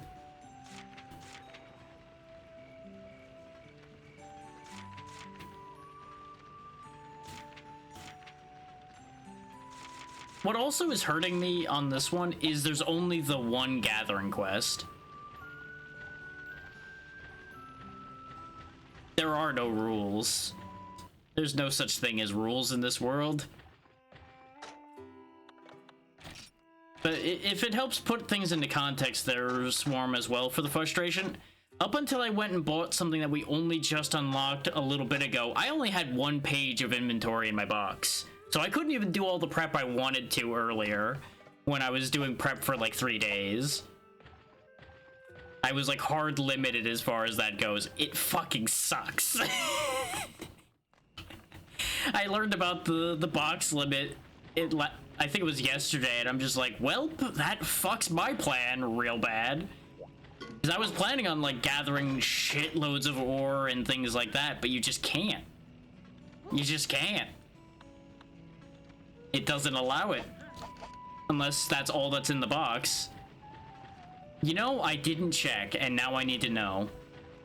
I didn't even think about that because I have not slept in-game, I think, for in-game months now. Now the rent has not gone up. What the wild thing about the box size increase is the box itself didn't even get bigger. It got different, but it didn't really get bigger. It just blows the mind a bit there. Wouldn't surprise me in the slightest. Well, let's go beat up an Iodrome.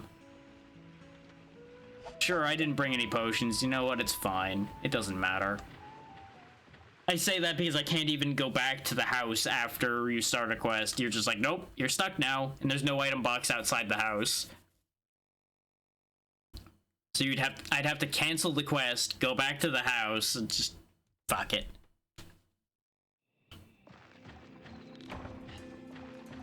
What it claims is it's a book that teaches you how to organize better, which just implies to me that all that shit's just strewn up, just dumped in that box. No thought to it at all, until we read the book and stop being a fucking idiot. I mean, it is valid and accurate, but I don't have to like it because it cost me an arm and a leg to change it.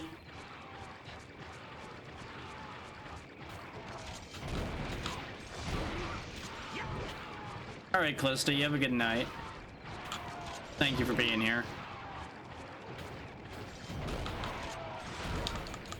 Oh yeah, if you pack things correctly, you can fit way more in a space. That is just accurate.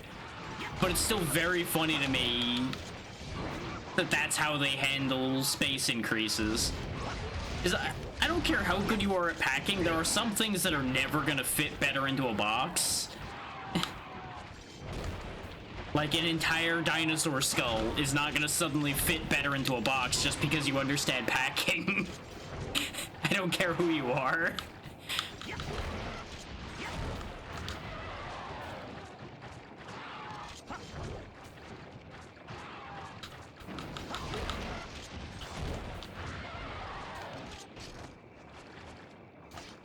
Exactly.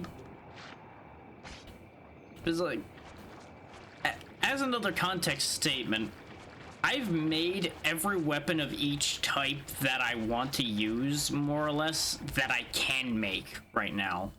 Like, the only one I'm missing, basically, is the other longsword. And that's because there really wasn't a reason to make it. The longsword itself was doing well enough.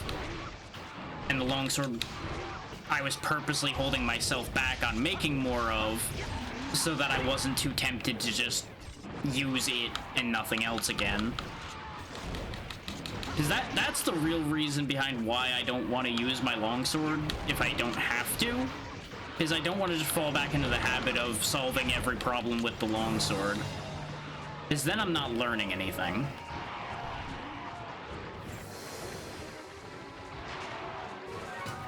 I know the Iodrome's here. There he is.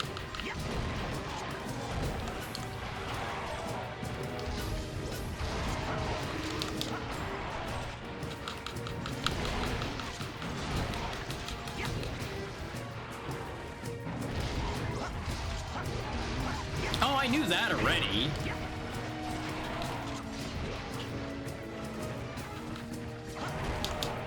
But my point is, I'm never gonna be a better player and a better hunter if I don't learn to adapt.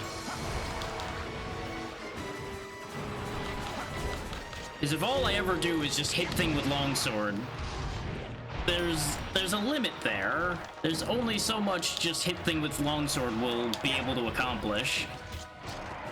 And it's also, frankly, boring to be a one-weapon wonder. Now, technically, I'm not that, because I do know how to use a gun lance and multiple other things. But the point still stands.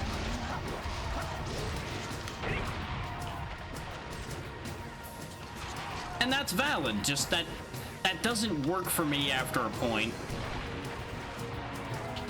And I was also trying to challenge myself as part of doing this, but the challenge becomes unsatisfying to do at places, and that's why the backup option exists. Because there's only so much value you can get out of challenging yourself, for lack of a better way of explaining it.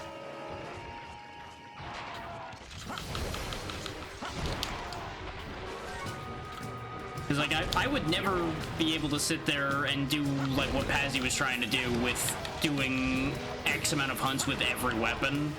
That, to me, is the path of madness. That is the path of someone who just... you know, it's absolutely an excuse to just keep playing the game. And I understand that, but just, no. That's entirely too far. Kind of like how I explained when we were talking about Monster Hunter before, with making all of those weapons, like I did back when I was playing World, being too much. Yeah. The mind craves something different from time to time.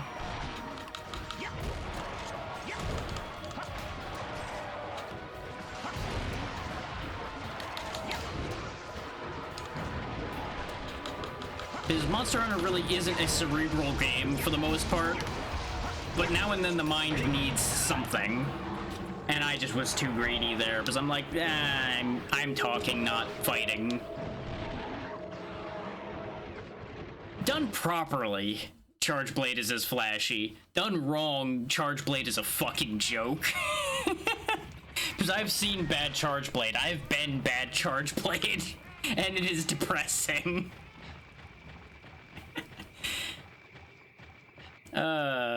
This Charge Blade's one I just could not wrap my head around when I tried to use it. I eventually mostly figured it out, but I'm not the... It's the amount of shield use you need to do to use it properly that just didn't do it for me at the end of the day.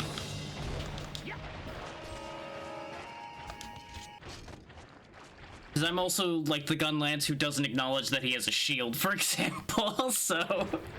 I feel like this shouldn't come as a shock to anybody, that that's how I operate. I thought you needed to use the shield to get the red charge, though. Or has that changed? Because bear in mind, I think the last time I touched a Charge Blade was back in one of the 3DS games. With the little bit I played of those.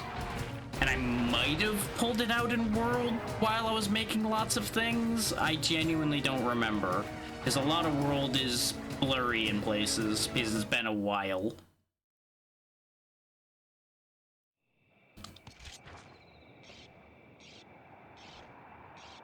I'm just gonna assume that that's Twitch being buggy, and that's not a problem. Because numbers on my screen are doing weird things, and I don't like the weird things I'm seeing. Because they're very scary, weird numbers, and I don't care for it. Like, a lot of things have suddenly turned to zeros that weren't zeros before.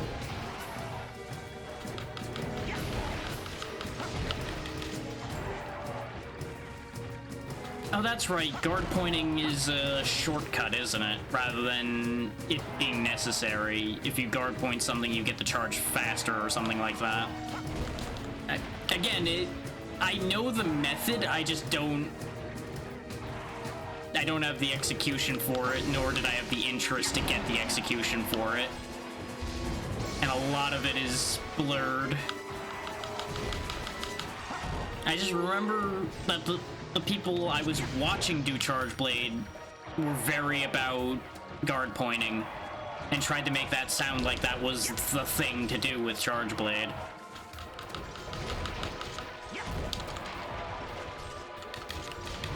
Yeah. Like, it's a very good defensive weapon.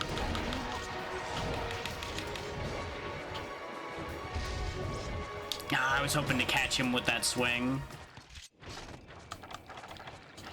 This is the thing, though. I have extensive knowledge on like how every single weapon in this series works. I've just not had half of them in my hands enough to be able to execute what the knowledge I have could be. If that makes sense. Fuck's sake. I just wanted to paintball him so if I lost him, I could find him, but he jumped every single time I threw a fucking paintball.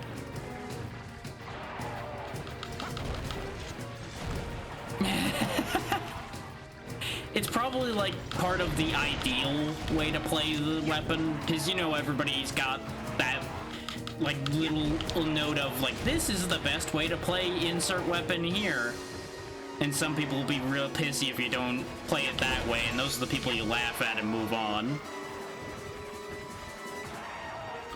If work good enough. That's how I've always looked at it.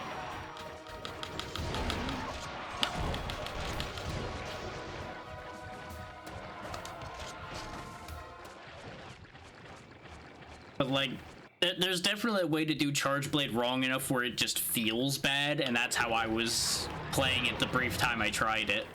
And I'm sure I could turn it around and make it better. Or absolutely. If I wanted a dissertation on how to play a game, I wouldn't be playing a video game anymore. I'd be busy looking at spreadsheets long enough that I wouldn't get to play the game. Spreadsheet Simulator is part of why I got out of MMOs.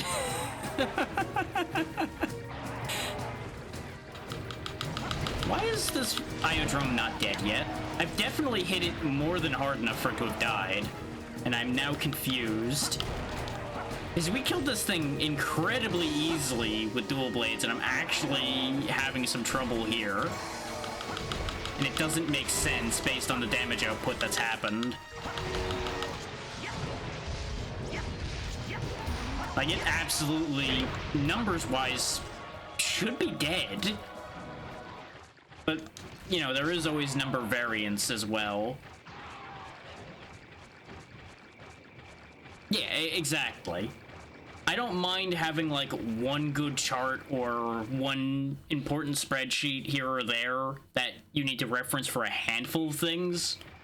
But it's when it becomes, like, the entire thing you're doing, it becomes a problem. That's not where the bed is. The bed's over here.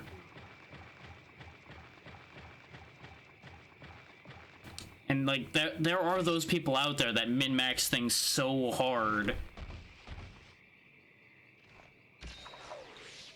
And I just can't wrap my head around it. Like, more power to you if that's what you get enjoyment out of. I just don't understand.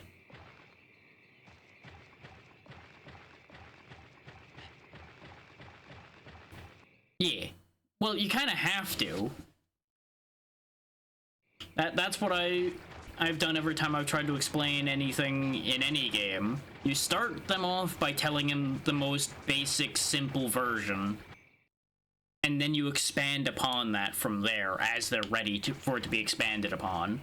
You don't just drop the entire dissertation on their head straight away. That's just gonna make people lose their fucking mind. Now, that said, there are some people that only learn by having the dissertation dropped on their head. That is a thing.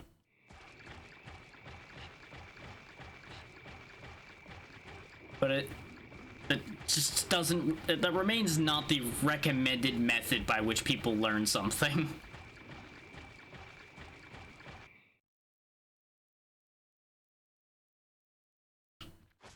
Now, where the hell did this Iodrome run off to?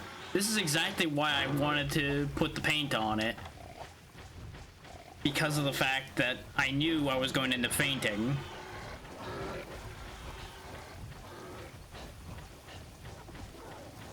Yeah. I've definitely done that with a couple people, because there just comes a point where they're asking for knowledge I can't teach. Because I don't delve to that level of information. That's for other people with entirely too much time on their hands and way more interest in the topic than I have. Because at the end of the day, I remain a generalist. I will always have surface knowledge of everything you could ever ask about. But I will never have deep knowledge of 9 things out of 10.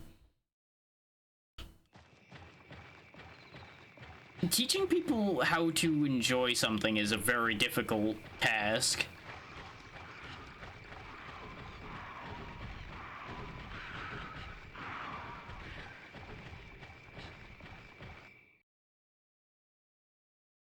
But you're absolutely right to just teach them, this is how I do, and you take that information and you progress from there. From there, it is up to them to make their own path.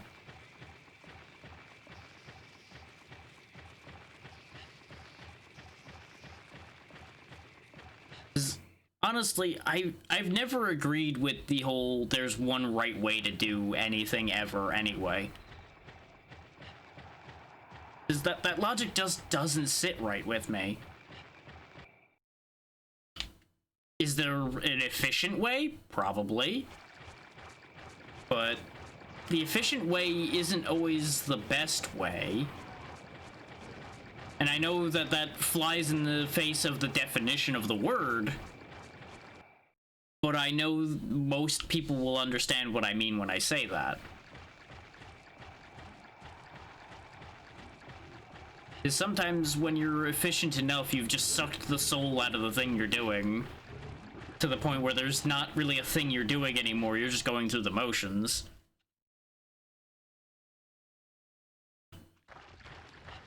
Where the fuck is this Iodrome? Genuine question, where the fuck is this little bastard?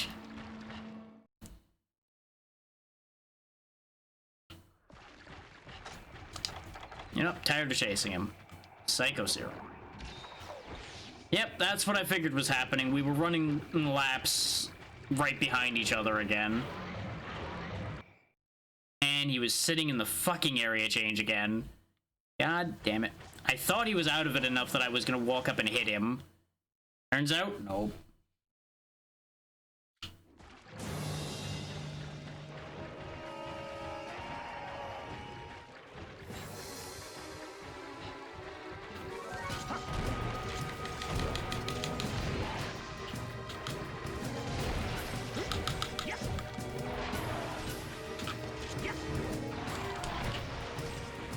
Fighting such a narrow target with primarily vertical swings.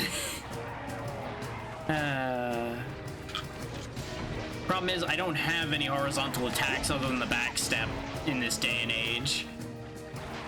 Well, and the Spirit Slash, but I of course need to charge that first.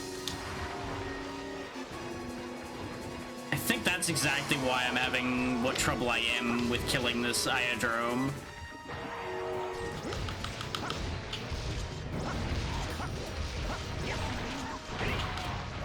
Well, fuck that Horntar in particular, apparently. So we're doing this dance again.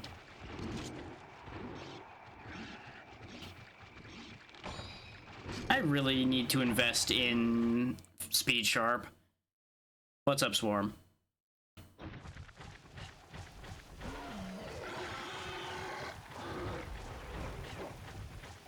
Nice.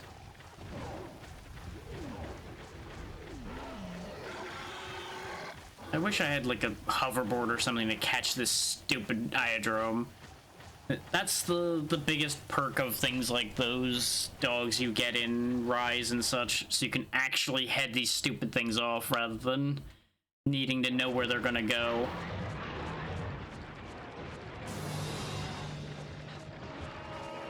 I mean, personally, I'm not big on Caramel in general, but yeah, generally, that's the better way around for those.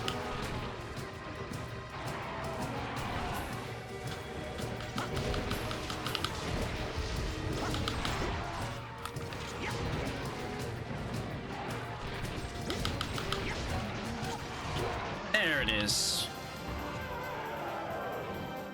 But you know, it helped a lot when I remembered the other third of my moveset, which is all tied to the stab.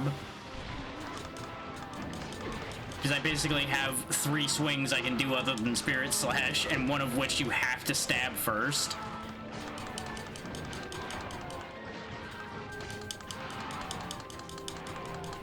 Now, admittedly, the Ziodrome kill is like a mostly pointless kill for me.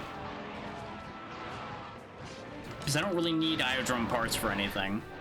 But he's worth money. And the Poison Sex, I think, will be important for a couple things later.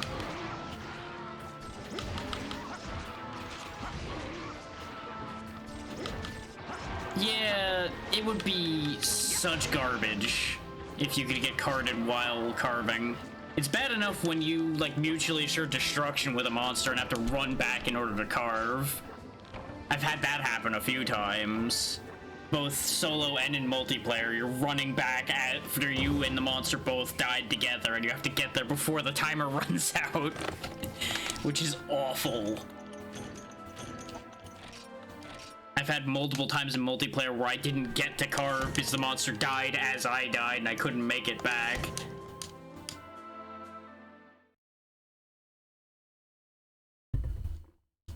And it is just the worst. It's like, oh hey, I did all this work, and you know what I get? Nothing! And that is the worst feeling. Oh, absolutely. You went in because you needed the parts and everybody else was helping out, and you die and don't get anything. Just eternal sadness.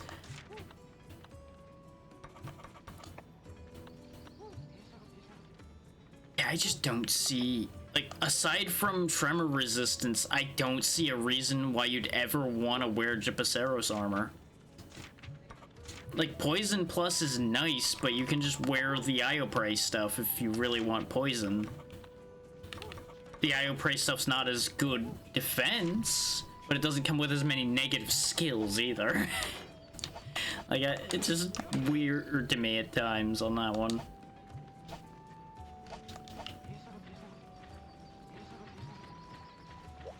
Yeah, no, I've been there too. I've definitely experienced that. And everybody that was watching earlier can attest to the fact that I put my trap down at a bad time and the Daimyo Hermitar slammed his shell straight through the trap and obliterated it earlier today, so I didn't get to capture him instead of killing him. That was a thing that happened. And I'm still surprised I managed to kill him after that, considering the way it went the last time I tried to do that. Now, we're either gonna have to grind for healing material or hope that the Peddling Granny appears. But since we didn't do anybody's requests recently, I don't think the Peddling Granny's gonna appear. You still want me to kill a Kutku, which without any healing items, there's no way I'm doing that. I'll frequently kill just because I'm lazy. Though, in many cases, especially in these earlier games, capturing is arguably a lot easier. It's like, in later games, killing the monster's really not that hard unless you're fighting an actual serious fight. So you can usually just, like, tear them down and move on. This game, things are just hard enough to kill that the capture actually saves you time. I'm just stuck in perpetual resource hell. But now that we have the second page and I've got more hunts available, I can definitely do much more effective prep work. Because, like, that was part of my problem with doing prep, is I couldn't do efficient prep. Yep, and this is the other reason why I never made the Iron Katana, by the way, is because we just cannot get Maka Light ore to save my fucking life. In fact, let me go take a look at what the percentage chances are for Maka Light in the places we can go. I seem to recall looking at it and being sad. But I don't remember it off the top of my head.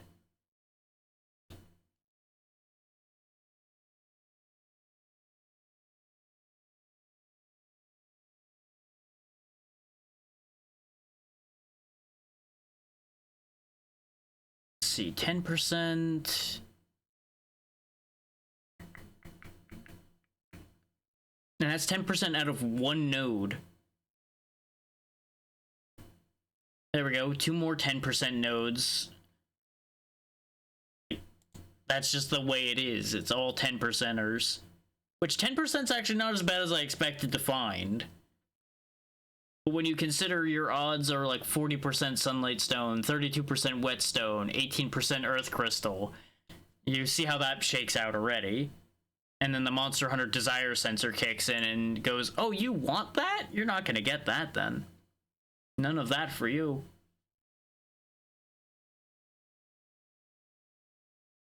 And it's even worse at night, apparently.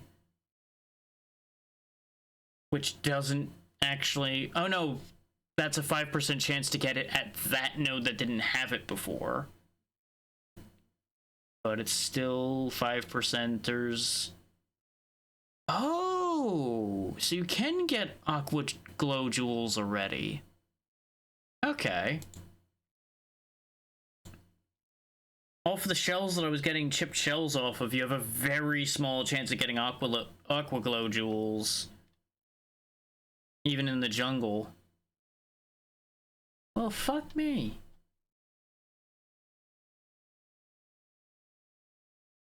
Or is this the high rank chart? This chart is laid out just right where it's hard to tell when you end up crossing over. Yeah, that's the high rank chart. That makes a lot more sense now.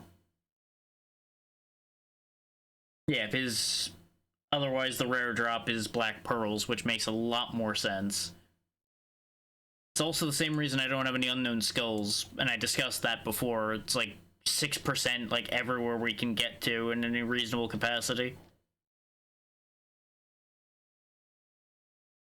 Which a big part of the problem there ends up being reasonable capacity is a bigger question to ask at times. Let me take a look at what the charts for the swamp are, though, and see how worthwhile it would actually be to go actually farming in the swamp.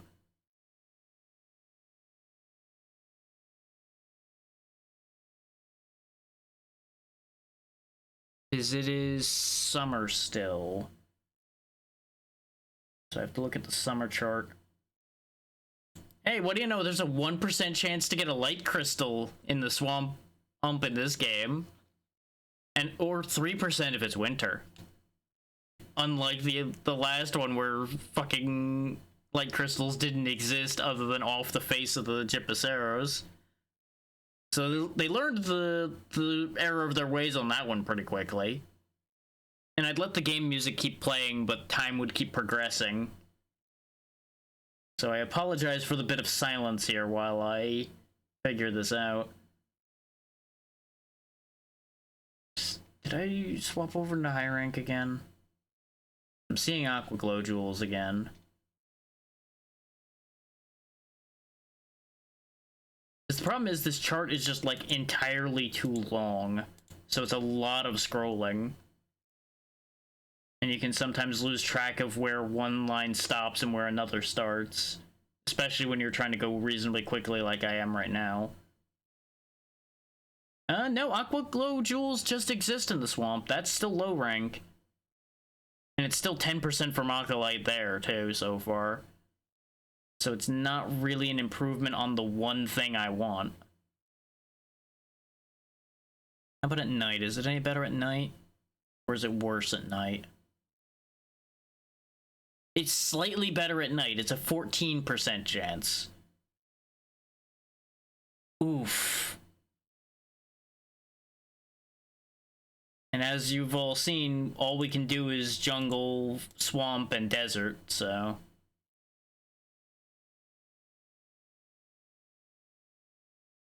And I don't even think we can get... Yeah, no, it's still just 10% in the desert, too. So it doesn't matter where we go for it. We're just gonna still be sad and still not get Makalite. Ugh.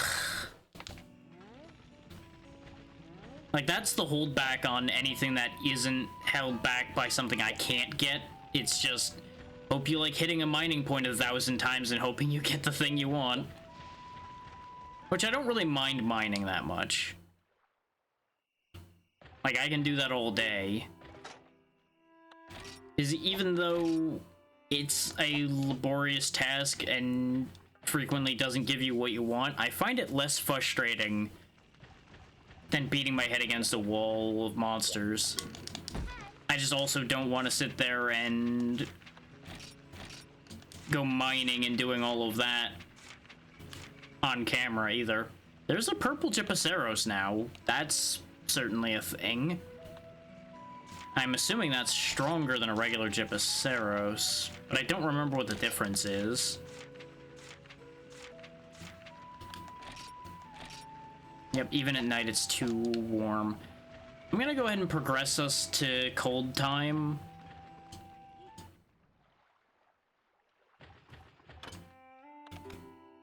Well, actually, am I even gonna keep going? We've been going for 5 hours. No, I think I'll just stop. I'll stop and do grinding. Tomorrow may or may not be more of this. I have some things I want to play and some things I want to get to. That I also, in some regards, need to as well, because there are things I have lurked obligations for that I still need to get to.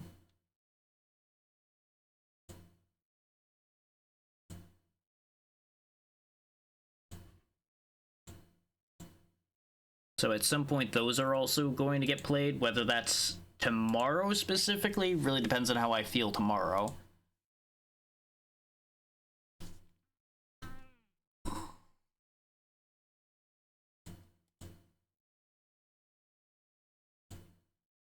So I will be honest, I will probably just still be grinding away at this tonight in order to get us into a better position in case I do decide to do more of this tomorrow.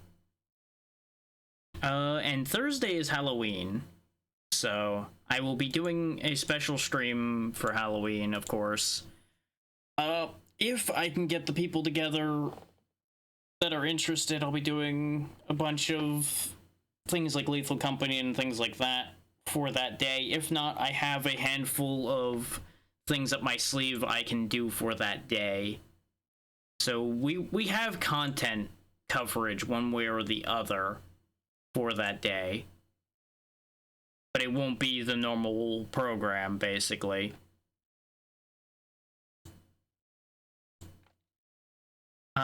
Friday could go either way.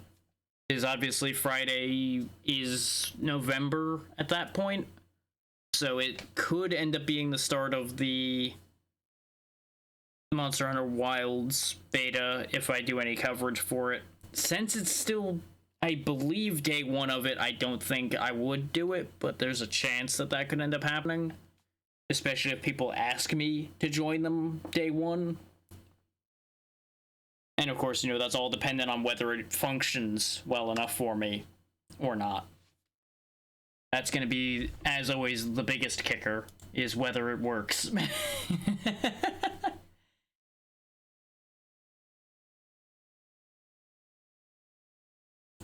But with all of that said, I'm going to try to find us somewhere to go. I've got options, I just need to pick one. When, you know, the usual gotta figure things out, it comes around. No, we won't go there right now. Is that thing that they're doing ain't my thing. I could go over there both because it's been a while and to drum up interest in that. Because that is an option.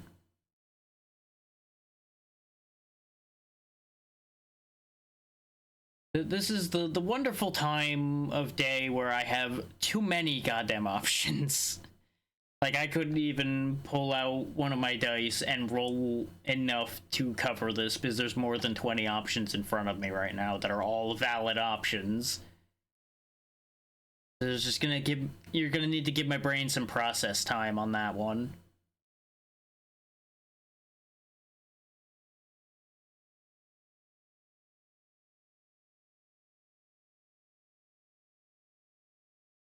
As much as I love knowing so many more people now and actually seeing a lot that I have confidence in live all at the same time right now, it kind of causes problems as well. Oh, it is. Hang on, let me check this. This would be a very good idea potentially. It's another case of they're not doing something I'm that interested in.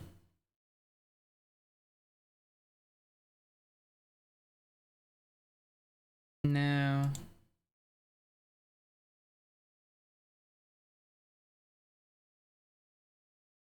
They're currently away right now, and I don't know when they're coming back. And I don't feel like stalling long enough for that right now. So we'll do something else.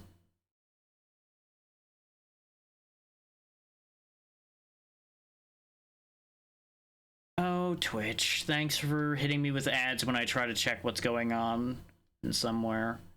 Thanks. Appreciate that. It's always wonderful. Makes my life so much simpler when I don't get to check things. Because you want to throw ads in my face.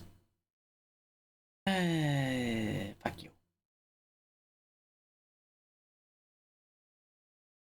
See, we've been over there a bunch recently. We've been over there not too long ago.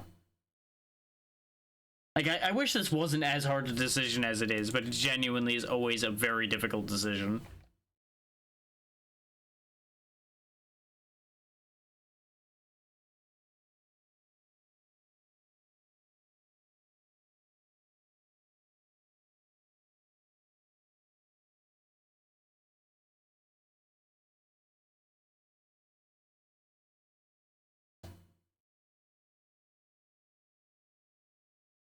And the smart choice would be that, probably.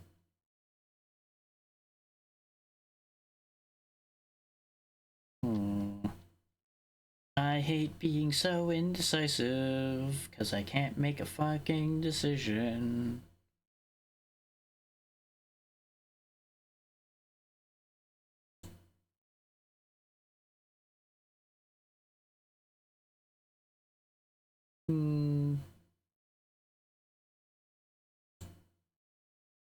Yeah.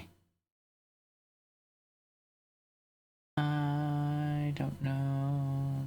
I don't know.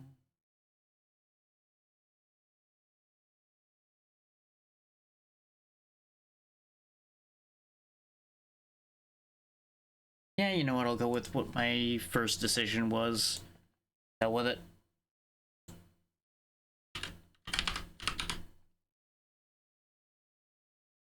It's been a good long while since I've gone to visit Wrights, and he is playing something that I do want to encourage people to see.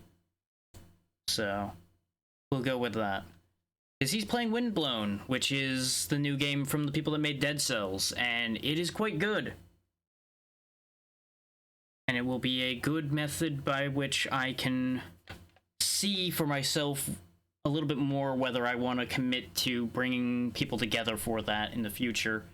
And like I said, Wrights is good people, and it's been a bit since I've seen him at all, so we're about due on that one. Yeah, with all that said and done, thank you all for taking the time to be here. We already talked schedule, so I won't go back over that again. Apologies for the frustration moments today. That just seems to come up now and then. Especially since I keep doing Monster Hunter after not having the best night. But it's fine. We'll figure it all out, we'll get through it. And I will see you all tomorrow one way or the other. Good night.